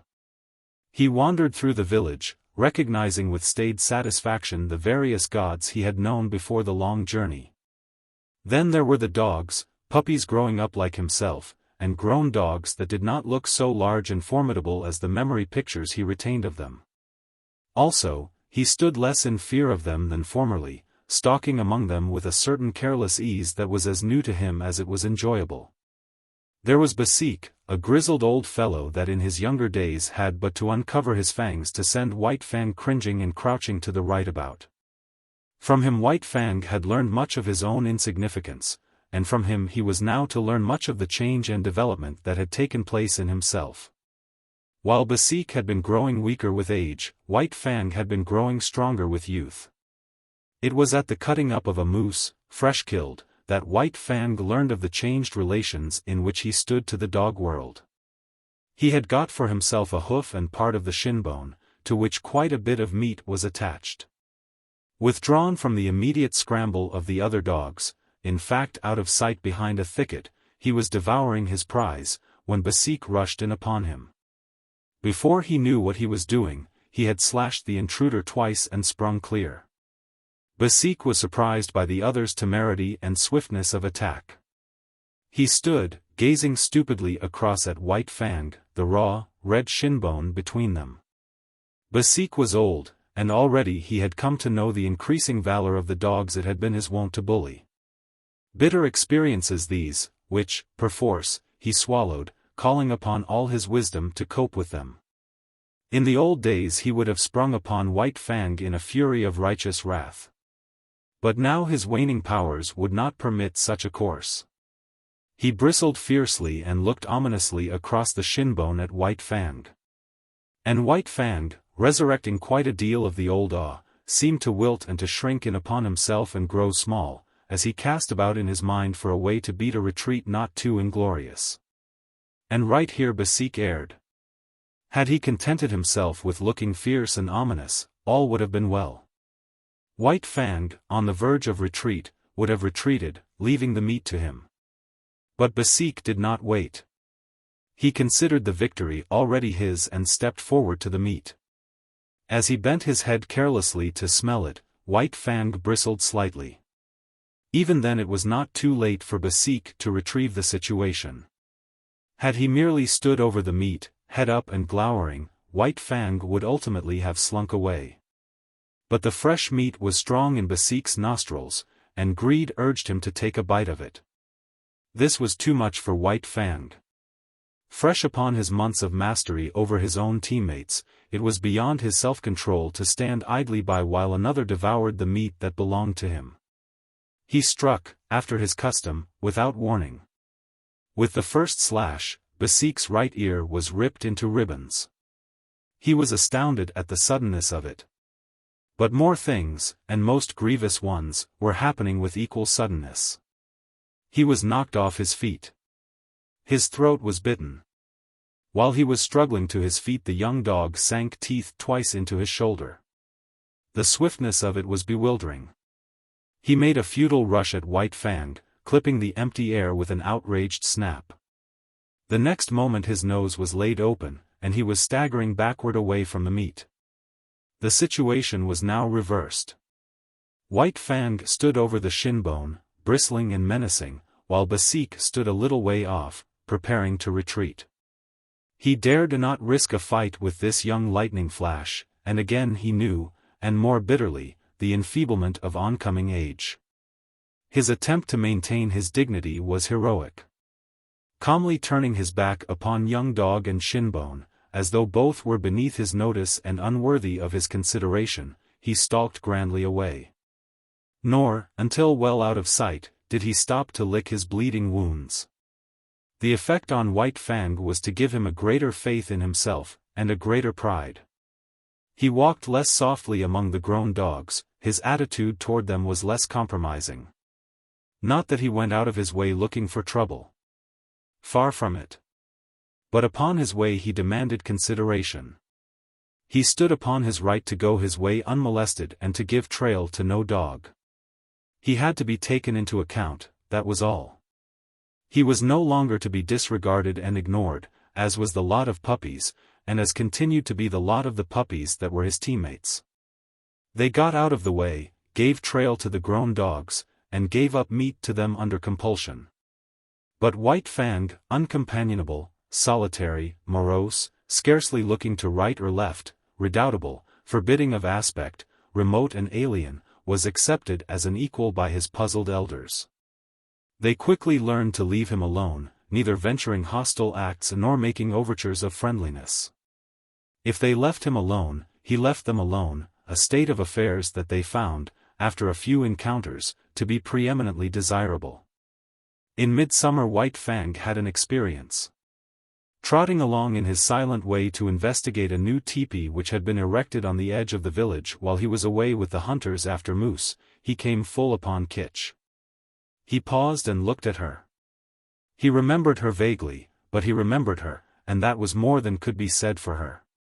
She lifted her lip at him in the old snarl of menace, and his memory became clear. His forgotten cubhood, all that was associated with that familiar snarl, rushed back to him. Before he had known the gods, she had been to him the centerpin of the universe. The old familiar feelings of that time came back upon him, surged up within him.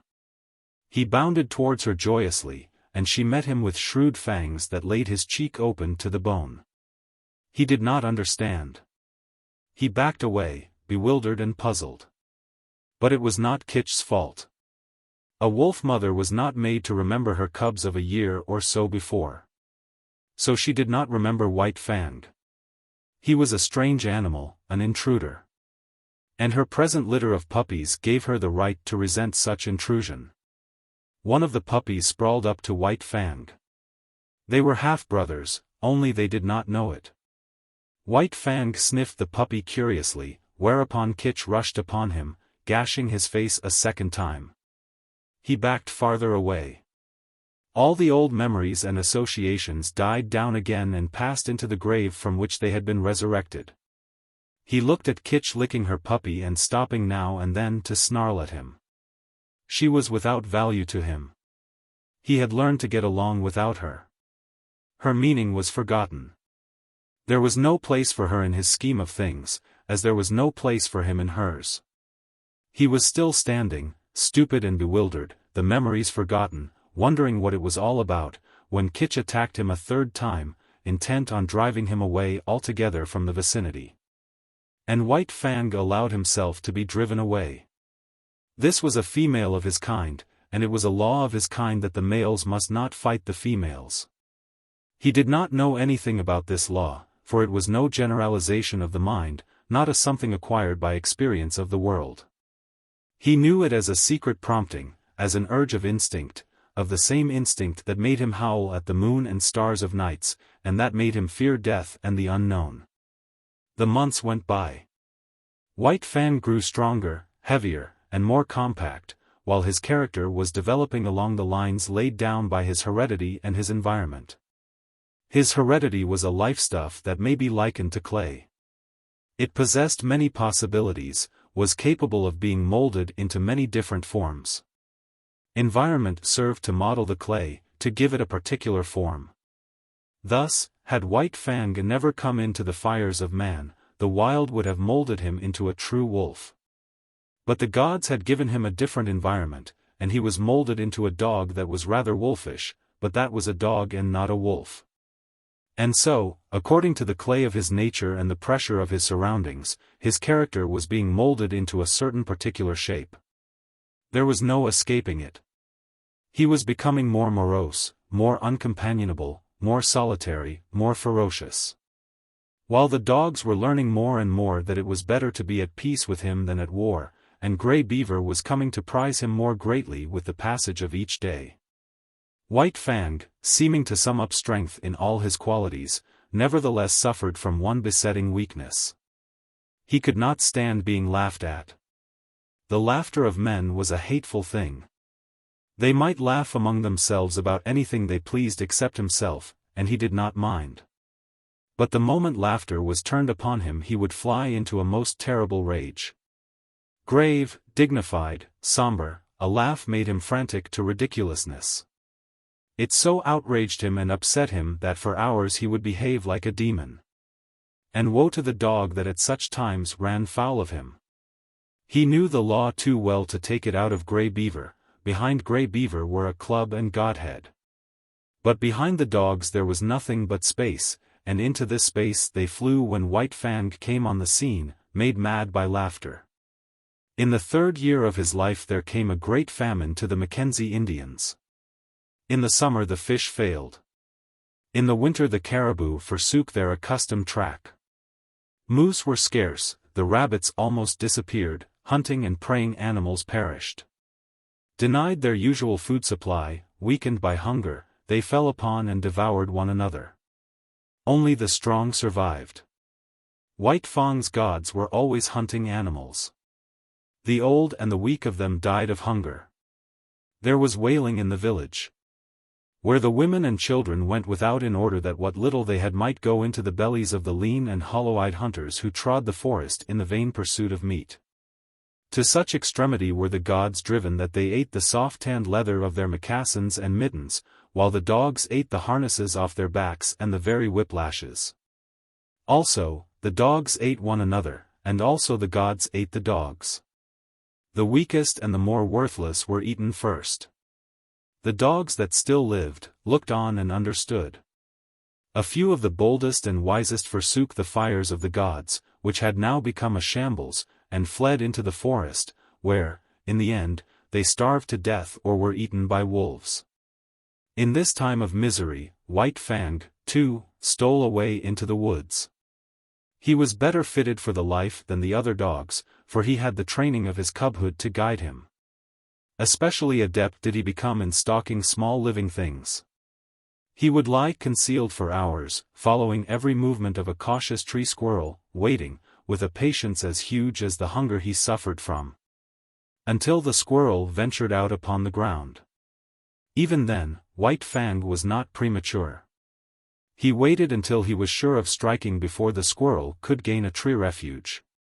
Then, and not until then, would he flash from his hiding place, a gray projectile, incredibly swift, never failing its mark, the fleeing squirrel that fled not fast enough. Successful as he was with squirrels, there was one difficulty that prevented him from living and growing fat on them. There were not enough squirrels. So he was driven to hunt still smaller things. So acute did his hunger become at times that he was not above rooting out wood mice from their burrows in the ground. Nor did he scorn to do battle with a weasel as hungry as himself and many times more ferocious. In the worst pinches of the famine he stole back to the fires of the gods. But he did not go into the fires. He lurked in the forest, avoiding discovery and robbing the snares at the rare intervals when game was caught. He even robbed Grey Beaver's snare of a rabbit at a time when Grey Beaver staggered and tottered through the forest, sitting down often to rest, what of weakness and of shortness of breath. One day while Fang encountered a young wolf, gaunt and scrawny, loose-jointed with famine. Had he not been hungry himself, White Fang might have gone with him and eventually found his way into the pack amongst his wild brethren. As it was, he ran the young wolf down and killed and ate him. Fortune seemed to favor him. Always, when hardest pressed for food, he found something to kill. Again, when he was weak, it was his luck that none of the larger preying animals chanced upon him. Thus, he was strong from the 2 days eating a lynx had afforded him when the hungry wolf pack ran full tilt upon him. It was a long, cruel chase, but he was better nourished than they, and in the end outran them. And not only did he outrun them, but, circling widely back on his track, he gathered in one of his exhausted pursuers. After that he left that part of the country and journeyed over to the valley wherein he had been born. Here, in the old lair, he encountered Kitch. Up to her old tricks, she, too, had fled the inhospitable fires of the gods and gone back to her old refuge to give birth to her young. Of this litter but one remained alive when White Fang came upon the scene, and this one was not destined to live long. Young life had little chance in such a famine. Kitch's greeting of her grown son was anything but affectionate. But White Fang did not mind. He had outgrown his mother. So he turned tail philosophically and trotted on up the stream. At the forks he took the turning to the left, where he found the lair of the lynx with whom his mother and he had fought long before. Here, in the abandoned lair, he settled down and rested for a day. During the early summer, in the last days of the famine, he met Lip Lip, who had likewise taken to the woods, where he had eked out a miserable existence. White Fang came upon him unexpectedly. Trotting in opposite directions along the base of a high bluff, they rounded a corner of rock and found themselves face to face. They paused with instant alarm, and looked at each other suspiciously. White Fang was in splendid condition. His hunting had been good, and for a week he had eaten his fill. He was even gorged from his latest kill. But in the moment he looked at Lip Lip his hair rose on end all along his back. It was an involuntary bristling on his part, the physical state that in the past had always accompanied the mental state produced in him by Lip Lip's bullying and persecution. As in the past he had bristled and snarled at sight of Lip Lip, so now, and automatically, he bristled and snarled. He did not waste any time. The thing was done thoroughly and with dispatch. Lip essayed to back away, but White Fang struck him hard, shoulder to shoulder. Lip was overthrown and rolled upon his back. White Fang's teeth drove into the scrawny throat. There was a death struggle, during which White Fang walked around, stiff-legged and observant. Then he resumed his course and trotted on along the base of the bluff. One day, not long after, he came to the edge of the forest, where a narrow stretch of open land sloped down to the Mackenzie. He had been over this ground before, when it was bare, but now a village occupied it. Still hidden amongst the trees, he paused to study the situation.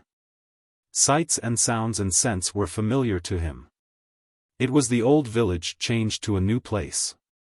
But sights and sounds and smells were different from those he had last had when he fled away from it. There was no whimpering nor wailing. Contented sounds saluted his ear, and when he heard the angry voice of a woman he knew it to be the anger that proceeds from a full stomach. And there was a smell in the air of fish. There was food. The famine was gone. He came out boldly from the forest and trotted into camp straight to Grey Beaver's teepee. Grey Beaver was not there. But Klukooch welcomed him with glad cries and the whole of a fresh-caught fish, and he lay down to wait Grey Beaver's coming. Chapter 4. Chapter 1. The enemy of his kind. Had there been in White Fang's nature any possibility, no matter how remote, of his ever coming to fraternize with his kind? Such possibility was irretrievably destroyed when he was made leader of the sled team. For now the dogs hated him for the extra meat bestowed upon him by Mitsa, hated him for all the real and fancied favors he received. Hated him for that he fled always at the head of the team, his waving brush of a tail and his perpetually retreating hindquarters forever maddening their eyes. And White Fang just as bitterly hated them back. Being sled leader was anything but gratifying to him. To be compelled to run away before the yelling pack, every dog of which, for 3 years, he had thrashed and mastered, was almost more than he could endure. But endure it he must, or perish, and the life that was in him had no desire to perish out. The moment Mitsa gave his order for the start, that moment the whole team, with eager, savage cries, sprang forward at White Fang. There was no defense for him. If he turned upon them, Mitsa would throw the stinging lash of the whip into his face. Only remained to him to run away. He could not encounter that howling horde with his tail and hindquarters. These were scarcely fit weapons with which to meet the many merciless fangs. So run away he did, violating his own nature and pride with every leap he made, and leaping all day long. One cannot violate the promptings of one's nature without having that nature recoil upon itself. Such a recoil is like that of a hair, made to grow out from the body, turning unnaturally upon the direction of its growth and growing into the body, a rankling, festering thing of hurt. And so with White Fang. Every urge of his being impelled him to spring upon the pack that cried at his heels, but it was the will of the gods that this should not be. And behind the will, to enforce it, was the whip of caribou gut with its biting 30-foot lash. So White Fang could only eat his heart in bitterness and develop a hatred and malice commensurate with the ferocity and indomitability of his nature. If ever a creature was the enemy of its kind, White Fang was that creature. He asked no quarter, gave none. He was continually marred and scarred by the teeth of the pack, and as continually he left his own marks upon the pack. Unlike most leaders, who, when camp was made and the dogs were unhitched, huddled near to the gods for protection, White Fang disdained such protection. He walked boldly about the camp, inflicting punishment in the night for what he had suffered in the day. In the time before he was made leader of the team, the pack had learned to get out of his way. But now it was different. Excited by the day-long pursuit of him, swayed subconsciously by the insistent iteration on their brains of the sight of him fleeing away, mastered by the feeling of mastery enjoyed all day. The dogs could not bring themselves to give way to him. When he appeared amongst them, there was always a squabble. His progress was marked by snarl and snap and growl. The very atmosphere he breathed was surcharged with hatred and malice, and this but served to increase the hatred and malice within him. When Mitsa cried out his command for the team to stop, White Fang obeyed. At first this caused trouble for the other dogs. All of them would spring upon the hated leader only to find the tables turned. Behind him would be Mitsa, the great whip singing in his hand. So the dogs came to understand that when the team stopped by order, White Fang was to be let alone. But when White Fang stopped without orders, then it was allowed them to spring upon him and destroy him if they could. After several experiences, White Fang never stopped without orders. He learned quickly. It was in the nature of things, that he must learn quickly if he were to survive the unusually severe conditions under which life was vouchsafed him. But the dogs could never learn the lesson to leave him alone in camp. Each day, pursuing him and crying defiance at him, the lesson of the previous night was erased, and that night would have to be learned over again, to be as immediately forgotten. Besides, there was a greater consistence in their dislike of him. They sensed between themselves and him a difference of kind, cause sufficient in itself for hostility. Like him, they were domesticated wolves. But they had been domesticated for generations. Much of the wild had been lost, so that to them the wild was the unknown, the terrible, the ever-menacing and ever-warring. But to him, in appearance and action and impulse, still clung the wild. He symbolized it. Was its personification, so that when they showed their teeth to him they were defending themselves against the powers of destruction that lurked in the shadows of the forest and in the dark beyond the campfire. But there was one lesson the dogs did learn, and that was to keep together. White Fang was too terrible for any of them to face single-handed. They met him with the mass formation, otherwise he would have killed them, one by one, in a night. As it was, he never had a chance to kill them. He might roll a dog off its feet, but the pack would be upon him before he could follow up and deliver the deadly throat stroke. At the first hint of conflict, the whole team drew together and faced him. The dogs had quarrels among themselves, but these were forgotten when trouble was brewing with White Fang. On the other hand, try as they would, they could not kill White Fang. He was too quick for them, too formidable, too wise. He avoided tight places and always backed out of it when they bade fair to surround him. While, as for getting him off his feet, there was no dog among them capable of doing the trick. His feet clung to the earth with the same tenacity that he clung to life.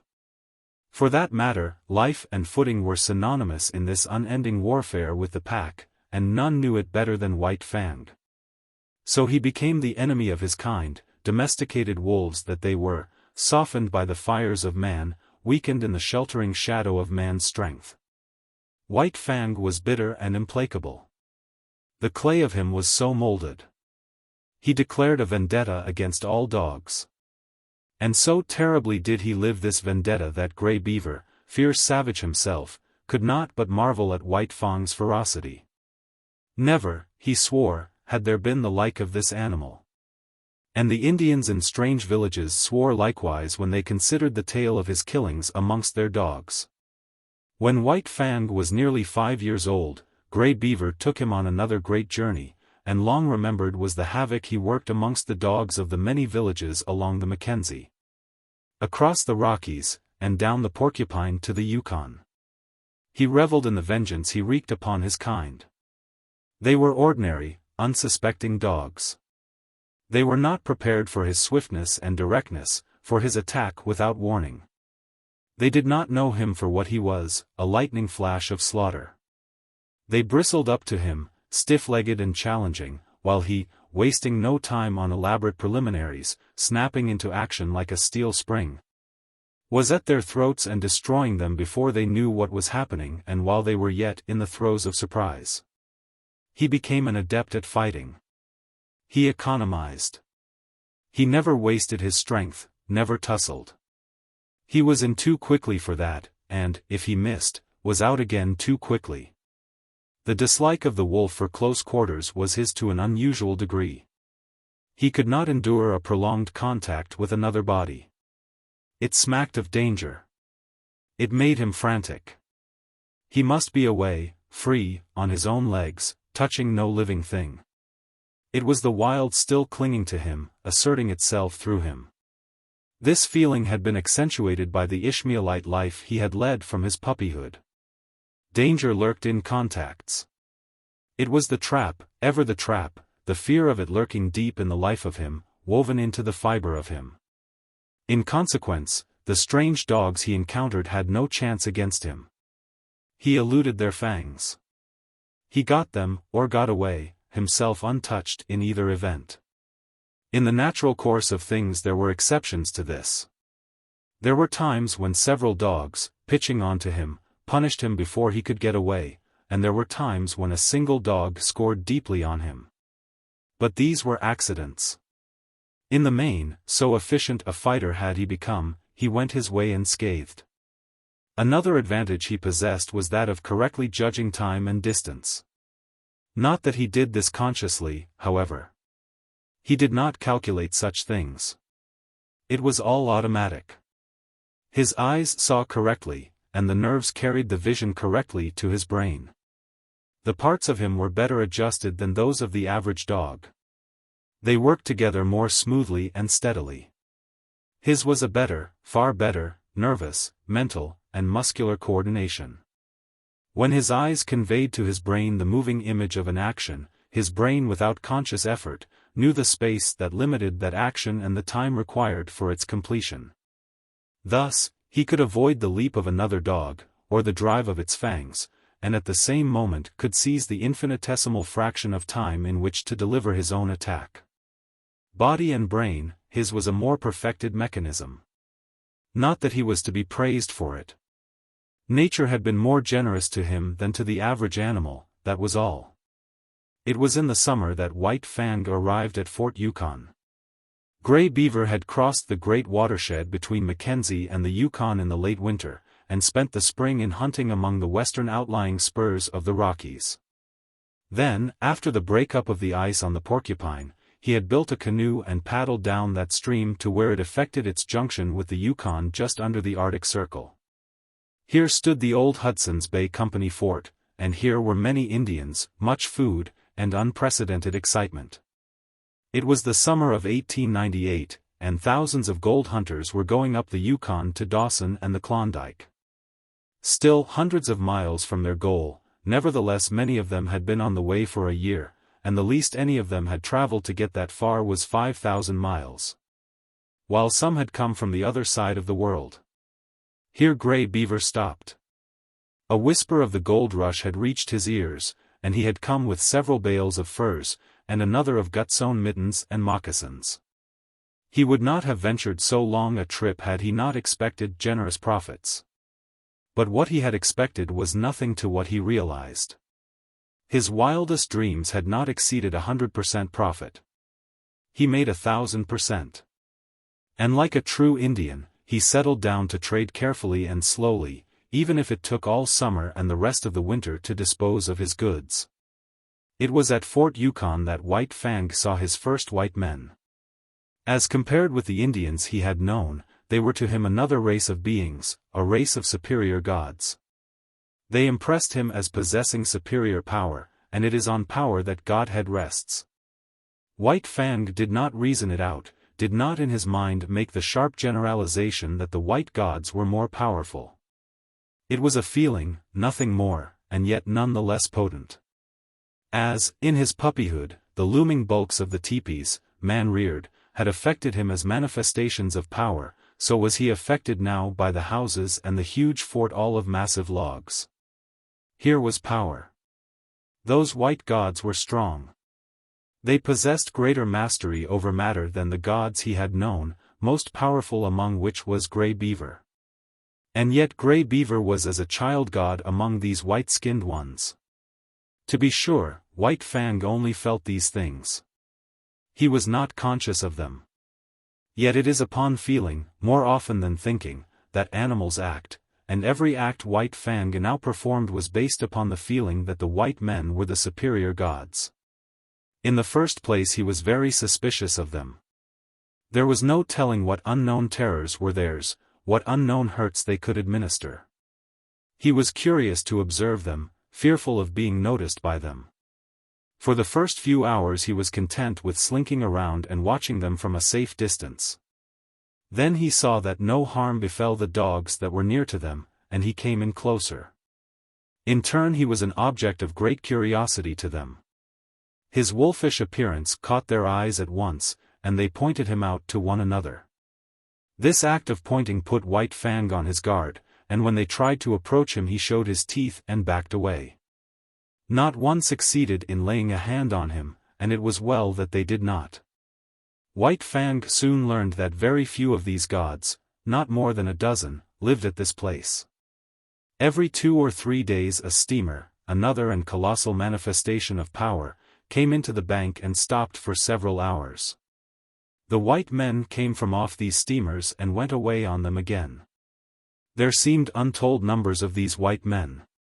In the first day or so, he saw more of them than he had seen Indians in all his life, and as the days went by they continued to come up the river, stop, and then go on up the river out of sight. But if the white gods were all-powerful, their dogs did not amount to much. This White Fang quickly discovered by mixing with those that came ashore with their masters. They were irregular shapes and sizes. Some were short-legged, too short, others were long-legged, too long. They had hair instead of fur, and a few had very little hair at that. And none of them knew how to fight. As an enemy of his kind, it was in White Fang's province to fight with them. This he did, and he quickly achieved for them a mighty contempt.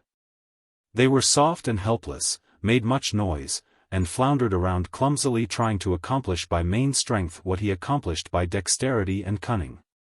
They rushed bellowing at him. He sprang to the side. They did not know what had become of him, and in that moment he struck them on the shoulder, rolling them off their feet and delivering his stroke at the throat. Sometimes this stroke was successful, and a stricken dog rolled in the dirt, to be pounced upon and torn to pieces by the pack of Indian dogs that waited. White Fang was wise.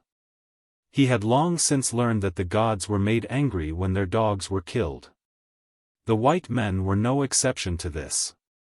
So he was content, when he had overthrown and slashed wide the throat of one of their dogs, to drop back and let the pack go in and do the cruel finishing work.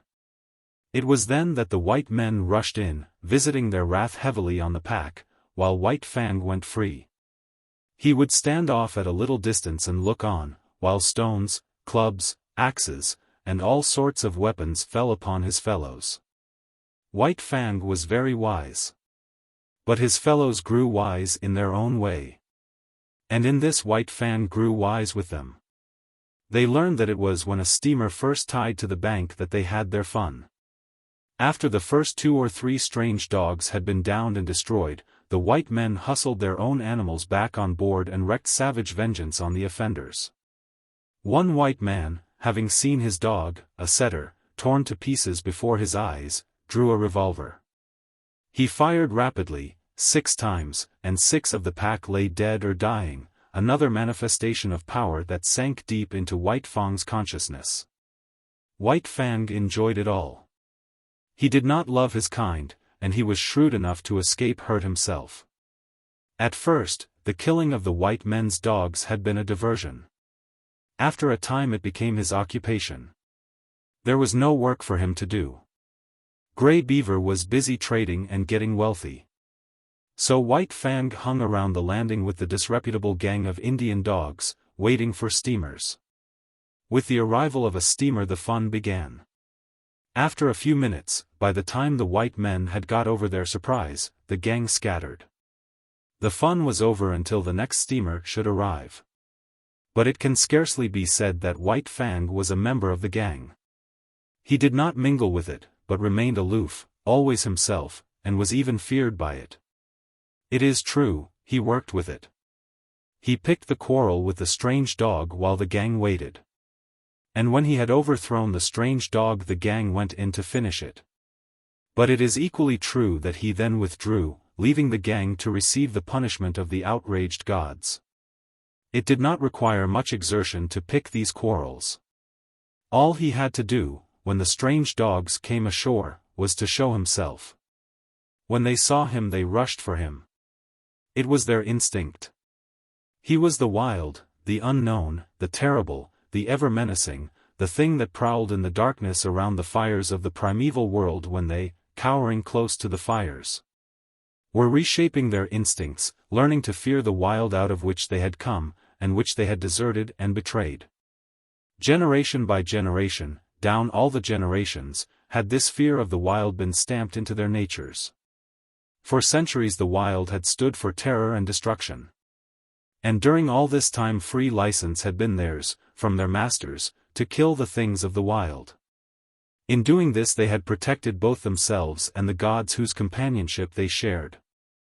And so, fresh from the soft southern world, these dogs, trotting down the gangplank and out upon the Yukon shore, had but to see White Fang to experience the irresistible impulse to rush upon him and destroy him. They might be town-reared dogs, but the instinctive fear of the wild was theirs just the same. Not alone with their own eyes did they see the wolfish creature in the clear light of day, standing before them. They saw him with the eyes of their ancestors, and by their inherited memory they knew White Fang for the wolf, and they remembered the ancient feud. All of which served to make White Fang's days enjoyable.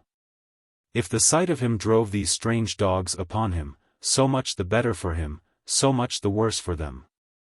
They looked upon him as legitimate prey, and as legitimate prey he looked upon them. Not for nothing had he first seen the light of day in a lonely lair and fought his first fights with the ptarmigan, the weasel, and the lynx. And not for nothing had his puppyhood been made bitter by the persecution of Lip Lip and the whole puppy pack.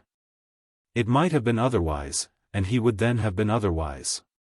Had Lip Lip not existed, he would have passed his puppyhood with the other puppies and grown up more dog-like and with more liking for dogs. Had Grey Beaver possessed the plummet of affection and love, he might have sounded the deeps of White Fang's nature and brought up to the surface all manner of kindly qualities. But these things had not been so. The clay of White Fang had been molded until he became what he was, morose and lonely, unloving and ferocious, the enemy of all his kind. Chapter 2. The Mad God. A small number of white men lived in Fort Yukon. These men had been long in the country. They called themselves sourdoughs, and took great pride in so classifying themselves. For other men, new in the land, they felt nothing but disdain. The men who came ashore from the steamers were newcomers.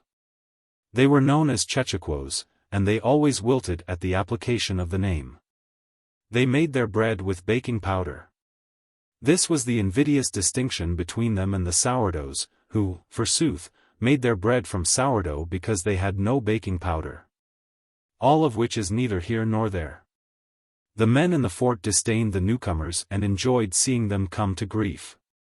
Especially did they enjoy the havoc worked amongst the newcomers' dogs by White Fang and his disreputable gang. When a steamer arrived, the men of the fort made it a point always to come down to the bank and see the fun. They looked forward to it with as much anticipation as did the Indian dogs, while they were not slow to appreciate the savage and crafty part played by White Fang. But there was one man amongst them who particularly enjoyed the sport. He would come running at the first sound of a steamboat's whistle. And when the last fight was over and White Fang and the pack had scattered, he would return slowly to the fort, his face heavy with regret. Sometimes, when a soft Southland dog went down, shrieking its death cry under the fangs of the pack, this man would be unable to contain himself, and would leap into the air and cry out with delight.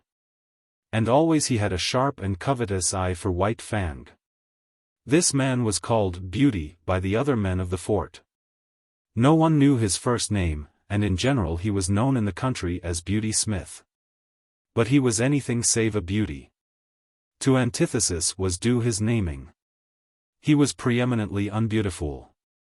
Nature had been niggardly with him. He was a small man to begin with, and upon his meager frame was deposited an even more strikingly meager head. Its apex might be likened to a point. In fact, in his boyhood, before he had been named Beauty by his fellows, he had been called Pinhead. Backward, from the apex, his head slanted down to his neck, and forward it slanted uncompromisingly to meet a low and remarkably wide forehead. Beginning here, as though regretting her parsimony, nature had spread his features with a lavish hand. His eyes were large, and between them was the distance of 2 eyes. His face, in relation to the rest of him, was prodigious. In order to discover the necessary area, nature had given him an enormous prognathous jaw. It was wide and heavy, and protruded outward and down until it seemed to rest on his chest. Possibly this appearance was due to the weariness of the slender neck, unable properly to support so great a burden. This jaw gave the impression of ferocious determination. But something lacked. Perhaps it was from excess. Perhaps the jaw was too large. At any rate, it was a lie. Beauty Smith was known far and wide as the weakest of weak-kneed and sniveling cowards. To complete his description, his teeth were large and yellow, while the 2 eye teeth, larger than their fellows, showed under his lean lips like fangs. His eyes were yellow and muddy, as though nature had run short on pigments and squeezed together the dregs of all her tubes. It was the same with his hair, sparse and irregular of growth, muddy yellow and dirty yellow, rising on his head and sprouting out of his face in unexpected tufts and bunches. In appearance like clumped and wind-blown grain. In short, Beauty Smith was a monstrosity, and the blame of it lay elsewhere. He was not responsible. The clay of him had been so molded in the making. He did the cooking for the other men in the fort, the dishwashing and the drudgery. They did not despise him. Rather did they tolerate him in a broad human way, as one tolerates any creature evilly treated in the making. Also, they feared him. His cowardly rages made them dread a shot in the back or poison in their coffee. But somebody had to do the cooking, and whatever else his shortcomings, Beauty Smith could cook. This was the man that looked at White Fang, delighted in his ferocious prowess, and desired to possess him. He made overtures to White Fang from the first. White Fang began by ignoring him. Later on, when the overtures became more insistent, White Fang bristled and bared his teeth and backed away. He did not like the man. The feel of him was bad. He sensed the evil in him, and feared the extended hand and the attempts at soft-spoken speech. Because of all this, he hated the man. With the simpler creatures, good and bad are things simply understood. The good stands for all things that bring easement and satisfaction and surcease from pain. Therefore, the good is liked. The bad stands for all things that are fraught with discomfort, menace, and hurt, and is hated accordingly. White Fang's feel of Beauty Smith was bad. From the man's distorted body and twisted mind, in occult ways, like mists rising from malarial marshes, came emanations of the unhealth within. Not by reasoning, not by the 5 senses alone, but by other and remoter and uncharted senses, came the feeling to White Fang that the man was ominous with evil, pregnant with hurtfulness. And therefore a thing bad, and wisely to be hated. White Fang was in Grey Beaver's camp when Beauty Smith first visited it. At the faint sound of his distant feet, before he came in sight, White Fang knew who was coming and began to bristle. He had been lying down in an abandon of comfort, but he arose quickly, and, as the man arrived, slid away in true wolf fashion to the edge of the camp. He did not know what they said, but he could see the man and Grey Beaver talking together.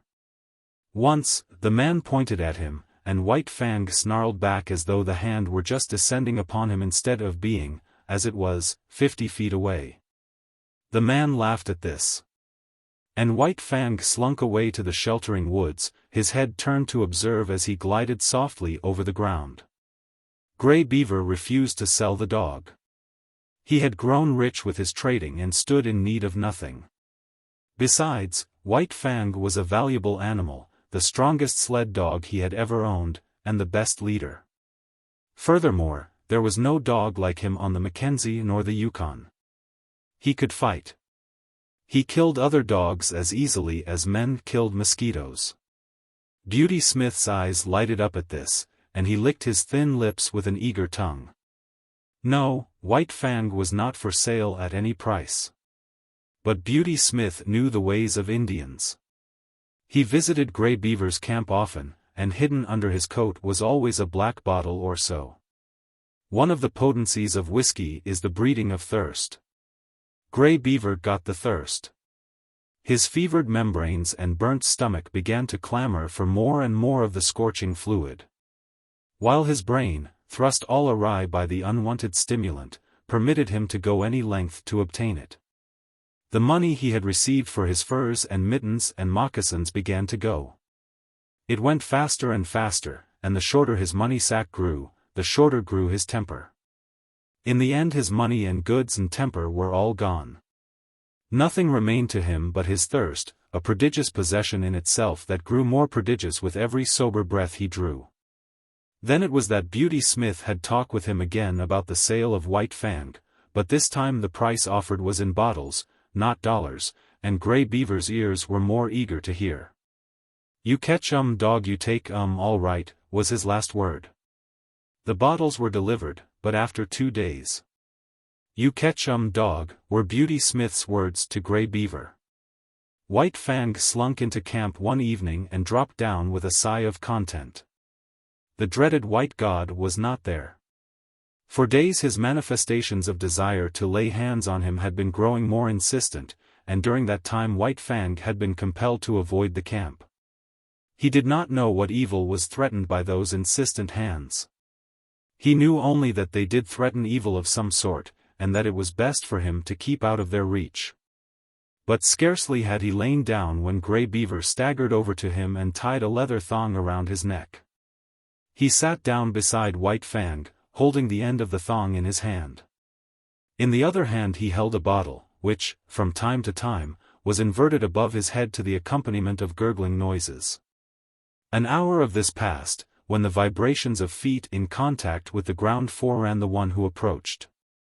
White Fang heard it first, and he was bristling with recognition while Grey Beaver still nodded stupidly. White Fang tried to draw the thong softly out of his master's hand. But the relaxed fingers closed tightly and Grey Beaver roused himself. Beauty Smith strode into camp and stood over White Fang. He snarled softly up at the thing of fear, watching keenly the deportment of the hands. One hand extended outward and began to descend upon his head. His soft snarl grew tense and harsh. The hand continued slowly to descend, while he crouched beneath it, eyeing it malignantly, his snarl growing shorter and shorter as, with quickening breath, it approached its culmination. Suddenly he snapped, striking with his fangs like a snake. The hand was jerked back, and the teeth came together emptily with a sharp click. Beauty Smith was frightened and angry. Grey Beaver clout White Fang alongside the head, so that he cowered down close to the earth in respectful obedience. White Fang's suspicious eyes followed every movement. He saw Beauty Smith go away and return with a stout club. Then the end of the thong was given over to him by Grey Beaver. Beauty Smith started to walk away. The thong grew taut. White Fang resisted it. Grey Beaver clout him right and left to make him get up and follow. He obeyed, but with a rush, hurling himself upon the stranger who was dragging him away. Beauty Smith did not jump away.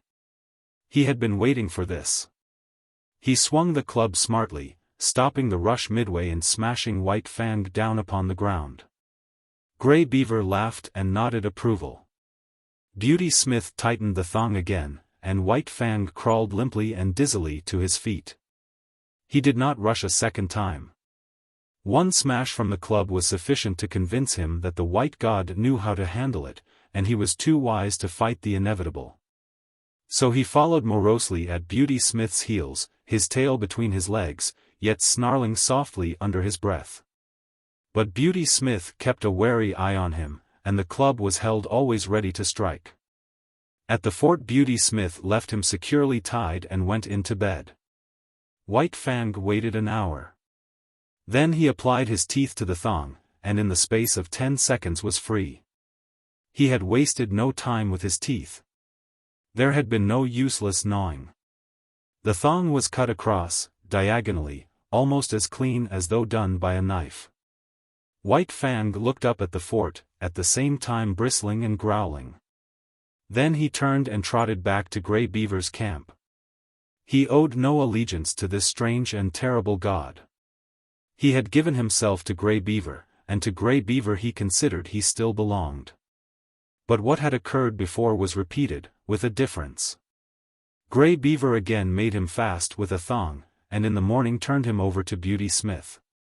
And here was where the difference came in. Beauty Smith gave him a beating.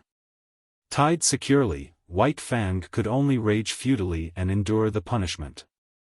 Club and whip were both used upon him, and he experienced the worst beating he had ever received in his life. Even the big beating given him in his puppyhood by Grey Beaver was mild compared with this. Beauty Smith enjoyed the task. He delighted in it. He gloated over his victim, and his eyes flamed dully, as he swung the whip or club and listened to White Fang's cries of pain and to his helpless bellows and snarls. For Beauty Smith was cruel in the way that cowards are cruel. Cringing and sniveling himself before the blows or angry speech of a man, he revenged himself, in turn, upon creatures weaker than he. All life likes power, and Beauty Smith was no exception. Denied the expression of power amongst his own kind, he fell back upon the lesser creatures and there vindicated the life that was in him. But Beauty Smith had not created himself, and no blame was to be attached to him. He had come into the world with a twisted body and a brute intelligence. This had constituted the clay of him, and it had not been kindly molded by the world. White Fang knew why he was being beaten. When Grey Beaver tied the thong around his neck, and passed the end of the thong into Beauty Smith's keeping, White Fang knew that it was his God's will for him to go with Beauty Smith. And when Beauty Smith left him tied outside the fort, he knew that it was Beauty Smith's will that he should remain there. Therefore, he had disobeyed the will of both the gods, and earned the consequent punishment. He had seen dogs change owners in the past, and he had seen the runaways beaten as he was being beaten. He was wise, and yet in the nature of him there were forces greater than wisdom. One of these was fidelity. He did not love Grey Beaver, yet, even in the face of his will and his anger, he was faithful to him. He could not help it. This faithfulness was a quality of the clay that composed him. It was the quality that was peculiarly the possession of his kind, the quality that set apart his species from all other species. The quality that has enabled the wolf and the wild dog to come in from the open and be the companions of man. After the beating, White Fang was dragged back to the fort. But this time Beauty Smith left him tied with a stick. One does not give up a god easily, and so with White Fang. Grey Beaver was his own particular god, and, in spite of Grey Beaver's will, White Fang still clung to him and would not give him up. Grey Beaver had betrayed and forsaken him, but that had no effect upon him. Not for nothing had he surrendered himself body and soul to Grey Beaver. There had been no reservation on White Fang's part, and the bond was not to be broken easily. So, in the night, when the men in the fort were asleep, White Fang applied his teeth to the stick that held him. The wood was seasoned and dry, and it was tied so closely to his neck that he could scarcely get his teeth to it. It was only by the severest muscular exertion and neck-arching that he succeeded in getting the wood between his teeth, and barely between his teeth at that. And it was only by the exercise of an immense patience, extending through many hours, that he succeeded in gnawing through the stick. This was something that dogs were not supposed to do. It was unprecedented. But White Fang did it, trotting away from the fort in the early morning, with the end of the stick hanging to his neck. He was wise. But had he been merely wise he would not have gone back to Grey Beaver who had already twice betrayed him. But there was his faithfulness, and he went back to be betrayed yet a third time. Again he yielded to the tying of a thong around his neck by Grey Beaver, and again Beauty Smith came to claim him. And this time he was beaten even more severely than before. Grey Beaver looked on stolidly while the white man wielded the whip. He gave no protection. It was no longer his dog. When the beating was over, White Fang was sick. A soft Southland dog would have died under it, but not he. His school of life had been sterner, and he was himself of sterner stuff. He had too great vitality. His clutch on life was too strong. But he was very sick. At first he was unable to drag himself along, and Beauty Smith had to wait half an hour for him. And then, blind and reeling, he followed at Beauty Smith's heels back to the fort. But now he was tied with a chain that defied his teeth, and he strove in vain, by lunging, to draw the staple from the timber into which it was driven. After a few days, sober and bankrupt, Grey Beaver departed up the Porcupine on his long journey to the Mackenzie. White Fang remained on the Yukon, the property of a man more than half mad and all brute. But what is a dog to know in its consciousness of madness? To White Fang, Beauty Smith was a veritable, if terrible, god. He was a mad god at best, but White Fang knew nothing of madness. He knew only that he must submit to the will of this new master, obey his every whim and fancy. Chapter 3. The Reign of Hate. Under the tutelage of the mad god, White Fang became a fiend. He was kept chained in a pen at the rear of the fort, and here Beauty Smith teased and irritated and drove him wild with petty torments. The man early discovered White Fang's susceptibility to laughter, and made it a point after painfully tricking him, to laugh at him. This laughter was uproarious and scornful, and at the same time the god pointed his finger derisively at White Fang. At such times reason fled from White Fang, and in his transports of rage he was even more mad than Beauty Smith. Formerly, White Fang had been merely the enemy of his kind, withal a ferocious enemy. He now became the enemy of all things, and more ferocious than ever. To such an extent was he tormented, that he hated blindly and without the faintest spark of reason. He hated the chain that bound him, the men who peered in at him through the slats of the pen, the dogs that accompanied the men and that snarled malignantly at him in his helplessness. He hated the very wood of the pen that confined him. And, first, last, and most of all, he hated Beauty Smith. But Beauty Smith had a purpose in all that he did to White Fang. One day a number of men gathered about the pen. Beauty Smith entered, club in hand, and took the chain off from White Fang's neck. When his master had gone out, White Fang turned loose and tore around the pen, trying to get at the men outside. He was magnificently terrible. Fully 5 feet in length, and standing 2½ feet at the shoulder, he far outweighed a wolf of corresponding size. From his mother he had inherited the heavier proportions of the dog, so that he weighed, without any fat and without an ounce of superfluous flesh, over 90 pounds. It was all muscle, bone, and sinew-fighting flesh in the finest condition. The door of the pen was being opened again. White Fang paused. Something unusual was happening. He waited. The door was opened wider. Then a huge dog was thrust inside, and the door was slammed shut behind him. White Fang had never seen such a dog, it was a mastiff. But the size and fierce aspect of the intruder did not deter him. Here was something, not wood nor iron, upon which to wreak his hate. He leaped in with a flash of fangs that ripped down the side of the mastiff's neck. The mastiff shook his head, growled hoarsely, and plunged at White Fang.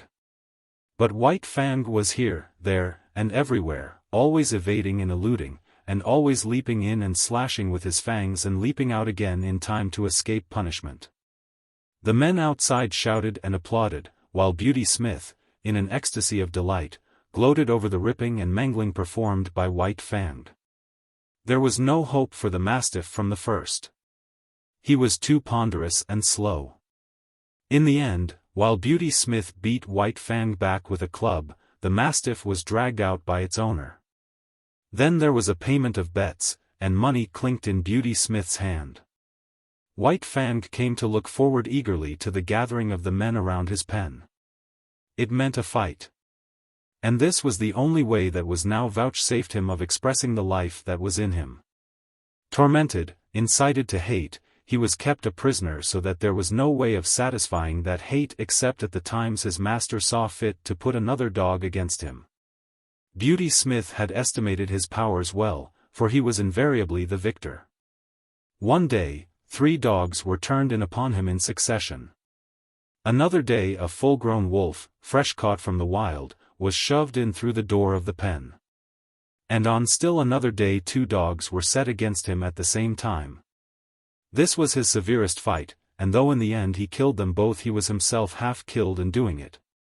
In the fall of the year, when the first snows were falling and mush ice was running in the river, Beauty Smith took passage for himself and White Fang on a steamboat bound up the Yukon to Dawson. White Fang had now achieved a reputation in the land. As the Fighting Wolf, he was known far and wide, and the cage in which he was kept on the steamboat's deck was usually surrounded by curious men. He raged and snarled at them, or lay quietly and studied them with cold hatred. Why should he not hate them? He never asked himself the question. He knew only hate and lost himself in the passion of it. Life had become a hell to him. He had not been made for the close confinement wild beasts endure at the hands of men. And yet it was in precisely this way that he was treated. Men stared at him, poked sticks between the bars to make him snarl, and then laughed at him. They were his environment, these men, and they were molding the clay of him into a more ferocious thing than had been intended by nature. Nevertheless, nature had given him plasticity. Where many another animal would have died or had its spirit broken, he adjusted himself and lived, and at no expense of the spirit. Possibly Beauty Smith, archfiend and tormentor, was capable of breaking White Fang's spirit, but as yet there were no signs of his succeeding. If Beauty Smith had in him a devil, White Fang had another, and the 2 of them raged against each other unceasingly. In the days before, White Fang had had the wisdom to cower down and submit to a man with a club in his hand, but this wisdom now left him. The mere sight of Beauty Smith was sufficient to send him into transports of fury. And when they came to close quarters, and he had been beaten back by the club, he went on growling and snarling, and showing his fangs. The last growl could never be extracted from him. No matter how terribly he was beaten, he had always another growl. And when Beauty Smith gave up and withdrew, the defiant growl followed after him, or White Fang sprang at the bars of the cage bellowing his hatred. When the steamboat arrived at Dawson, White Fang went ashore. But he still lived a public life, in a cage, surrounded by curious men. He was exhibited as the Fighting Wolf, and men paid 50 cents in gold dust to see him. He was given no rest. Did he lie down to sleep, he was stirred up by a sharp stick, so that the audience might get its money's worth. In order to make the exhibition interesting, he was kept in a rage most of the time. But worse than all this, was the atmosphere in which he lived. He was regarded as the most fearful of wild beasts, and this was borne into him through the bars of the cage. Every word, every cautious action, on the part of the men, impressed upon him his own terrible ferocity. It was so much added fuel to the flame of his fierceness. There could be but one result, and that was that his ferocity fed upon itself and increased.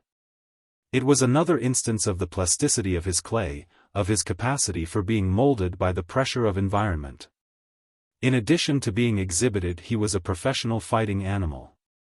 At irregular intervals, whenever a fight could be arranged, he was taken out of his cage and led off into the woods a few miles from town. Usually this occurred at night, so as to avoid interference from the mounted police of the territory. After a few hours of waiting, when daylight had come, the audience and the dog with which he was to fight arrived. In this manner it came about that he fought all sizes and breeds of dogs. It was a savage land, the men were savage, and the fights were usually to the death. Since White Fang continued to fight, it is obvious that it was the other dogs that died. He never knew defeat. His early training, when he fought with Lip Lip and the whole puppy pack, stood him in good stead. There was the tenacity with which he clung to the earth. No dog could make him lose his footing. This was the favorite trick of the wolf breeds, to rush in upon him either directly or with an unexpected swerve, in the hope of striking his shoulder and overthrowing him. Mackenzie hounds, Eskimo and Labrador dogs, huskies and malamutes, all tried it on him, and all failed. He was never known to lose his footing. Men told this to one another, and looked each time to see it happen, but White Fang always disappointed them. Then there was his lightning quickness. It gave him a tremendous advantage over his antagonists. No matter what their fighting experience, they had never encountered a dog that moved so swiftly as he. Also to be reckoned with, was the immediateness of his attack. The average dog was accustomed to the preliminaries of snarling and bristling and growling. And the average dog was knocked off his feet and finished before he had begun to fight or recovered from his surprise. So often did this happen, that it became the custom to hold White Fang until the other dog went through its preliminaries, was good and ready, and even made the first attack. But greatest of all the advantages in White Fang's favor, was his experience. He knew more about fighting than did any of the dogs that faced him. He had fought more fights, knew how to meet more tricks and methods, and had more tricks himself, while his own method was scarcely to be improved upon. As the time went by, he had fewer and fewer fights. Men despaired of matching him with an equal, and Beauty Smith was compelled to pit wolves against him. These were trapped by the Indians for the purpose, and a fight between White Fang and a wolf was always sure to draw a crowd. Once, a full-grown female lynx was secured, and this time White Fang fought for his life. Her quickness matched his, her ferocity equaled his. While he fought with his fangs alone, and she fought with her sharp-clawed feet as well. But after the lynx, all fighting ceased for White Fang. There were no more animals with which to fight, at least, there was none considered worthy of fighting with him. So he remained on exhibition until spring, when one Tim Keenan, a faro dealer, arrived in the land. With him came the first bulldog that had ever entered the Klondike. That this dog and White Fang should come together was inevitable, and for a week the anticipated fight was the mainspring of conversation in certain quarters of the town. Chapter 4. The Clinging Death. Beauty Smith slipped the chain from his neck and stepped back. For once White Fang did not make an immediate attack. He stood still, ears pricked forward, alert and curious, surveying the strange animal that faced him. He had never seen such a dog before. Tim Keenan shoved the bulldog forward with a muttered, "Go to it."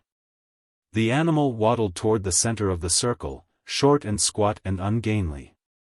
He came to a stop and blinked across at White Fang. There were cries from the crowd of, "Go to him, Cherokee. Sick, Cherokee. Eat, up." But Cherokee did not seem anxious to fight. He turned his head and blinked at the men who shouted, at the same time wagging his stump of a tail good-naturedly.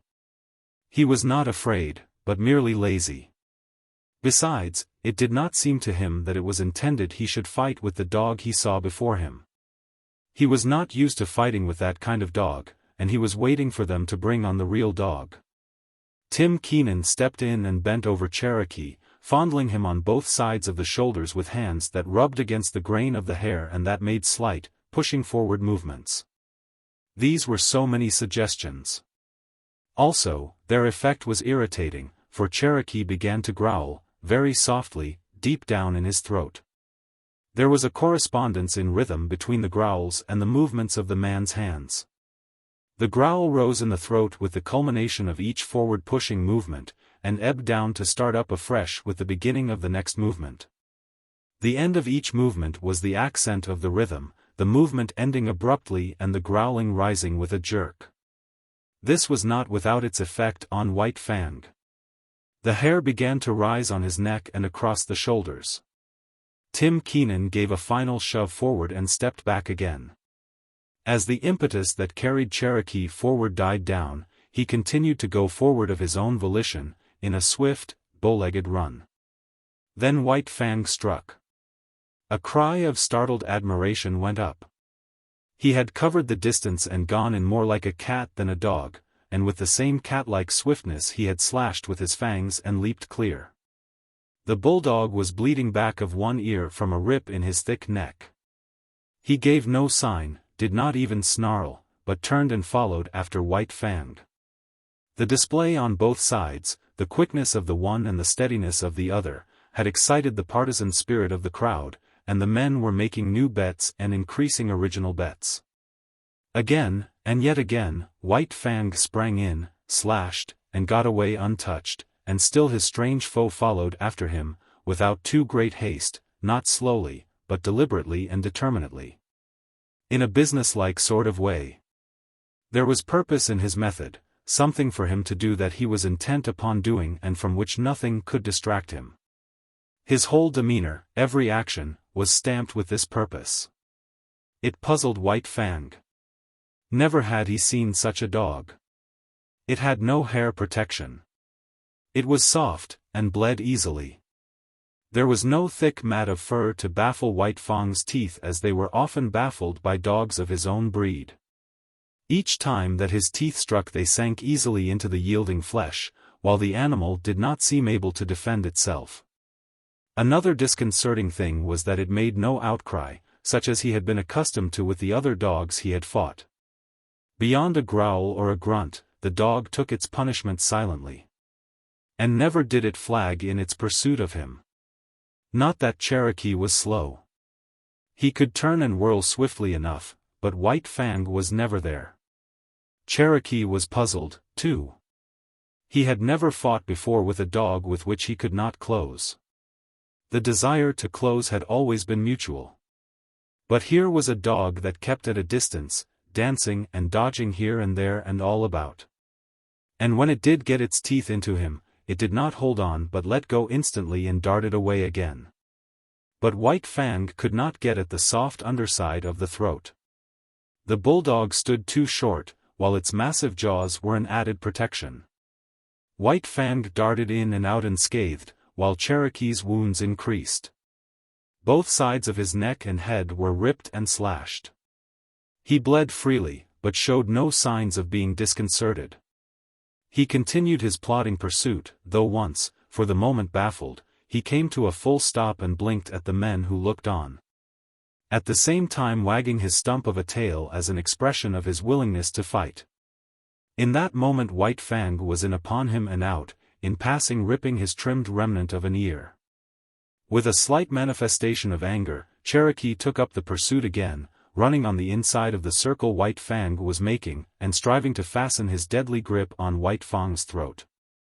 The bulldog missed by a hair's breadth, and cries of praise went up as White Fang doubled suddenly out of danger in the opposite direction. The time went by. White Fang still danced on, dodging and doubling, leaping in and out, and ever inflicting damage. And still the bulldog, with grim certitude, toiled after him. Sooner or later he would accomplish his purpose, get the grip that would win the battle. In the meantime, he accepted all the punishment the other could deal him. His tufts of ears had become tassels, his neck and shoulders were slashed in a score of places. And his very lips were cut and bleeding, all from these lightning snaps that were beyond his foreseeing and guarding. Time and again White Fang had attempted to knock Cherokee off his feet, but the difference in their height was too great. Cherokee was too squat, too close to the ground. White Fang tried the trick once too often. The chance came in one of his quick doublings and counter-circlings. He caught Cherokee with head turned away as he whirled more slowly. His shoulder was exposed. White Fang drove in upon it, but his own shoulder was high above, while he struck with such force that his momentum carried him on across over the other's body. For the first time in his fighting history, men saw White Fang lose his footing. His body turned a half somersault in the air, and he would have landed on his back had he not twisted, cat-like, still in the air, in the effort to bring his feet to the earth. As it was, he struck heavily on his side. The next instant he was on his feet, but in that instant Cherokee's teeth closed on his throat. It was not a good grip, being too low down toward the chest. But Cherokee held on. White Fang sprang to his feet and tore wildly around, trying to shake off the bulldog's body. It made him frantic, this clinging, dragging weight. It bound his movements, restricted his freedom. It was like the trap, and all his instinct resented it and revolted against it. It was a mad revolt. For several minutes he was to all intents insane. The basic life that was in him took charge of him. The will to exist of his body surged over him. He was dominated by this mere flesh love of life. All intelligence was gone. It was as though he had no brain. His reason was unseated by the blind yearning of the flesh to exist and move, at all hazards to move, to continue to move, for movement was the expression of its existence. Round and round he went, whirling and turning and reversing, trying to shake off the 50-pound weight that dragged at his throat. The bulldog did little but keep his grip. Sometimes, and rarely, he managed to get his feet to the earth and for a moment to brace himself against White Fang. But the next moment his footing would be lost and he would be dragging around in the whirl of one of White Fang's mad gyrations. Cherokee identified himself with his instinct.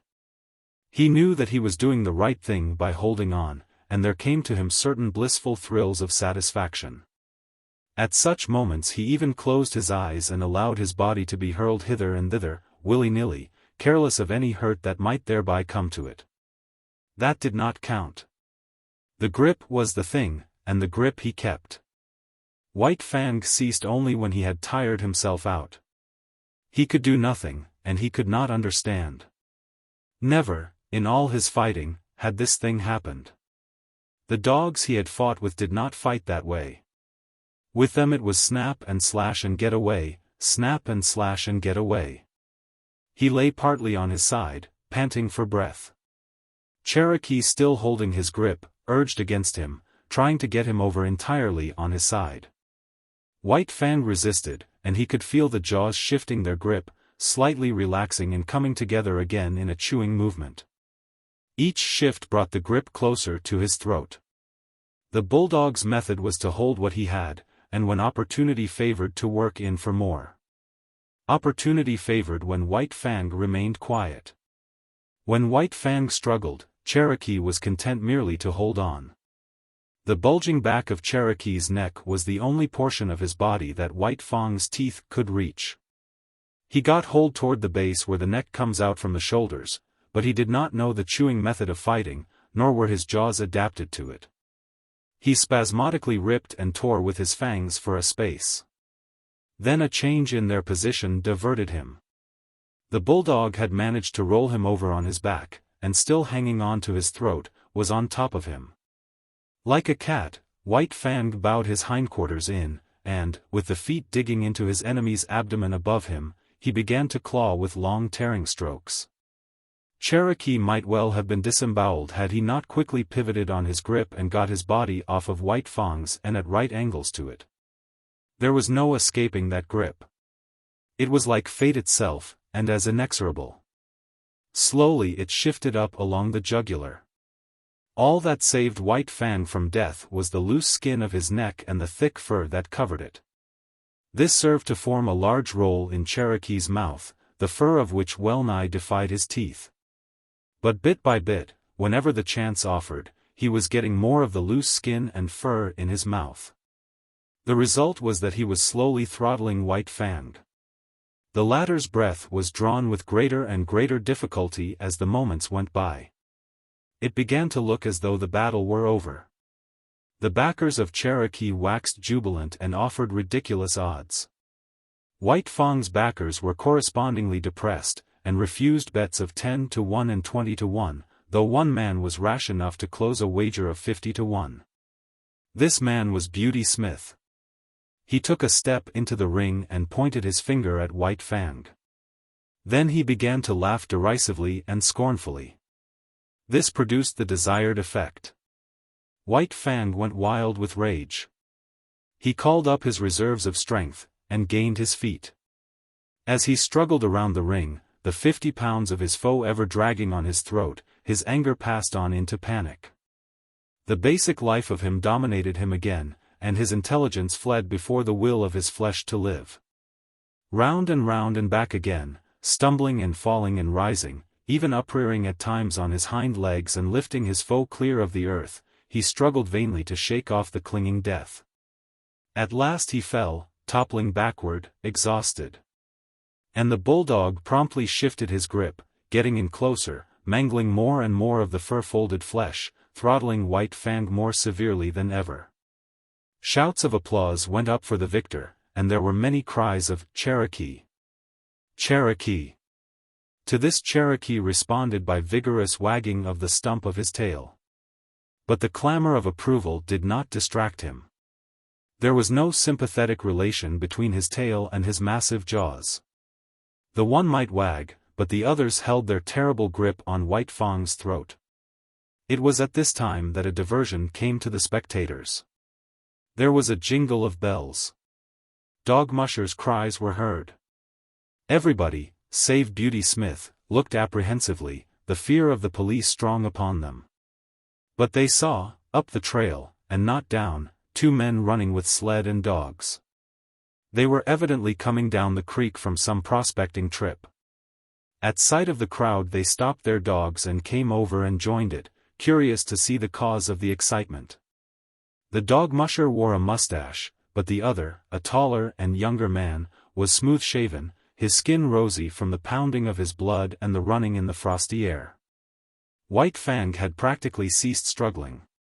Now and again he resisted spasmodically and to no purpose. He could get little air, and that little grew less and less under the merciless grip that ever tightened. In spite of his armor of fur, the great vein of his throat would have long since been torn open, had not the first grip of the bulldog been so low down as to be practically on the chest. It had taken Cherokee a long time to shift that grip upward, and this had also tended further to clog his jaws with fur and skin fold. In the meantime, the abysmal brute in Beauty Smith had been rising into his brain and mastering the small bit of sanity that he possessed at best. When he saw White Fang's eyes beginning to glaze, he knew beyond doubt that the fight was lost. Then he broke loose. He sprang upon White Fang and began savagely to kick him. There were hisses from the crowd and cries of protest, but that was all. While this went on, and Beauty Smith continued to kick White Fang, there was a commotion in the crowd. The tall young newcomer was forcing his way through, shouldering men right and left without ceremony or gentleness. When he broke through into the ring, Beauty Smith was just in the act of delivering another kick. All his weight was on one foot, and he was in a state of unstable equilibrium. At that moment the newcomer's fist landed a smashing blow full in his face. Beauty Smith's remaining leg left the ground, and his whole body seemed to lift into the air as he turned over backward and struck the snow. The newcomer turned upon the crowd. "You cowards!" he cried. "You beasts!" He was in a rage himself, a sane rage. His gray eyes seemed metallic and steel-like as they flashed upon the crowd. Beauty Smith regained his feet and came toward him, sniffling and cowardly. The newcomer did not understand. He did not know how abject a coward the other was, and thought he was coming back intent on fighting. So, with a "you beast," he smashed Beauty Smith over backward with a second blow in the face. Beauty Smith decided that the snow was the safest place for him, and lay where he had fallen, making no effort to get up. "Come on, Matt, lend a hand," the newcomer called the dog musher, who had followed him into the ring. Both men bent over the dogs. Matt took hold of White Fang, ready to pull when Cherokee's jaws should be loosened. This the younger man endeavored to accomplish by clutching the bulldog's jaws in his hands and trying to spread them. It was a vain undertaking. As he pulled and tugged and wrenched, he kept exclaiming with every expulsion of breath, "Beasts!" The crowd began to grow unruly, and some of the men were protesting against the spoiling of the sport. But they were silenced when the newcomer lifted his head from his work for a moment and glared at them. "You damn beasts," he finally exploded, and went back to his task. "It's no use, Mr. Scott, you can't break 'em apart that way," Matt said at last. The pair paused and surveyed the locked dogs. "Ain't bleedin' much," Matt announced. "Ain't got all the way in yet." "But he's liable to any moment," Scott answered. "There, did you see that? He shifted his grip in a bit. The younger man's excitement and apprehension for White Fang was growing. He struck Cherokee about the head savagely again and again. But that did not loosen the jaws. Cherokee wagged the stump of his tail in advertisement that he understood the meaning of the blows, but that he knew he was himself in the right and only doing his duty by keeping his grip. "Won't some of you help?" Scott cried desperately at the crowd. But no help was offered. Instead, the crowd began sarcastically to cheer him on and showered him with facetious advice. "You'll have to get a pry," Matt counseled. The other reached into the holster at his hip, drew his revolver, and tried to thrust its muzzle between the bulldog's jaws. He shoved, and shoved hard, till the grating of the steel against the locked teeth could be distinctly heard. Both men were on their knees, bending over the dogs. Tim Keenan strode into the ring. He paused beside Scott and touched him on the shoulder, saying ominously, "Don't break them teeth, stranger." "Then I'll break his neck," Scott retorted, continuing his shoving and wedging with the revolver muzzle. "I said don't break them teeth," the faro dealer repeated more ominously than before. But if it was a bluff he intended, it did not work. Scott never desisted from his efforts, though he looked up coolly and asked, "Your dog?" The faro dealer grunted. "Then get in here and break this grip." "Well, stranger," the other drawled irritatingly, "I don't mind telling you that's something I ain't worked out for myself. I don't know how to turn the trick." "Then get out of the way," was the reply, "and don't bother me. I'm busy." Tim Keenan continued standing over him, but Scott took no further notice of his presence. He had managed to get the muzzle in between the jaws on one side, and was trying to get it out between the jaws on the other side. This accomplished, he pried gently and carefully, loosening the jaws a bit at a time, while Matt, a bit at a time, extricated White Fang's mangled neck. "Stand by to receive your dog," was Scott's peremptory order to Cherokee's owner. The faro dealer stooped down obediently and got a firm hold on Cherokee. "Now," Scott warned, giving the final pry. The dogs were drawn apart, the bulldog struggling vigorously. "Take him away," Scott commanded, and Tim Keenan dragged Cherokee back into the crowd. White Fang made several ineffectual efforts to get up. Once he gained his feet, but his legs were too weak to sustain him, and he slowly wilted and sank back into the snow. His eyes were half closed, and the surface of them was glassy. His jaws were apart, and through them the tongue protruded, draggled and limp. To all appearances he looked like a dog that had been strangled to death. Matt examined him.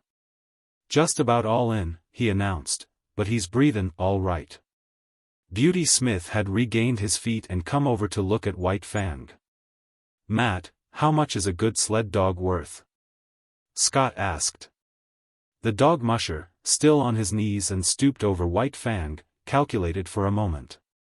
$300, he answered. "And how much for one that's all chewed up like this one?" Scott asked, nudging White Fang with his foot. "Half of that," was the dog musher's judgment. Scott turned upon Beauty Smith. "Did you hear, Mr. Beast? I'm going to take your dog from you, and I'm going to give you $150 for him." He opened his pocketbook and counted out the bills. Beauty Smith put his hands behind his back, refusing to touch the proffered money. "I ain't sellin'," he said. "Oh, yes you are," the other assured him. "Because I'm buying. Here's your money. The dog's mine." Beauty Smith, his hands still behind him, began to back away. Scott sprang toward him, drawing his fist back to strike. Beauty Smith cowered down in anticipation of the blow. "I've got my rights," he whimpered. "You've forfeited your rights to own that dog," was the rejoinder. "Are you going to take the money? Or do I have to hit you again?" "All right," Beauty Smith spoke up with the alacrity of fear. "But I take the money under protest," he added. "The dog's a mint. I ain't goin' to be robbed. A man's got his rights." Correct, Scott answered, passing the money over to him. A man's got his rights. But you're not a man. You're a beast. Wait till I get back to Dawson, Beauty Smith threatened. I'll have the law on you. If you open your mouth when you get back to Dawson, I'll have you run out of town. Understand? Beauty Smith replied with a grunt. Understand? The other thundered with abrupt fierceness. Yes, Beauty Smith grunted, shrinking away. Yes, what? Yes, sir, Beauty Smith snarled. Look out. He'll bite. Someone shouted, and a guffaw of laughter went up. Scott turned his back on him, and returned to help the dog musher, who was working over White Fang. Some of the men were already departing. Others stood in groups, looking on and talking. Tim Keenan joined one of the groups. Who's that mug? He asked. Weedon Scott, someone answered. And who in hell is Weedon Scott? The faro dealer demanded. Oh, one of them crackerjack minin experts. He's in with all the big bugs. If you want to keep out of trouble, you'll steer clear of him, that's my talk. He's all hunky with the officials. The Gold Commissioner's a special pal of his. I thought he must be somebody, was the faro dealer's comment. That's why I kept my hands off him at the start. Chapter 5. The Indomitable. It's hopeless, Weedon Scott confessed. He sat on the step of his cabin and stared at the dog musher, who responded with a shrug that was equally hopeless. Together they looked at White Fang at the end of his stretched chain, bristling, snarling, ferocious, straining to get at the sled dogs. Having received sundry lessons from Matt, said lessons being imparted by means of a club, the sled dogs had learned to leave White Fang alone. And even then they were lying down at a distance, apparently oblivious of his existence. It's a wolf and there's no taming it, Weedon Scott announced. Oh, I don't know about that, Matt objected. Might be a lot of dog in them, for all you can tell. But there's one thing I know sure, and that there's no gettin' away from. The dog musher paused and nodded his head confidentially at Moosehide Mountain. Well, don't be a miser with what you know, Scott said sharply, after waiting a suitable length of time. Spit it out. What is it? The dog musher indicated White Fang with a backward thrust of his thumb. Wolf or dog, it's all the same, he's been tamed ready. No. I tell you yes, and broke to harness. Look close there. Gee, see them marks across the chest. You're right, Matt. He was a sled dog before Beauty Smith got hold of him. And there's not much reason against his being a sled dog again. What d'ye think? Scott queried eagerly. Then the hope died down as he added, shaking his head, we've had him 2 weeks now, and if anything he's wilder than ever at the present moment. Give M a chance, Matt counseled. Turn M loose for a spell. The other looked at him incredulously. Yes, Matt went on, I know you've tried to, but you didn't take a club. You try it then. The dog musher secured a club and went over to the chained animal. White Fang watched the club after the manner of a caged lion watching the whip of its trainer. See M keep his eye on that club, Matt said. That's a good sign. He's no fool. Don't das tackle me so long as I got that club handy. He's not clean crazy, sure. As the man's hand approached his neck, White Fang bristled and snarled and crouched down. But while he eyed the approaching hand, he at the same time contrived to keep track of the club in the other hand, suspended threateningly above him. Matt unsnapped the chain from the collar and stepped back. White Fang could scarcely realize that he was free. Many months had gone by since he passed into the possession of Beauty Smith. And in all that period he had never known a moment of freedom except at the times he had been loosed to fight with other dogs. Immediately after such fights he had always been imprisoned again. He did not know what to make of it. Perhaps some new devilry of the gods was about to be perpetrated on him. He walked slowly and cautiously, prepared to be assailed at any moment. He did not know what to do, it was all so unprecedented. He took the precaution to sheer off from the two watching gods, and walked carefully to the corner of the cabin. Nothing happened. He was plainly perplexed, and he came back again, pausing a dozen feet away and regarding the two men intently. "Won't he run away?" his new owner asked. Matt shrugged his shoulders. "Got to take a gamble. Only way to find out is to find out." "Poor devil," Scott murmured pityingly. "What he needs is some show of human kindness," he added, turning and going into the cabin. He came out with a piece of meat, which he tossed to White Fang. He sprang away from it, and from a distance studied it suspiciously. "Hi you, Major!" Matt shouted warningly, but too late. Major had made a spring for the meat. At the instant his jaws closed on it, White Fang struck him. He was overthrown. Matt rushed in, but quicker than he was White Fang. Major staggered to his feet, but the blood spouting from his throat reddened the snow in a widening path. "It's too bad, but it served him right," Scott said hastily. But Matt's foot had already started on its way to kick White Fang. There was a leap, a flash of teeth, a sharp exclamation. White Fang, snarling fiercely, scrambled backward for several yards, while Matt stooped and investigated his leg. "He got me all right," he announced, pointing to the torn trousers and undercloths, and the growing stain of red. "I told you it was hopeless, Matt," Scott said in a discouraged voice. "I've thought about it off and on, while not wanting to think of it. But we've come to it now. It's the only thing to do." As he talked, with reluctant movements he drew his revolver, threw open the cylinder, and assured himself of its contents. "Look here, Mr. Scott," Matt objected, "that dog's been through hell. You can't expect M to come out a white and shining angel. Give M time."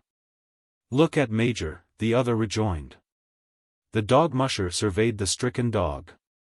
He had sunk down on the snow in the circle of his blood and was plainly in the last gasp. "Served M right. You said so yourself, Mr. Scott. He tried to take White Fang's meat, and he's dead-o. That was to be expected. I wouldn't give two whoops in hell for a dog that wouldn't fight for his own meat. But look at yourself, Matt. It's all right about the dogs, but we must draw the line somewhere." "Serve me right," Matt argued stubbornly. "What did I want to kick M for? You said yourself that he'd done right. Then I had no right to kick M. It would be a mercy to kill him," Scott insisted. "He's untamable. Now look here, Mr. Scott, give the poor devil a fightin' chance. He ain't had no chance yet. He's just come through hell, and this is the first time he's been loose. Give M a fair chance, and if he don't deliver the goods, I'll kill M myself. There. God knows I don't want to kill him or have him killed," Scott answered, putting away the revolver. "We'll let him run loose and see what kindness can do for him. And here's a try at it." He walked over to White Fang and began talking to him gently and soothingly. "Better have a club handy," Matt warned. Scott shook his head and went on trying to win White Fang's confidence. White Fang was suspicious. Something was impending. He had killed this god's dog, bitten his companion god, and what else was to be expected than some terrible punishment? But in the face of it he was indomitable. He bristled and showed his teeth, his eyes vigilant, his whole body wary and prepared for anything. The god had no club, so he suffered him to approach quite near. The god's hand had come out and was descending upon his head. White Fang shrank together and grew tense as he crouched under it. Here was danger, some treachery or something. He knew the hands of the gods, their proved mastery, their cunning to hurt. Besides, there was his old antipathy to being touched. He snarled more menacingly, crouched still lower, and still the hand descended. He did not want to bite the hand, and he endured the peril of it until his instinct surged up in him, mastering him with its insatiable yearning for life. Weedon Scott had believed that he was quick enough to avoid any snap or slash. But he had yet to learn the remarkable quickness of White Fang, who struck with the certainty and swiftness of a coiled snake. Scott cried out sharply with surprise, catching his torn hand and holding it tightly in his other hand. Matt uttered a great oath and sprang to his side. White Fang crouched down, and backed away, bristling, showing his fangs, his eyes malignant with menace. Now he could expect a beating as fearful as any he had received from Beauty Smith. "Here! What are you doing?" Scott cried suddenly. Matt had dashed into the cabin and come out with a rifle. "Nothin'," he said slowly, with a careless calmness that was assumed, "only goin' to keep that promise I made. I reckon it's up to me to kill them as I said I'd do." "No you don't." "Yes I do. Watch me." As Matt had pleaded for White Fang when he had been bitten, it was now Weedon Scott's turn to plead. "You said to give him a chance. Well, give it to him. We've only just started, and we can't quit at the beginning. It served me right, this time. And, look at him." White Fang, near the corner of the cabin and 40 feet away, was snarling with blood-curdling viciousness, not at Scott, but at the dog musher. "Well, I'll be everlastingly gosh swoggled," was the dog musher's expression of astonishment. "Look at the intelligence of him," Scott went on hastily. "He knows the meaning of firearms as well as you do. He's got intelligence and we've got to give that intelligence a chance. Put up the gun." "All right, I'm willin'," Matt agreed, leaning the rifle against the woodpile. "But will you look at that?" he exclaimed the next moment. White Fang had quieted down and ceased snarling. "This is worth investigatin'. Watch." Matt reached for the rifle, and at the same moment White Fang snarled. He stepped away from the rifle, and White Fang's lifted lips descended, covering his teeth. "Now, just for fun." Matt took the rifle and began slowly to raise it to his shoulder.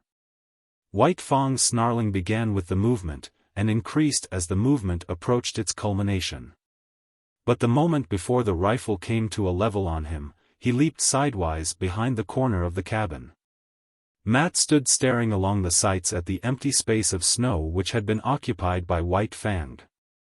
The dog musher put the rifle down solemnly, then turned and looked at his employer. "I agree with you, Mr. Scott. That dog's too intelligent to kill." Chapter 6. The Love Master. As White Fang watched Weedon Scott approach, he bristled and snarled to advertise that he would not submit to punishment. 24 hours had passed since he had slashed open the hand that was now bandaged and held up by a sling to keep the blood out of it. In the past White Fang had experienced delayed punishments, and he apprehended that such a one was about to befall him. How could it be otherwise?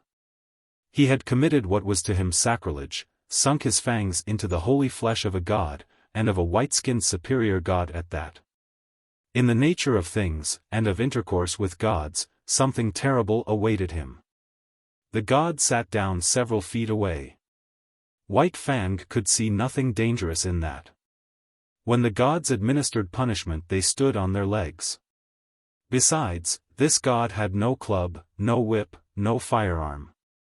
And furthermore, he himself was free. No chain nor stick bound him. He could escape into safety while the god was scrambling to his feet. In the meantime he would wait and see. The god remained quiet, made no movement. And White Fang's snarl slowly dwindled to a growl that ebbed down in his throat and ceased. Then the god spoke, and at the first sound of his voice, the hair rose on White Fang's neck and the growl rushed up in his throat. But the god made no hostile movement, and went on calmly talking. For a time White Fang growled in unison with him, a correspondence of rhythm being established between growl and voice. But the god talked on interminably. He talked to White Fang as White Fang had never been talked to before. He talked softly and soothingly, with a gentleness that somehow, somewhere, touched White Fang. In spite of himself and all the pricking warnings of his instinct, White Fang began to have confidence in this god. He had a feeling of security that was belied by all his experience with men. After a long time, the god got up and went into the cabin. White Fang scanned him apprehensively when he came out. He had neither whip nor club nor weapon. Nor was his uninjured hand behind his back hiding something. He sat down as before, in the same spot, several feet away. He held out a small piece of meat. White Fang pricked his ears and investigated it suspiciously, managing to look at the same time both at the meat and the god, alert for any overt act. His body tense and ready to spring away at the first sign of hostility. Still the punishment delayed. The god merely held near to his nose a piece of meat. And about the meat there seemed nothing wrong. Still White Fang suspected. And though the meat was proffered to him with short inviting thrusts of the hand, he refused to touch it. The gods were all-wise, and there was no telling what masterful treachery lurked behind that apparently harmless piece of meat. In past experience, especially in dealing with squaws, meat and punishment had often been disastrously related. In the end, the god tossed the meat on the snow at White Fang's feet. He smelled the meat carefully, but he did not look at it. While he smelled it he kept his eyes on the god. Nothing happened. He took the meat into his mouth and swallowed it. Still nothing happened. The god was actually offering him another piece of meat. Again he refused to take it from the hand, and again it was tossed to him. This was repeated a number of times. But there came a time when the god refused to toss it. He kept it in his hand and steadfastly proffered it. The meat was good meat, and White Fang was hungry. Bit by bit, infinitely cautious, he approached the hand. At last the time came that he decided to eat the meat from the hand. He never took his eyes from the god, thrusting his head forward with ears flattened back and hair involuntarily rising and cresting on his neck. Also a low growl rumbled in his throat as warning that he was not to be trifled with. He ate the meat, and nothing happened. Piece by piece, he ate all the meat, and nothing happened. Still the punishment delayed. He licked his chops and waited. The god went on talking. In his voice was kindness, something of which White Fang had no experience whatever. And within him it aroused feelings which he had likewise never experienced before. He was aware of a certain strange satisfaction, as though some need were being gratified, as though some void in his being were being filled. Then again came the prod of his instinct and the warning of past experience. The gods were ever crafty, and they had unguessed ways of attaining their ends. Ah, he had thought so. There it came now, the god's hand, cunning to hurt, thrusting out at him, descending upon his head. But the god went on talking. His voice was soft and soothing. In spite of the menacing hand, the voice inspired confidence. And in spite of the assuring voice, the hand inspired distrust. White Fang was torn by conflicting feelings, impulses. It seemed he would fly to pieces, so terrible was the control he was exerting, holding together by an unwanted indecision the counterforces that struggled within him for mastery. He compromised. He snarled and bristled and flattened his ears. But he neither snapped nor sprang away. The hand descended. Nearer and nearer it came. It touched the ends of his upstanding hair. He shrank down under it. It followed down after him, pressing more closely against him. Shrinking, almost shivering, he still managed to hold himself together. It was a torment, this hand that touched him and violated his instinct. He could not forget in a day all the evil that had been wrought him at the hands of men. But it was the will of the god, and he strove to submit. The hand lifted and descended again in a patting, caressing movement. This continued, but every time the hand lifted, the hair lifted under it. And every time the hand descended, the ears flattened down and a cavernous growl surged in his throat. White Fang growled and growled with insistent warning. By this means he announced that he was prepared to retaliate for any hurt he might receive. There was no telling when the god's ulterior motive might be disclosed. At any moment that soft, confidence-inspiring voice might break forth in a roar of wrath. That gentle and caressing hand transform itself into a vice-like grip to hold him helpless and administer punishment. But the god talked on softly, and ever the hand rose and fell with non-hostile pats. White Fang experienced dual feelings. It was distasteful to his instinct. It restrained him, opposed the will of him toward personal liberty. And yet it was not physically painful. On the contrary, it was even pleasant, in a physical way. The patting movement slowly and carefully changed to a rubbing of the ears about their bases, and the physical pleasure even increased a little. Yet he continued to fear, and he stood on guard, expectant of unguessed evil, alternately suffering and enjoying as one feeling or the other came uppermost and swayed him. "Well, I'll be gosh swoggled." So spoke Matt, coming out of the cabin, his sleeves rolled up, a pan of dirty dishwater in his hands, arrested in the act of emptying the pan by the sight of Weedon Scott patting White Fang. At the instant his voice broke the silence, White Fang leaped back, snarling savagely at him. Matt regarded his employer with grieved disapproval. "If you don't mind my expressin' my feelin's, Mr. Scott, I'll make free to say you're 17 kinds of a damn fool and all of 'em different, and then some." Weedon Scott smiled with a superior air, gained his feet, and walked over to White Fang. He talked soothingly to him, but not for long, then slowly put out his hand, rested it on White Fang's head, and resumed the interrupted patting. White Fang endured it, keeping his eyes fixed suspiciously, not upon the man that patted him, but upon the man that stood in the doorway. "You may be a number one, tip-top minin expert, all right, the dog musher delivered himself oracularly. But you missed the chance of your life when you was a boy and didn't run off and join a circus." White Fang snarled at the sound of his voice, but this time did not leap away from under the hand that was caressing his head and the back of his neck with long, soothing strokes. It was the beginning of the end for White Fang, the ending of the old life and the reign of hate. A new and incomprehensibly fairer life was dawning. It required much thinking and endless patience on the part of Weedon Scott to accomplish this. And on the part of White Fang it required nothing less than a revolution. He had to ignore the urges and promptings of instinct and reason, defy experience, give the lie to life itself. Life, as he had known it, not only had had no place in it for much that he now did, but all the currents had gone counter to those to which he now abandoned himself. In short, when all things were considered, he had to achieve an orientation far vaster than the one he had achieved at the time he came voluntarily in from the wild and accepted Grey Beaver as his lord. At that time he was a mere puppy, soft from the making, without form, ready for the thumb of circumstance to begin its work upon him. But now it was different. The thumb of circumstance had done its work only too well. By it he had been formed and hardened into the fighting wolf, fierce and implacable, unloving and unlovable. To accomplish the change was like a reflux of being, and this when the plasticity of youth was no longer his, when the fiber of him had become tough and knotty.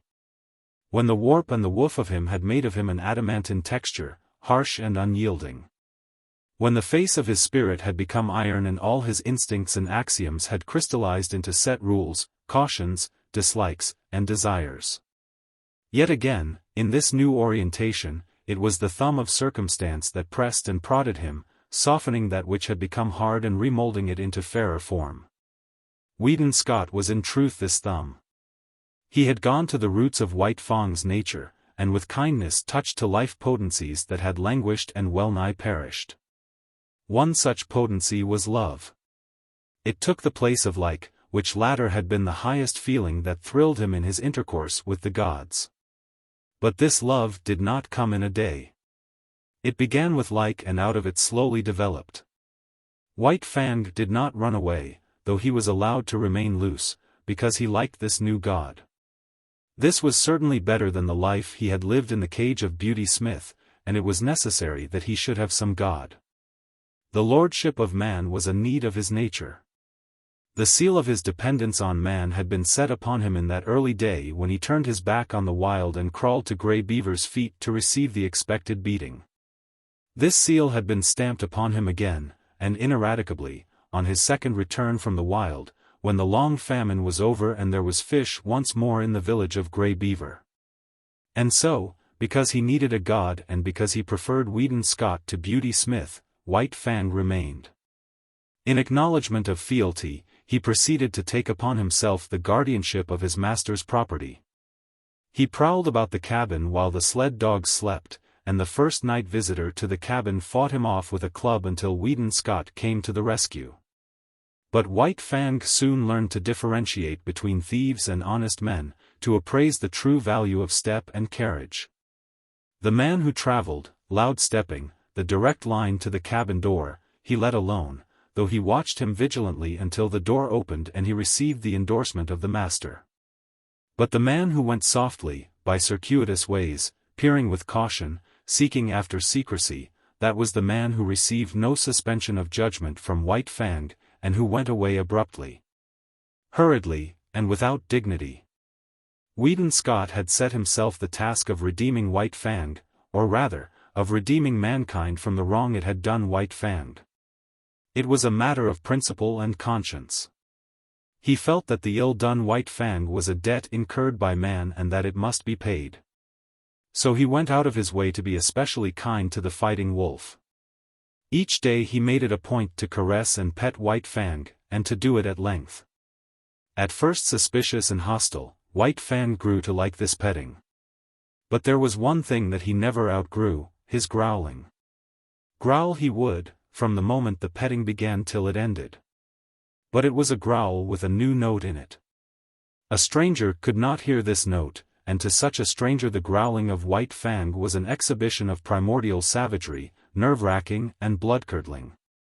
But White Fang's throat had become harsh-fibred from the making of ferocious sounds through the many years since his first little rasp of anger in the lair of his cubhood. And he could not soften the sounds of that throat now to express the gentleness he felt. Nevertheless, Weedon Scott's ear and sympathy were fine enough to catch the new note all but drowned in the fierceness, the note that was the faintest hint of a croon of content and that none but he could hear. As the days went by, the evolution of like into love was accelerated. White Fang himself began to grow aware of it, though in his consciousness he knew not what love was. It manifested itself to him as a void in his being, a hungry, aching, yearning void that clamored to be filled. It was a pain and an unrest. And it received easement only by the touch of the new God's presence. At such times love was joy to him, a wild, keen-thrilling satisfaction. But when away from his God, the pain and the unrest returned, the void in him sprang up and pressed against him with its emptiness, and the hunger gnawed and gnawed unceasingly. White Fang was in the process of finding himself. In spite of the maturity of his years and of the savage rigidity of the mold that had formed him, his nature was undergoing an expansion. There was a burgeoning within him of strange feelings and unwanted impulses. His old code of conduct was changing. In the past he had liked comfort and surcease from pain, disliked discomfort and pain, and he had adjusted his actions accordingly. But now it was different. Because of this new feeling within him, he ofttimes elected discomfort and pain for the sake of his God. Thus, in the early morning, instead of roaming and foraging, or lying in a sheltered nook, he would wait for hours on the cheerless cabin stoop for a sight of the God's face. At night, when the God returned home, White Fang would leave the warm sleeping place he had burrowed in the snow in order to receive the friendly snap of fingers and the word of greeting. Meat, even meat itself, he would forego to be with his God, to receive a caress from him or to accompany him down into the town. Like had been replaced by love. And love was the plummet dropped down into the deeps of him where like had never gone. And responsive out of his deeps had come the new thing, love. That which was given unto him did he return. This was a God indeed, a love God, a warm and radiant God, in whose light White Fang's nature expanded as a flower expands under the sun. But White Fang was not demonstrative. He was too old, too firmly molded, to become adept at expressing himself in new ways. He was too self-possessed, too strongly poised in his own isolation. Too long had he cultivated reticence, aloofness, and moroseness. He had never barked in his life, and he could not now learn to bark a welcome when his god approached. He was never in the way, never extravagant nor foolish in the expression of his love. He never ran to meet his god. He waited at a distance, but he always waited, was always there. His love partook of the nature of worship, dumb, inarticulate, a silent adoration. Only by the steady regard of his eyes did he express his love, and by the unceasing following with his eyes of his god's every movement. Also, at times, when his god looked at him and spoke to him, he betrayed an awkward self-consciousness, caused by the struggle of his love to express itself and his physical inability to express it. He learned to adjust himself in many ways to his new mode of life. It was borne in upon him that he must let his master's dogs alone. Yet his dominant nature asserted itself, and he had first to thrash them into an acknowledgement of his superiority and leadership. This accomplished, he had little trouble with them. They gave trail to him when he came and went or walked among them, and when he asserted his will they obeyed. In the same way, he came to tolerate Matt, as a possession of his master. His master rarely fed him. Matt did that, it was his business, yet White Fang divined that it was his master's food he ate and that it was his master who thus fed him vicariously. Matt it was who tried to put him into the harness and make him haul sled with the other dogs. But Matt failed. It was not until Weedon Scott put the harness on White Fang and worked him, that he understood. He took it as his master's will that Matt should drive him and work him just as he drove and worked his master's other dogs. Different from the Mackenzie toboggans were the Klondike sleds with runners under them. And different was the method of driving the dogs. There was no fan formation of the team. The dogs worked in single file, one behind another, hauling on double traces. And here, in the Klondike, the leader was indeed the leader. The wisest as well as strongest dog was the leader, and the team obeyed him and feared him. That White Fang should quickly gain this post was inevitable. He could not be satisfied with less, as Matt learned after much inconvenience and trouble. White Fang picked out the post for himself, and Matt backed his judgment with strong language after the experiment had been tried. But, though he worked in the sled in the day, White Fang did not forego the guarding of his master's property in the night. Thus he was on duty all the time, ever vigilant and faithful, the most valuable of all the dogs. "Makin' free to spit out what's in me," Matt said one day. "I beg to state that you was a wise guy all right when you paid the price you did for that dog. You clean swindled Beauty Smith on top of pushin' his face in with your fist." A recrudescence of anger glinted in Weedon Scott's gray eyes, and he muttered savagely, "The beast." In the late spring a great trouble came to White Fang. Without warning, the love master disappeared. There had been warning, but White Fang was unversed in such things and did not understand the packing of a grip. He remembered afterwards that his packing had preceded the master's disappearance. But at the time he suspected nothing. That night he waited for the master to return. At midnight the chill wind that blew drove him to shelter at the rear of the cabin. There he drowsed, only half asleep, his ears keyed for the first sound of the familiar step. But, at 2 in the morning, his anxiety drove him out to the cold front stoop, where he crouched, and waited. But no master came. In the morning the door opened and Matt stepped outside. White Fang gazed at him wistfully. There was no common speech by which he might learn what he wanted to know. The days came and went, but never the master. White Fang, who had never known sickness in his life, became sick. He became very sick, so sick that Matt was finally compelled to bring him inside the cabin. Also, in writing to his employer, Matt devoted a postscript to White Fang. Weedon Scott, reading the letter down in Circle City, came upon the following. "That damn wolf won't work. Won't eat. Ain't got no spunk left. All the dogs is licking him. Wants to know what has become of you, and I don't know how to tell him. Meb, he is going to die. It was as Matt had said. White Fang had ceased eating, lost heart, and allowed every dog of the team to thrash him. In the cabin he lay on the floor near the stove, without interest in food, in Matt, nor in life. Matt might talk gently to him or swear at him, it was all the same, he never did more than turn his dull eyes upon the man, then drop his head back to its customary position on his forepaws. And then, one night, Matt, reading to himself with moving lips and mumbled sounds, was startled by a low whine from White Fang. He had got upon his feet, his ears cocked towards the door, and he was listening intently. A moment later, Matt heard a footstep. The door opened, and Weedon Scott stepped in. The two men shook hands. Then Scott looked around the room. "Where's the wolf?" he asked. Then he discovered him, standing where he had been lying, near to the stove. He had not rushed forward after the manner of other dogs. He stood, watching and waiting. "Holy smoke!" Matt exclaimed. "Look at him wag his tail." Weedon Scott strode half across the room toward him, at the same time calling him. White Fang came to him, not with a great bound, yet quickly. He was awakened from self-consciousness, but as he drew near, his eyes took on a strange expression. Something, an incommunicable vastness of feeling, rose up into his eyes as a light and shone forth. "He never looked at me that way all the time you was gone," Matt commented. Weedon Scott did not hear.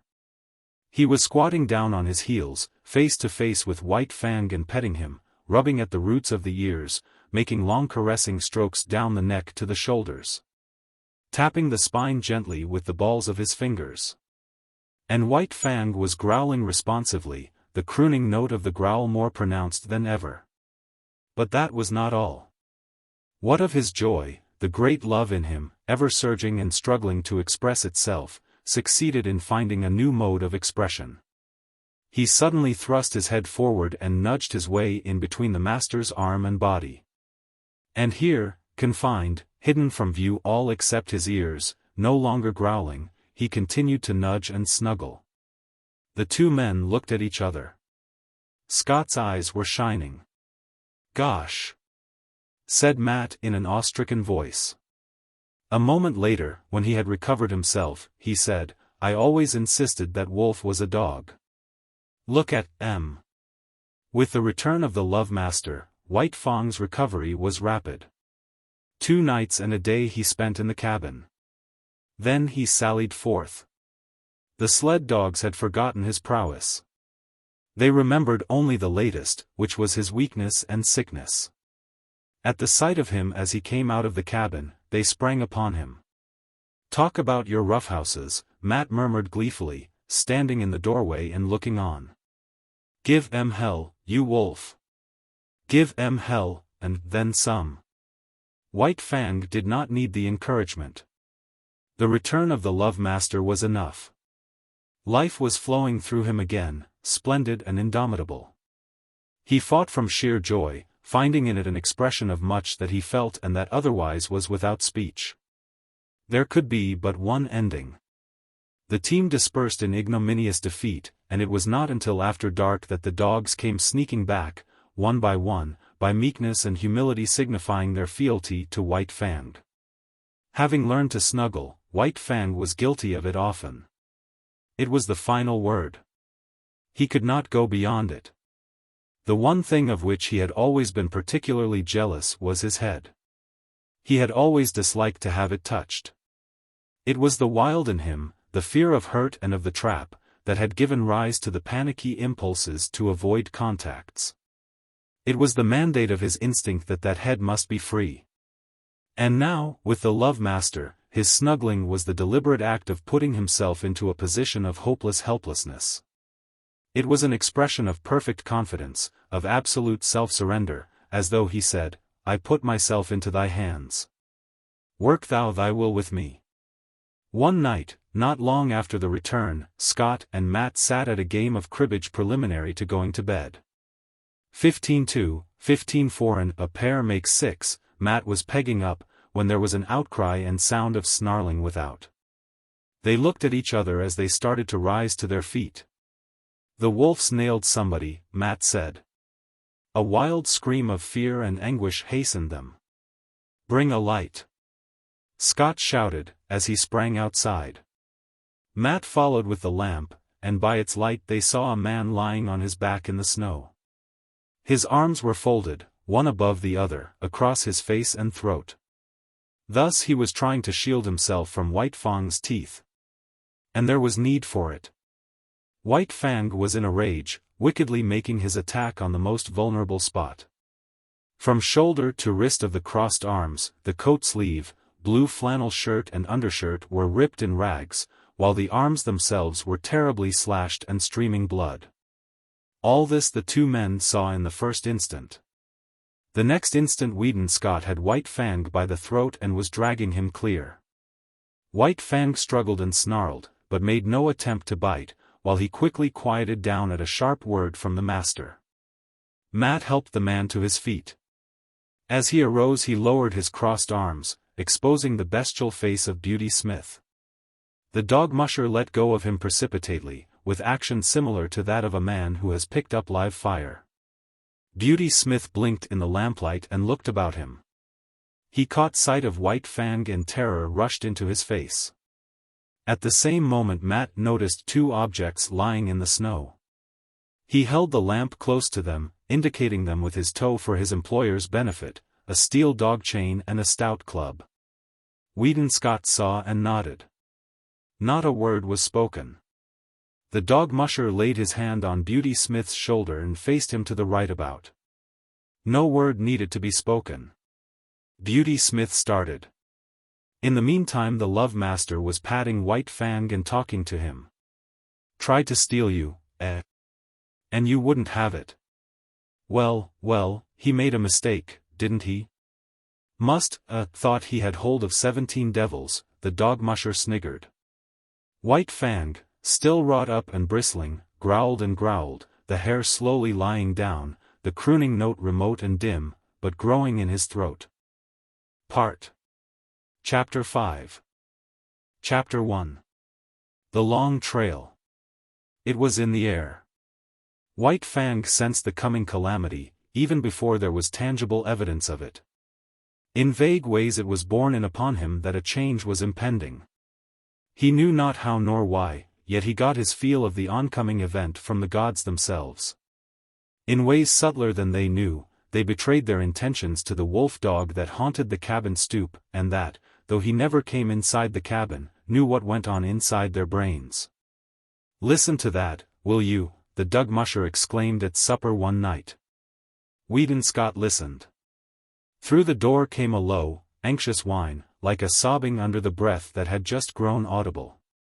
Then came the long sniff, as White Fang reassured himself that his god was still inside and had not yet taken himself off in mysterious and solitary flight.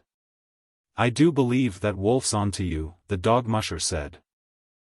Scott looked across at his companion with eyes that almost pleaded, though this was given the lie by his words.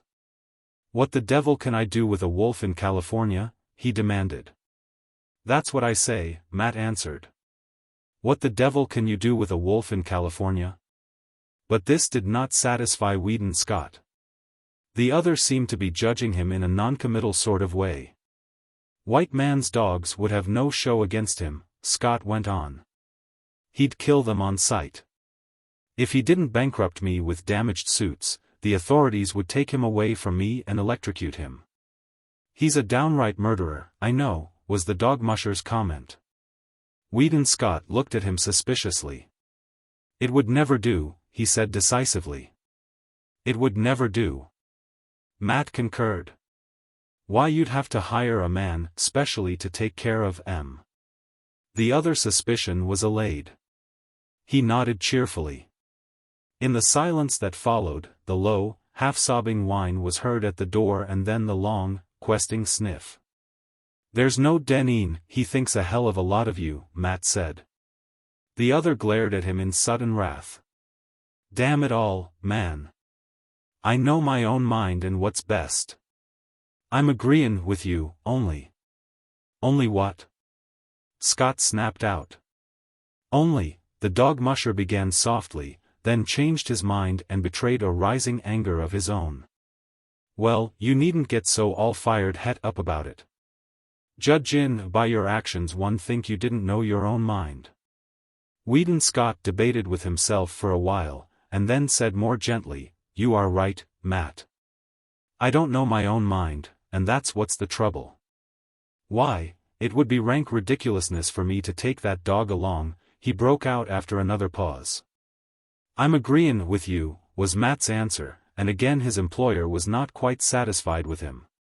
But how in the name of the great Sardanapalus he knows you're goin', is what gets me, the dog musher continued innocently.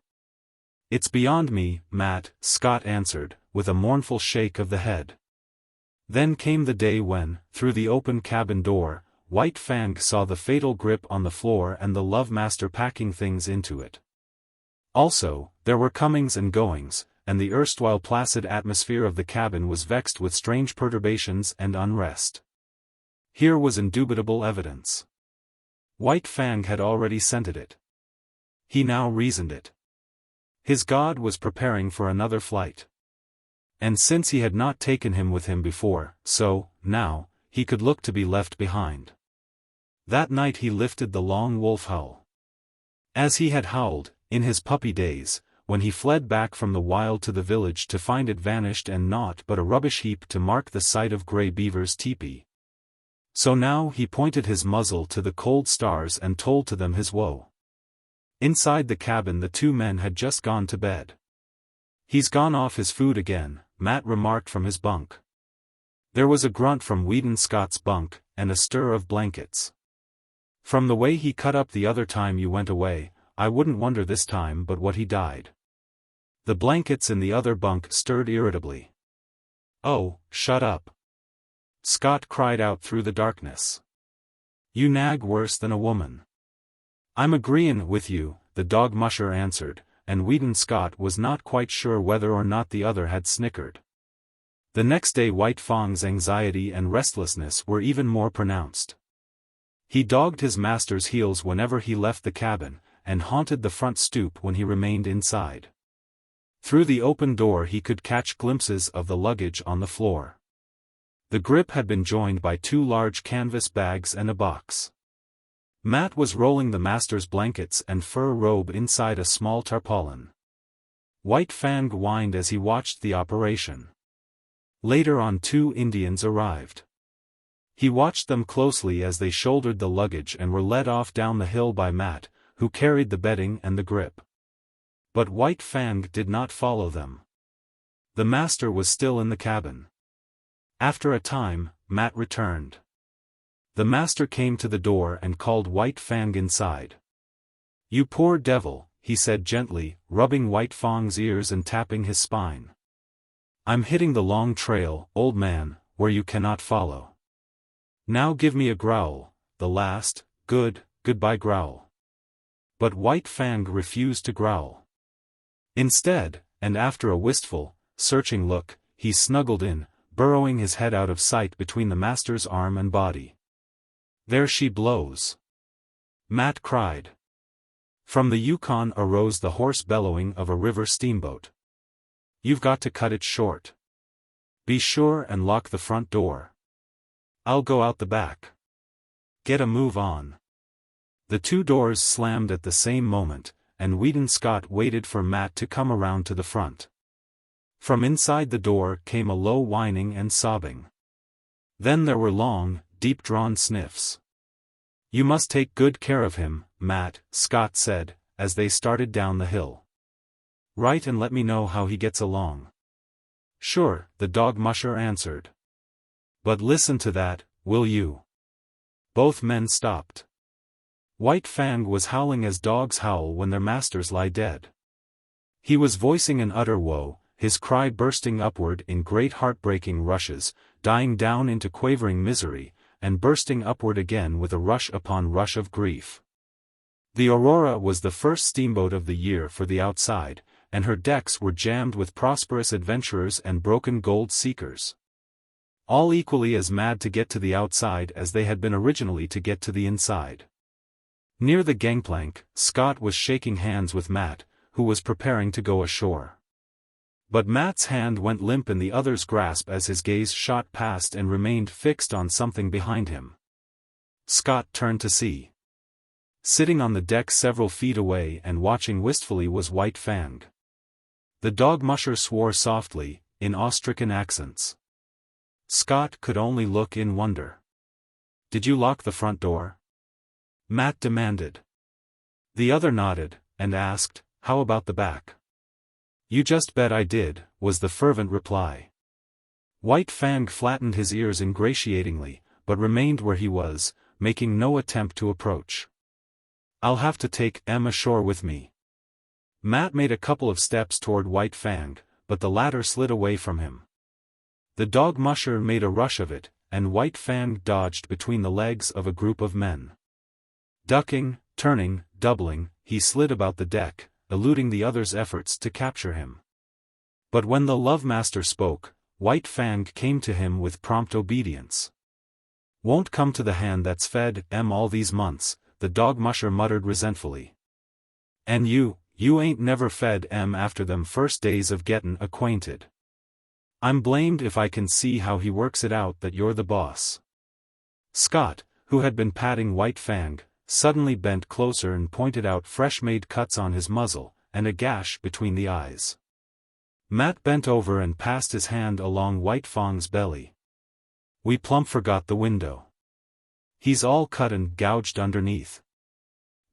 Butted clean through it, b'gosh." But Weedon Scott was not listening. He was thinking rapidly. The Aurora's whistle hooted a final announcement of departure. Men were scurrying down the gangplank to the shore. Matt loosened the bandana from his own neck and started to put it around White Fang's. Scott grasped the dog musher's hand. "Goodbye, Matt, old man. About the wolf, you needn't write. You see, I've—" "What?" the dog musher exploded. "You don't mean to say—" "The very thing I mean. Here's your bandana. I'll write to you about him." Matt paused halfway down the gangplank. "He'll never stand the climate," he shouted back. "Unless you clip Em in warm weather." The gangplank was hauled in, and the Aurora swung out from the bank. Weedon Scott waved a last goodbye. Then he turned and bent over White Fang, standing by his side. "Now growl, damn you, growl," he said, as he patted the responsive head and rubbed the flattening ears. Chapter 2.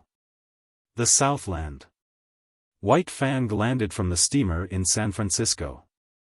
He was appalled. Deep in him, below any reasoning process or act of consciousness, he had associated power with Godhead. And never had the white men seemed such marvelous gods as now, when he trod the slimy pavement of San Francisco. The log cabins he had known were replaced by towering buildings. The streets were crowded with perils, wagons, carts, automobiles, great, straining horses pulling huge trucks. And monstrous cable and electric cars hooting and clanging through the midst, screeching their insistent menace after the manner of the lynxes he had known in the northern woods. All this was the manifestation of power. Through it all, behind it all, was man, governing and controlling, expressing himself, as of old, by his mastery over matter. It was colossal, stunning. White Fang was awed. Fear sat upon him. As in his cubhood he had been made to feel his smallness and puniness on the day he first came in from the wild to the village of Grey Beaver, so now, in his full-grown stature and pride of strength, he was made to feel small and puny. And there were so many gods. He was made dizzy by the swarming of them. The thunder of the streets smote upon his ears. He was bewildered by the tremendous and endless rush and movement of things. As never before, he felt his dependence on the Love Master, close at whose heels he followed, no matter what happened, never losing sight of him. But White Fang was to have no more than a nightmare vision of the city, an experience that was like a bad dream, unreal and terrible, that haunted him for long after in his dreams. He was put into a baggage car by the master, chained in a corner in the midst of heaped trunks and valises. Here a squat and brawny god held sway, with much noise, hurling trunks and boxes about, dragging them in through the door and tossing them into the piles, or flinging them out of the door. Smashing and crashing, to other gods who awaited them. And here, in this inferno of luggage, was White Fang deserted by the master. Or at least White Fang thought he was deserted, until he smelled out the master's canvas clothes bags alongside of him, and proceeded to mount guard over them. "'Bout time you come," growled the god of the car, an hour later, when Weedon Scott appeared at the door. "That dog of yourn won't let me lay a finger on your stuff." White Fang emerged from the car. He was astonished. The nightmare city was gone. The car had been to him no more than a room in a house, and when he had entered it the city had been all around him. In the interval the city had disappeared. The roar of it no longer dinned upon his ears. Before him was smiling country, streaming with sunshine, lazy with quietude. But he had little time to marvel at the transformation. He accepted it as he accepted all the unaccountable doings and manifestations of the gods. It was their way. There was a carriage waiting. A man and a woman approached the master. The woman's arms went out and clutched the master around the neck, a hostile act. The next moment Weedon Scott had torn loose from the embrace and closed with White Fang, who had become a snarling, raging demon. "It's all right, mother," Scott was saying as he kept tight hold of White Fang and placated him. "He thought you were going to injure me, and he wouldn't stand for it. It's all right. It's all right. He'll learn soon enough. And in the meantime I may be permitted to love my son when his dog is not around," she laughed, though she was pale and weak from the fright. She looked at White Fang, who snarled and bristled and glared malevolently. "He'll have to learn, and he shall, without postponement," Scott said. He spoke softly to White Fang until he had quieted him, then his voice became firm. "Down, sir. Down with you." This had been one of the things taught him by the master, and White Fang obeyed, though he lay down reluctantly and sullenly. "Now, mother." Scott opened his arms to her, but kept his eyes on White Fang. "Down," he warned.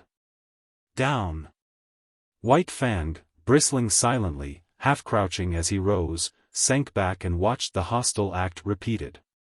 But no harm came of it, nor of the embrace from the strange man-god that followed.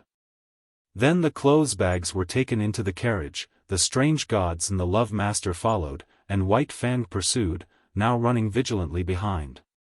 Now bristling up to the running horses and warning them that he was there to see that no harm befell the god they dragged so swiftly across the earth. At the end of 15 minutes, the carriage swung in through a stone gateway and on between a double row of arched and interlacing walnut trees. On either side stretched lawns, their broad sweep broken here and there by great sturdy-limbed oaks. In the near distance, in contrast with the young green of the tended grass, sunburnt hayfields showed tan and gold, while beyond were the tawny hills and upland pastures. From the head of the lawn, on the first soft swell from the valley level, looked down the deep-porched, many-windowed house. Little opportunity was given White Fang to see all this.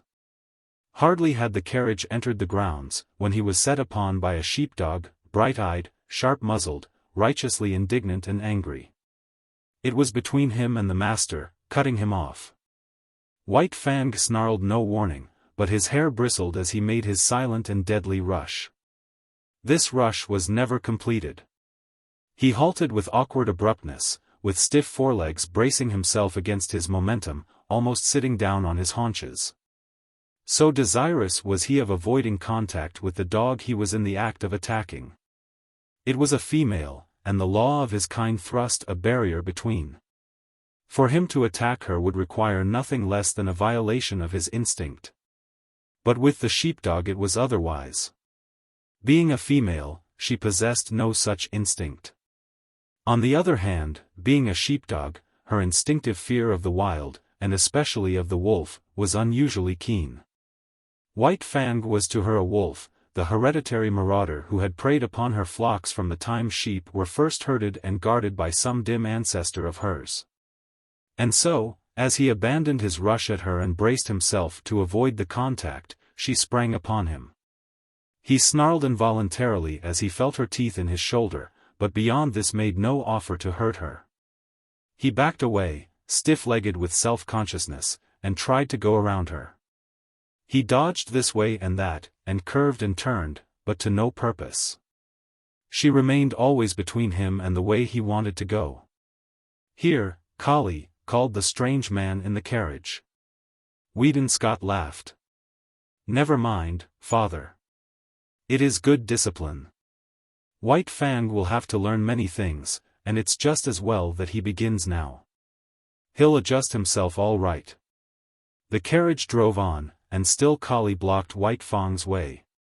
He tried to outrun her by leaving the drive and circling across the lawn, but she ran on the inner and smaller circle, and was always there, facing him with her 2 rows of gleaming teeth. Back he circled, across the drive to the other lawn, and again she headed him off. The carriage was bearing the master away. White Fang caught glimpses of it disappearing amongst the trees. The situation was desperate. He essayed another circle. She followed, running swiftly. And then, suddenly, he turned upon her. It was his old fighting trick. Shoulder to shoulder, he struck her squarely. Not only was she overthrown. So fast had she been running that she rolled along, now on her back, now on her side, as she struggled to stop, clawing gravel with her feet and crying shrilly her hurt pride and indignation. White Fang did not wait. The way was clear, and that was all he had wanted. She took after him, never ceasing her outcry. It was the straightaway now, and when it came to real running, White Fang could teach her things. She ran frantically, hysterically, straining to the utmost, advertising the effort she was making with every leap, and all the time White Fang slid smoothly away from her silently, without effort.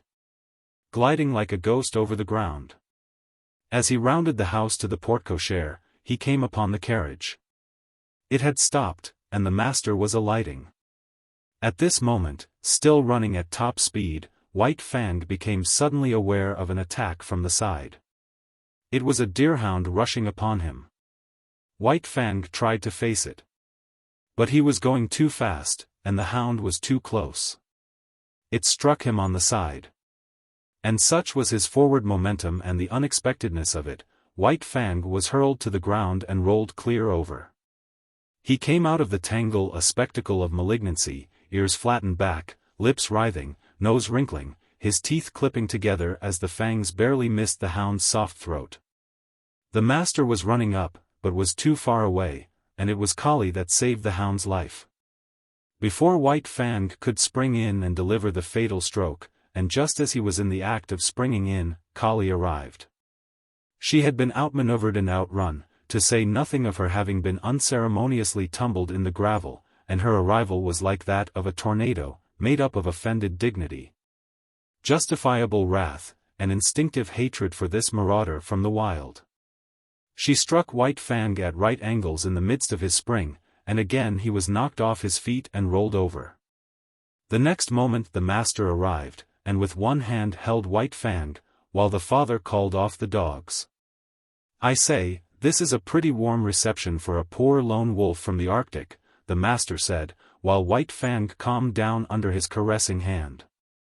"In all his life he's only been known once to go off his feet, and here he's been rolled twice in 30 seconds.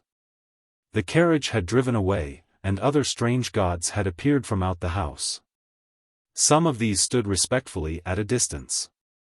But 2 of them, women, perpetrated the hostile act of clutching the master around the neck. White Fang, however, was beginning to tolerate this act. No harm seemed to come of it, while the noises the gods made were certainly not threatening. These gods also made overtures to White Fang, but he warned them off with a snarl, and the master did likewise with word of mouth. At such times White Fang leaned in close against the master's legs and received reassuring pats on the head. The hound, under the command, "Dick! Lie down, sir," had gone up the steps and lain down to one side of the porch, still growling and keeping a sullen watch on the intruder. Kali had been taken in charge by one of the woman gods, who held arms around her neck and petted and caressed her. But Kali was very much perplexed and worried, whining and restless, outraged by the permitted presence of this wolf and confident that the gods were making a mistake. All the gods started up the steps to enter the house. White Fang followed closely at the master's heels. Dick, on the porch, growled, and White Fang, on the steps, bristled and growled back. "Take Kali inside and leave the two of them to fight it out," suggested Scott's father. "After that they'll be friends." "Then White Fang, to show his friendship, will have to be chief mourner at the funeral," laughed the master. The elder Scott looked incredulously, first at White Fang, then at Dick, and finally at his son. "You mean?" Whedon nodded his head. "I mean just that. You'd have a dead Dick inside 1 minute, 2 minutes at the farthest." He turned to White Fang. "Come on, you wolf. It's you that'll have to come inside." White Fang walked stiff-legged up the steps and across the porch, with tail rigidly erect, keeping his eyes on Dick to guard against a flank attack. And at the same time prepared for whatever fierce manifestation of the unknown that might pounce out upon him from the interior of the house. But no thing of fear pounced out, and when he had gained the inside he scouted carefully around, looking at it and finding it not. Then he lay down with a contented grunt at the master's feet, observing all that went on. Ever ready to spring to his feet and fight for life with the terrors he felt must lurk under the trap roof of the dwelling. Chapter 3. The God's Domain. Not only was White Fang adaptable by nature, but he had traveled much, and knew the meaning and necessity of adjustment. Here, in Sierra Vista, which was the name of Judge Scott's place, White Fang quickly began to make himself at home. He had no further serious trouble with the dogs. They knew more about the ways of the Southland gods than did he, and in their eyes he had qualified when he accompanied the gods inside the house. Wolf that he was, and unprecedented as it was, the gods had sanctioned his presence, and they, the dogs of the gods, could only recognize this sanction. Dick, perforce, had to go through a few stiff formalities at first, after which he calmly accepted White Fang as an addition to the premises. Had Dick had his way, they would have been good friends. All but White Fang was averse to friendship. All he asked of other dogs was to be let alone. His whole life he had kept aloof from his kind, and he still desired to keep aloof. Dick's overtures bothered him, so he snarled Dick away. In the north he had learned the lesson that he must let the master's dogs alone, and he did not forget that lesson now. But he insisted on his own privacy and self-seclusion. And so thoroughly ignored Dick that that good-natured creature finally gave him up and scarcely took as much interest in him as in the hitching post near the stable. Not so with Kali. While she accepted him because it was the mandate of the gods, that was no reason that she should leave him in peace. Woven into her being was the memory of countless crimes he and his had perpetrated against her ancestry. Not in a day nor a generation were the ravaged sheepfolds to be forgotten. All this was a spur to her, pricking her to retaliation. She could not fly in the face of the gods who permitted him, but that did not prevent her from making life miserable for him in petty ways. A feud, ages old, was between them, and she, for one, would see to it that he was reminded. So Kali took advantage of her sex to pick upon White Fang and maltreat him. His instinct would not permit him to attack her, while her persistence would not permit him to ignore her. When she rushed at him he turned his fur-protected shoulder to her sharp teeth and walked away stiff-legged and stately. When she forced him too hard, he was compelled to go about in a circle, his shoulder presented to her, his head turned from her, and on his face and in his eyes a patient and bored expression. Sometimes, however, a nip on his hindquarters hastened his retreat and made it anything but stately. But as a rule he managed to maintain a dignity that was almost solemnity. He ignored her existence whenever it was possible, and made it a point to keep out of her way. When he saw or heard her coming, he got up and walked off. There was much in other matters for White Fang to learn. Life in the Northland was simplicity itself when compared with the complicated affairs of Sierra Vista. First of all, he had to learn the family of the master. In a way he was prepared to do this. As Mitsa and Klukooch had belonged to Grey Beaver, sharing his food, his fire, and his blankets, so now, at Sierra Vista, belonged to the Love Master all the denizens of the house. But in this matter there was a difference, and many differences. Sierra Vista was a far vaster affair than the teepee of Grey Beaver. There were many persons to be considered. There was Judge Scott, and there was his wife. There were the master's two sisters, Beth and Mary. There was his wife, Alice, and then there were his children, Whedon and Maud, toddlers of 4 and 6.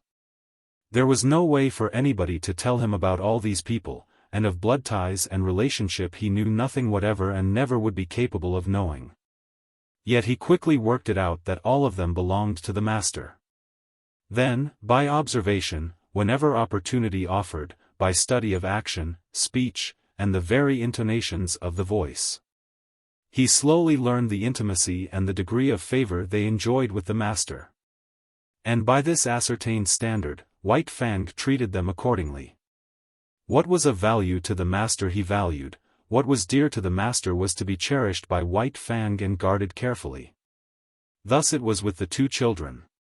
All his life he had disliked children. He hated and feared their hands.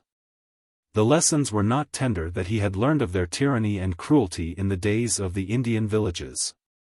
When Whedon and Maud had first approached him, he growled warningly and looked malignant. A cuff from the master and a sharp word had then compelled him to permit their caresses, though he growled and growled under their tiny hands, and in the growl there was no crooning note. Later, he observed that the boy and girl were of great value in the master's eyes. Then it was that no cuff nor sharp word was necessary before they could pat him. Yet White Fang was never effusively affectionate. He yielded to the master's children with an ill but honest grace, and endured their fooling as one would endure a painful operation. When he could no longer endure, he would get up and stalk determinately away from them. But after a time, he grew even to like the children. Still he was not demonstrative. He would not go up to them. On the other hand, instead of walking away at sight of them, he waited for them to come to him. And still later, it was noticed that a pleased light came into his eyes when he saw them approaching. And that he looked after them with an appearance of curious regret when they left him for other amusements. All this was a matter of development, and took time. Next in his regard, after the children, was Judge Scott. There were two reasons, possibly, for this. First, he was evidently a valuable possession of the master's, and next, he was undemonstrative. White Fang liked to lie at his feet on the wide porch when he read the newspaper. From time to time favoring White Fang with a look or a word, untroublesome tokens that he recognized White Fang's presence and existence. But this was only when the master was not around. When the master appeared, all other beings ceased to exist so far as White Fang was concerned. White Fang allowed all the members of the family to pet him and make much of him, but he never gave to them what he gave to the master. No caress of theirs could put the love croon into his throat, and, try as they would, they could never persuade him into snuggling against them. This expression of abandon and surrender, of absolute trust, he reserved for the master alone. In fact, he never regarded the members of the family in any other light than possessions of the love master. Also White Fang had early come to differentiate between the family and the servants of the household. The latter were afraid of him, while he merely refrained from attacking them. This because he considered that they were likewise possessions of the master. Between White Fang and them existed a neutrality and no more. They cooked for the master and washed the dishes and did other things just as Matt had done up in the Klondike. They were, in short, appurtenances of the household. Outside the household there was even more for White Fang to learn. The master's domain was wide and complex, yet it had its metes and bounds. The land itself ceased at the county road. Outside was the common domain of all gods, the roads and streets. Then inside other fences were the particular domains of other gods. A myriad laws governed all these things and determined conduct. Yet he did not know the speech of the gods, nor was there any way for him to learn save by experience. He obeyed his natural impulses until they ran him counter to some law. When this had been done a few times, he learned the law and after that observed it. But most potent in his education was the cuff of the master's hand, the censure of the master's voice. Because of White Fang's very great love, a cuff from the master hurt him far more than any beating Grey Beaver or Beauty Smith had ever given him. They had hurt only the flesh of him. Beneath the flesh the spirit had still raged, splendid and invincible. But with the master the cuff was always too light to hurt the flesh. Yet it went deeper. It was an expression of the master's disapproval, and White Fang's spirit wilted under it. In point of fact, the cuff was rarely administered. The master's voice was sufficient. By it White Fang knew whether he did right or not. By it he trimmed his conduct and adjusted his actions. It was the compass by which he steered and learned to chart the manners of a new land and life. In the Northland, the only domesticated animal was the dog. All other animals lived in the wild, and were, when not too formidable, lawful spoil for any dog. All his days White Fang had foraged among the live things for food. It did not enter his head that in the Southland it was otherwise. But this he was to learn early in his residence in Santa Clara Valley. Sauntering around the corner of the house in the early morning, he came upon a chicken that had escaped from the chicken yard. White Fang's natural impulse was to eat it. A couple of bounds, a flash of teeth and a frightened squawk, and he had scooped in the adventurous fowl. It was farm-bred and fat and tender. And White Fang licked his chops and decided that such fare was good. Later in the day, he chanced upon another stray chicken near the stables. One of the grooms ran to the rescue. He did not know White Fang's breed, so for weapon he took a light buggy whip. At the first cut of the whip, White Fang left the chicken for the man. A club might have stopped White Fang, but not a whip. Silently, without flinching, he took a second cut in his forward rush, and as he leaped for the throat the groom cried out, "My God!" and staggered backward. He dropped the whip and shielded his throat with his arms. In consequence, his forearm was ripped open to the bone. The man was badly frightened. It was not so much White Fang's ferocity as it was his silence that unnerved the groom. Still protecting his throat and face with his torn and bleeding arm, he tried to retreat to the barn. And it would have gone hard with him had not Collie appeared on the scene. As she had saved Dick's life, she now saved the groom's. She rushed upon White Fang in frenzied wrath. She had been right. She had known better than the blundering gods. All her suspicions were justified. Here was the ancient marauder up to his old tricks again. The groom escaped into the stables, and White Fang backed away before Collie's wicked teeth, or presented his shoulder to them and circled round and round.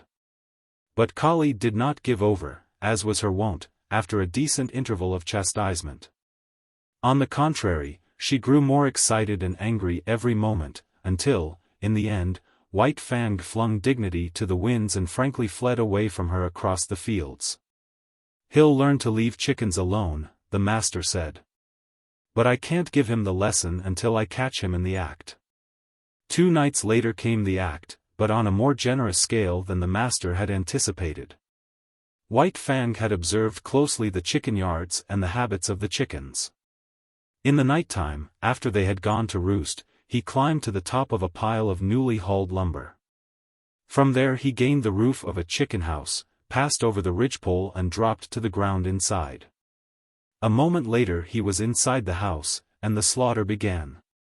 In the morning, when the master came out onto the porch, 50 white leghorn hens, laid out in a row by the groom, greeted his eyes. He whistled to himself, softly, first with surprise, and then, at the end, with admiration. His eyes were likewise greeted by White Fang, but about the latter there were no signs of shame nor guilt. He carried himself with pride, as though, forsooth, he had achieved a deed praiseworthy and meritorious. There was about him no consciousness of sin. The master's lips tightened as he faced the disagreeable task. Then he talked harshly to the unwitting culprit, and in his voice there was nothing but godlike wrath. Also, he held White Fang's nose down to the slain hens, and at the same time cuffed him soundly. White Fang never raided a chicken roost again. It was against the law, and he had learned it. Then the master took him into the chicken yards. White Fang's natural impulse, when he saw the live food fluttering about him and under his very nose, was to spring upon it. He obeyed the impulse, but was checked by the master's voice. They continued in the yards for half an hour. Time and again the impulse surged over White Fang, and each time, as he yielded to it, he was checked by the master's voice.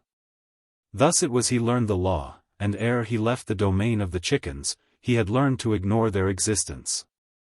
You can never cure a chicken killer. Judge Scott shook his head sadly at luncheon table, when his son narrated the lesson he had given White Fang. Once they've got the habit and the taste of blood, again he shook his head sadly. But Weedon Scott did not agree with his father. I'll tell you what I'll do, he challenged finally. I'll lock White Fang in with the chickens all afternoon. But think of the chickens, objected the judge. And furthermore, the son went on, for every chicken he kills, I'll pay you $1 gold coin of the realm. But you should penalize father, too, interposed Beth. Her sister seconded her, and a chorus of approval arose from around the table. Judge Scott nodded his head in agreement. All right. Weedon Scott pondered for a moment. And if, at the end of the afternoon White Fang hasn't harmed a chicken, for every 10 minutes of the time he has spent in the yard, you will have to say to him, gravely and with deliberation. Just as if you were sitting on the bench and solemnly passing judgment, White Fang, you are smarter than I thought. From hidden points of vantage the family watched the performance. But it was a fizzle. Locked in the yard and there deserted by the master, White Fang lay down and went to sleep. Once he got up and walked over to the trough for a drink of water. The chickens he calmly ignored. So far as he was concerned they did not exist. At 4 o'clock he executed a running jump, gained the roof of the chicken house and leaped to the ground outside, whence he sauntered gravely to the house. He had learned the law. And on the porch, before the delighted family, Judge Scott, face to face with White Fang, said slowly and solemnly, 16 times, White Fang, you are smarter than I thought. But it was the multiplicity of laws that befuddled White Fang and often brought him into disgrace. He had to learn that he must not touch the chickens that belonged to other gods. Then there were cats, and rabbits, and turkeys, all these he must let alone. In fact, when he had but partly learned the law, his impression was that he must leave all live things alone. Out in the back pasture, a quail could flutter up under his nose unharmed. All tense and trembling with eagerness and desire, he mastered his instinct and stood still. He was obeying the will of the gods. And then, one day, again out in the back pasture, he saw Dick start a jackrabbit and run it. The master himself was looking on and did not interfere. Nay, he encouraged White Fang to join in the chase. And thus he learned that there was no taboo on jackrabbits. In the end he worked out the complete law. Between him and all domestic animals there must be no hostilities. If not amity, at least neutrality must obtain. But the other animals, the squirrels, and quail, and cottontails, were creatures of the wild who had never yielded allegiance to man. They were the lawful prey of any dog. It was only the tame that the gods protected, and between the tame deadly strife was not permitted. The gods held the power of life and death over their subjects, and the gods were jealous of their power. Life was complex in the Santa Clara Valley after the simplicities of the Northland. And the chief thing demanded by these intricacies of civilization was control. Restraint, a poise of self that was as delicate as the fluttering of gossamer wings and at the same time as rigid as steel. Life had 1,000 faces, and White Fang found he must meet them all. Thus, when he went to town, into San Jose, running behind the carriage or loafing about the streets when the carriage stopped. Life flowed past him, deep and wide and varied, continually impinging upon his senses, demanding of him instant and endless adjustments and correspondences, and compelling him, almost always, to suppress his natural impulses. There were butcher shops where meat hung within reach. This meat he must not touch. There were cats at the houses the master visited that must be let alone. And there were dogs everywhere that snarled at him and that he must not attack. And then, on the crowded sidewalks there were persons innumerable whose attention he attracted. They would stop and look at him, point him out to one another, examine him, talk of him, and, worst of all, pat him. And these perilous contacts from all these strange hands he must endure. Yet this endurance he achieved. Furthermore, he got over being awkward and self-conscious. In a lofty way he received the attentions of the multitudes of strange gods. With condescension he accepted their condescension. On the other hand, there was something about him that prevented great familiarity. They patted him on the head and passed on, contented and pleased with their own daring. But it was not all easy for White Fang. Running behind the carriage in the outskirts of San Jose, he encountered certain small boys who made a practice of flinging stones at him. Yet he knew that it was not permitted him to pursue and drag them down. Here he was compelled to violate his instinct of self-preservation, and violate it he did, for he was becoming tame and qualifying himself for civilization. Nevertheless, White Fang was not quite satisfied with the arrangement. He had no abstract ideas about justice and fair play. But there is a certain sense of equity that resides in life, and it was this sense in him that resented the unfairness of his being permitted no defense against the stone-throwers. He forgot that in the covenant entered into between him and the gods they were pledged to care for him and defend him. But one day the master sprang from the carriage, whip in hand, and gave the stone-throwers a thrashing. After that they threw stones no more, and White Fang understood and was satisfied. One other experience of similar nature was his. On the way to town, hanging around the saloon at the crossroads, were 3 dogs that made a practice of rushing out upon him when he went by. Knowing his deadly method of fighting, the master had never ceased impressing upon White Fang the law that he must not fight. As a result, having learned the lesson well, White Fang was hard put whenever he passed the crossroads saloon. After the first rush, each time, his snarl kept the 3 dogs at a distance, but they trailed along behind, yelping and bickering and insulting him. This endured for some time. The men at the saloon even urged the dogs on to attack White Fang. One day they openly sicked the dogs on him. The master stopped the carriage. "Go to it," he said to White Fang. But White Fang could not believe. He looked at the master, and he looked at the dogs.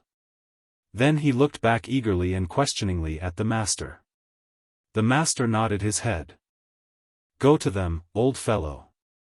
Eat them up." White Fang no longer hesitated. He turned and leaped silently among his enemies. All 3 faced him.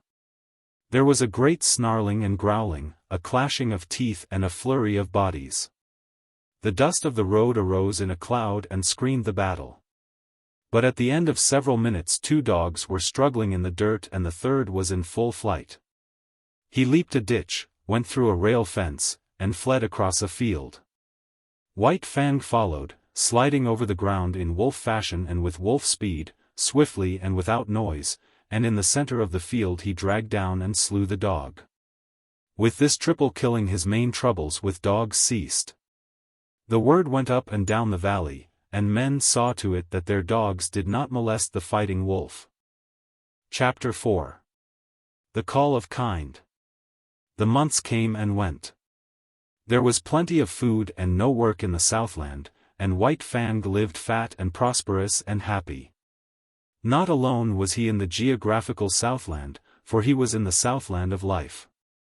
Human kindness was like a sun shining upon him, and he flourished like a flower planted in good soil. And yet he remained somehow different from other dogs. He knew the law even better than did the dogs that had known no other life, and he observed the law more punctiliously. But still there was about him a suggestion of lurking ferocity, as though the wild still lingered in him and the wolf in him merely slept. He never chummed with other dogs. Lonely he had lived, so far as his kind was concerned, and lonely he would continue to live. In his puppyhood, under the persecution of Lip Lip and the puppy pack, and in his fighting days with Beauty Smith, he had acquired a fixed aversion for dogs. The natural course of his life had been diverted, and, recoiling from his kind, he had clung to the human. Besides, all Southland dogs looked upon him with suspicion. He aroused in them their instinctive fear of the wild, and they greeted him always with snarl and growl and belligerent hatred. He, on the other hand, learned that it was not necessary to use his teeth upon them. His naked fangs and writhing lips were uniformly efficacious, rarely failing to send a bellowing onrushing dog back on its haunches. But there was one trial in White Fang's life, Kali. She never gave him a moment's peace. She was not so amenable to the law as he. She defied all efforts of the master to make her become friends with White Fang. Ever in his ears was sounding her sharp and nervous snarl. She had never forgiven him the chicken-killing episode, and persistently held to the belief that his intentions were bad. She found him guilty before the act, and treated him accordingly. She became a pest to him, like a policeman following him around the stable and the hounds, and, if he even so much as glanced curiously at a pigeon or chicken, bursting into an outcry of indignation and wrath. His favorite way of ignoring her was to lie down, with his head on his forepaws, and pretend sleep. This always dumbfounded and silenced her. With the exception of Kali, all things went well with White Fang. He had learned control and poise, and he knew the law. He achieved a staidness, and calmness, and philosophic tolerance. He no longer lived in a hostile environment. Danger and hurt and death did not lurk everywhere about him. In time, the unknown, as a thing of terror and menace ever impending, faded away. Life was soft and easy. It flowed along smoothly, and neither fear nor foe lurked by the way. He missed the snow without being aware of it. An unduly long summer would have been his thought had he thought about it. As it was, he merely missed the snow in a vague, subconscious way. In the same fashion, especially in the heat of summer when he suffered from the sun, he experienced faint longings for the Northland. Their only effect upon him, however, was to make him uneasy and restless without his knowing what was the matter. White Fang had never been very demonstrative. Beyond his snuggling and the throwing of a crooning note into his love growl, he had no way of expressing his love. Yet it was given him to discover a third way. He had always been susceptible to the laughter of the gods. Laughter had affected him with madness, made him frantic with rage. But he did not have it in him to be angry with the love master, and when that god elected to laugh at him in a good-natured, bantering way, he was nonplussed. He could feel the pricking and stinging of the old anger as it strove to rise up in him, but it strove against love. He could not be angry, yet he had to do something. At first he was dignified, and the master laughed the harder. Then he tried to be more dignified, and the master laughed harder than before. In the end, the master laughed him out of his dignity. His jaws slightly parted, his lips lifted a little, and a quizzical expression that was more love than humor came into his eyes. He had learned to laugh. Likewise he learned to romp with the master, to be tumbled down and rolled over, and be the victim of innumerable rough tricks. In return he feigned anger, bristling and growling ferociously, and clipping his teeth together in snaps that had all the seeming of deadly intention. But he never forgot himself. Those snaps were always delivered on the empty air. At the end of such a romp, when blow and cuff and snap and snarl were last and furious, they would break off suddenly and stand several feet apart, glaring at each other. And then, just as suddenly, like the sun rising on a stormy sea, they would begin to laugh. This would always culminate with the master's arms going around White Fang's neck and shoulders while the latter crooned and growled his love song. But nobody else ever romped with White Fang. He did not permit it. He stood on his dignity, and when they attempted it, his warning snarl and bristling mane were anything but playful.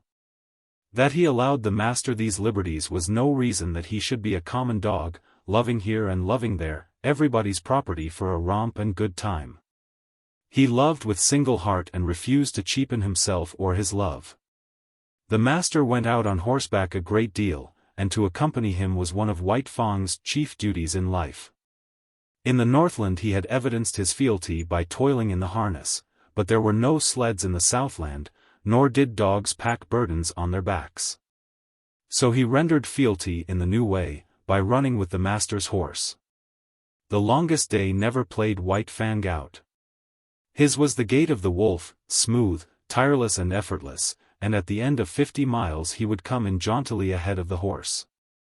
It was in connection with the riding, that White Fang achieved one other mode of expression, remarkable in that he did it but twice in all his life. The first time occurred when the master was trying to teach a spirited thoroughbred the method of opening and closing gates without the rider's dismounting. Time and again and many times he ranged the horse up to the gate in the effort to close it, and each time the horse became frightened and backed and plunged away. It grew more nervous and excited every moment. When it reared, the master put the spurs to it and made it drop its forelegs back to earth, whereupon it would begin kicking with its hind legs. White Fang watched the performance with increasing anxiety until he could contain himself no longer, when he sprang in front of the horse and barked savagely and warningly. Though he often tried to bark thereafter, and the master encouraged him, he succeeded only once, and then it was not in the master's presence.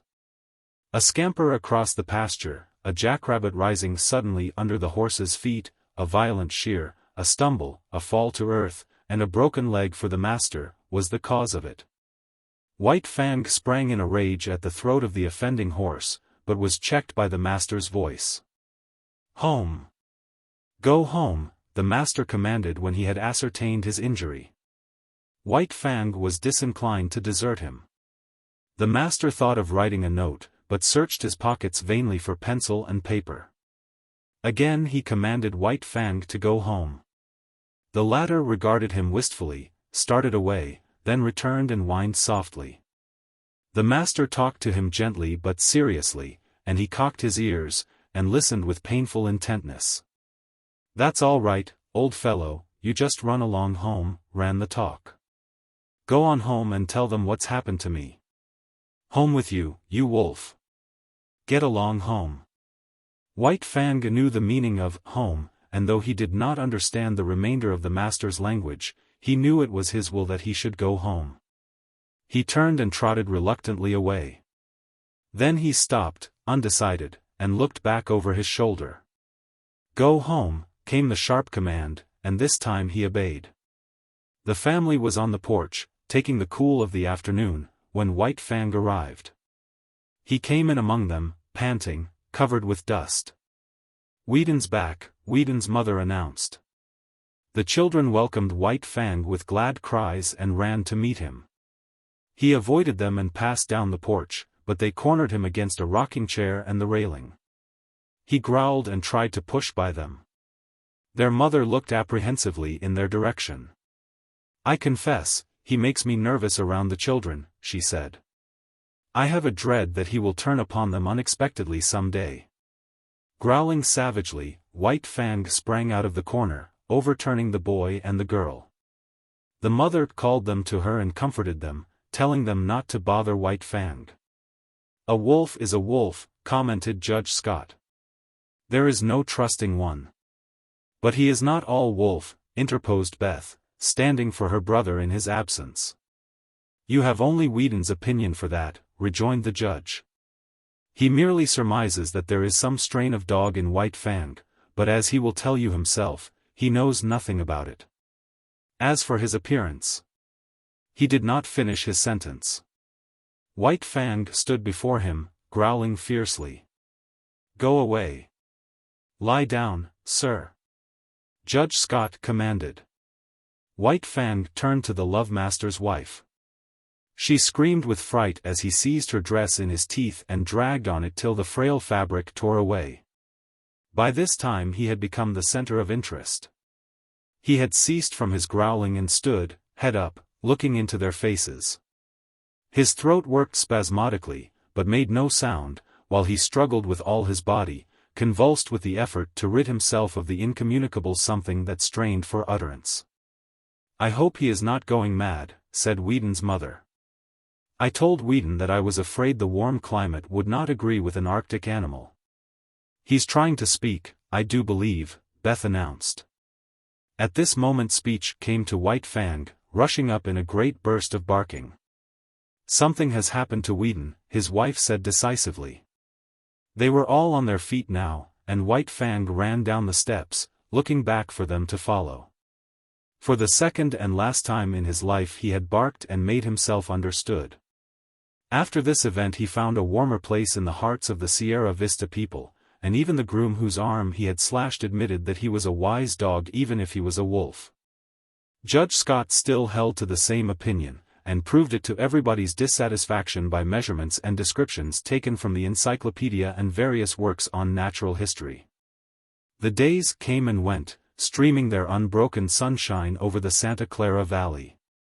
But as they grew shorter and White Fang's second winter in the Southland came on, he made a strange discovery. Collie's teeth were no longer sharp. There was a playfulness about her nips and a gentleness that prevented them from really hurting him. He forgot that she had made life a burden to him, and when she disported herself around him he responded solemnly, striving to be playful and becoming no more than ridiculous. One day she led him off on a long chase through the back pasture land into the woods. It was the afternoon that the master was to ride, and White Fang knew it. The horse stood saddled and waiting at the door. White Fang hesitated. But there was that in him deeper than all the law he had learned, than the customs that had molded him, than his love for the master, than the very will to live of himself. And when, in the moment of his indecision, Collie nipped him and scampered off, he turned and followed after. The master rode alone that day. And in the woods, side by side, White Fang ran with Collie, as his mother, Kitch, and Old One-Eye had run long years before in the silent Northland forest. Chapter 5. The Sleeping Wolf. It was about this time that the newspapers were full of the daring escape of a convict from San Quentin prison. He was a ferocious man. He had been ill-made in the making. He had not been born right, and he had not been helped any by the molding he had received at the hands of society. The hands of society are harsh, and this man was a striking sample of its handiwork. He was a beast, a human beast, it is true, but nevertheless so terrible a beast that he can best be characterized as carnivorous. In San Quentin prison he had proved incorrigible. Punishment failed to break his spirit. He could die dumb-mad and fighting to the last, but he could not live and be beaten. The more fiercely he fought, the more harshly society handled him, and the only effect of harshness was to make him fiercer. Straitjackets, starvation, and beatings and clubbings were the wrong treatment for Jim Hall, but it was the treatment he received. It was the treatment he had received from the time he was a little pulpy boy in a San Francisco slum, soft clay in the hands of society and ready to be formed into something. It was during Jim Hall's third term in prison that he encountered a guard that was almost as great a beast as he. The guard treated him unfairly, lied about him to the warden, lost his credits, persecuted him. The difference between them was that the guard carried a bunch of keys and a revolver. Jim Hall had only his naked hands and his teeth. But he sprang upon the guard one day and used his teeth on the other's throat just like any jungle animal.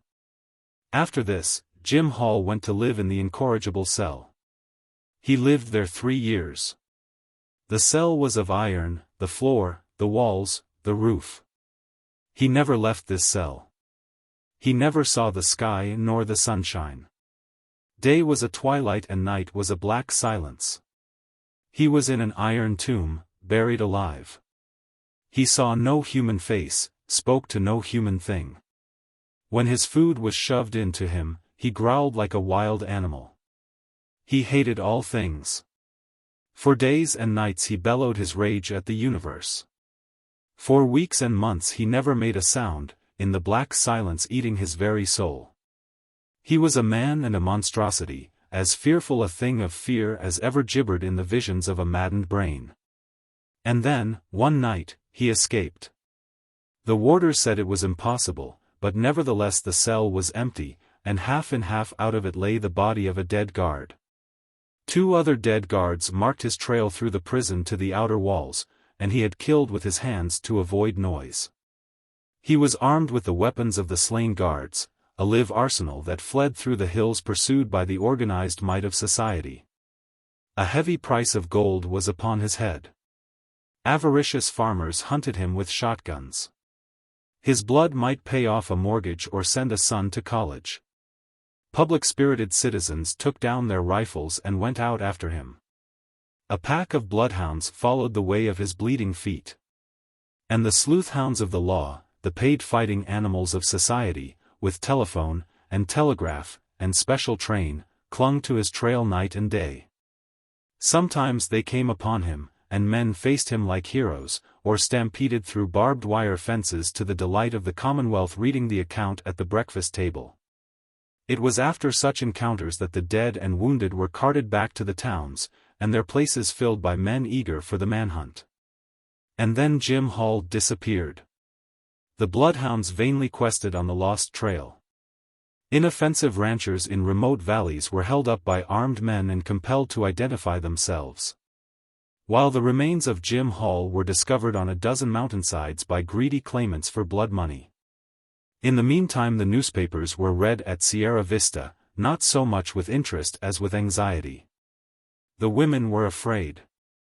Judge Scott pooh-poohed and laughed, but not with reason, for it was in his last days on the bench that Jim Hall had stood before him and received sentence. And in open courtroom, before all men, Jim Hall had proclaimed that the day would come when he would wreak vengeance on the judge that sentenced him. For once, Jim Hall was right. He was innocent of the crime for which he was sentenced. It was a case, in the parlance of thieves and police, of railroading. Jim Hall was being railroaded to prison for a crime he had not committed. Because of the 2 prior convictions against him, Judge Scott imposed upon him a sentence of 50 years. Judge Scott did not know all things, and he did not know that he was party to a police conspiracy, that the evidence was hatched and perjured, that Jim Hall was guiltless of the crime charged. And Jim Hall, on the other hand, did not know that Judge Scott was merely ignorant. Jim Hall believed that the judge knew all about it and was hand in glove with the police in the perpetration of the monstrous injustice. So it was, when the doom of 50 years of living death was uttered by Judge Scott, that Jim Hall, hating all things in the society that misused him, rose up and raged in the courtroom until dragged down by half a dozen of his blue-coated enemies. To him, Judge Scott was the keystone in the arch of injustice, and upon Judge Scott he emptied the vials of his wrath and hurled the threats of his revenge yet to come. Then Jim Hall went to his living death, and escaped. Of all this White Fang knew nothing. But between him and Alice, the master's wife, there existed a secret. Each night, after Sierra Vista had gone to bed, she rose and let in White Fang to sleep in the big hall. Now White Fang was not a house dog, nor was he permitted to sleep in the house. So each morning, early, she slipped down and let him out before the family was awake. On one such night, while all the house slept, White Fang awoke and lay very quietly. And very quietly he smelled the air and read the message it bore of a strange god's presence. And to his ears came sounds of the strange god's movements. White Fang burst into no furious outcry. It was not his way. The strange god walked softly, but more softly walked White Fang, for he had no clothes to rub against the flesh of his body. He followed silently. In the wild he had hunted live meat that was infinitely timid, and he knew the advantage of surprise. The strange god paused at the foot of the great staircase and listened, and White Fang was as dead, so without movement was he as he watched and waited. Up that staircase the way led to the Love Master and to the Love Master's dearest possessions. White Fang bristled, but waited. The strange god's foot lifted. He was beginning the ascent. Then it was that White Fang struck. He gave no warning, with no snarl anticipated his own action. Into the air he lifted his body in the spring that landed him on the strange god's back. White Fang clung with his forepaws to the man's shoulders, at the same time burying his fangs into the back of the man's neck. He clung on for a moment, long enough to drag the god over backward. Together they crashed to the floor. White Fang leaped clear, and, as the man struggled to rise, was in again with the slashing fangs. Sierra Vista awoke in alarm. The noise from downstairs was as that of a score of battling fiends. There were revolver shots. A man's voice screamed once in horror and anguish. There was a great snarling and growling, and over all arose a smashing and crashing of furniture and glass. But almost as quickly as it had arisen, the commotion died away. The struggle had not lasted more than 3 minutes. The frightened household clustered at the top of the stairway. From below, as from out an abyss of blackness, came up a gurgling sound, as of air bubbling through water. Sometimes this gurgle became sibilant, almost a whistle. But this, too, quickly died down and ceased.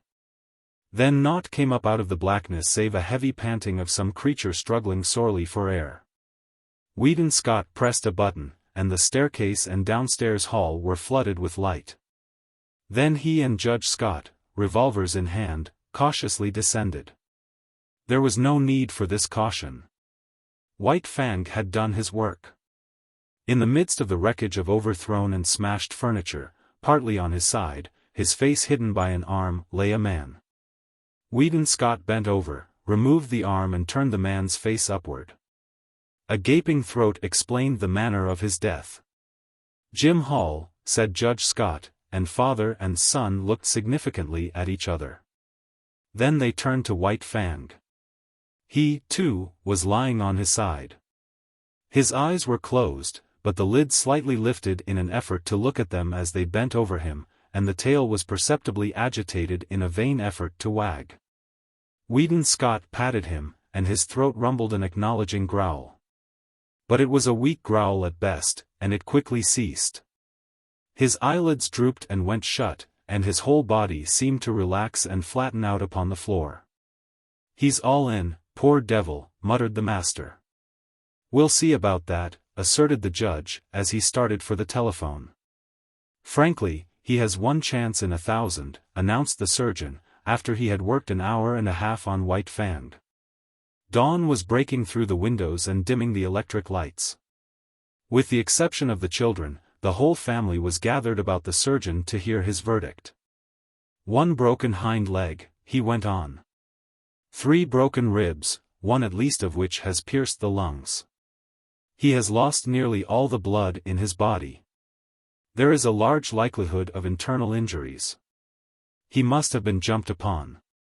To say nothing of 3 bullet holes clear through him. 1 chance in 1,000 is really optimistic. He hasn't a chance in 10,000. But he mustn't lose any chance that might be of help to him," Judge Scott exclaimed.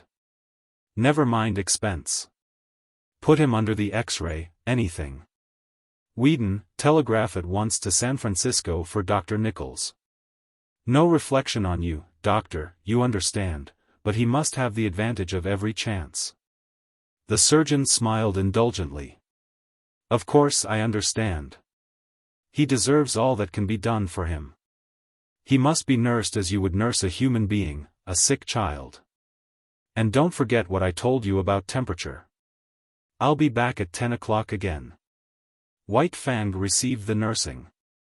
Judge Scott's suggestion of a trained nurse was indignantly clamored down by the girls, who themselves undertook the task.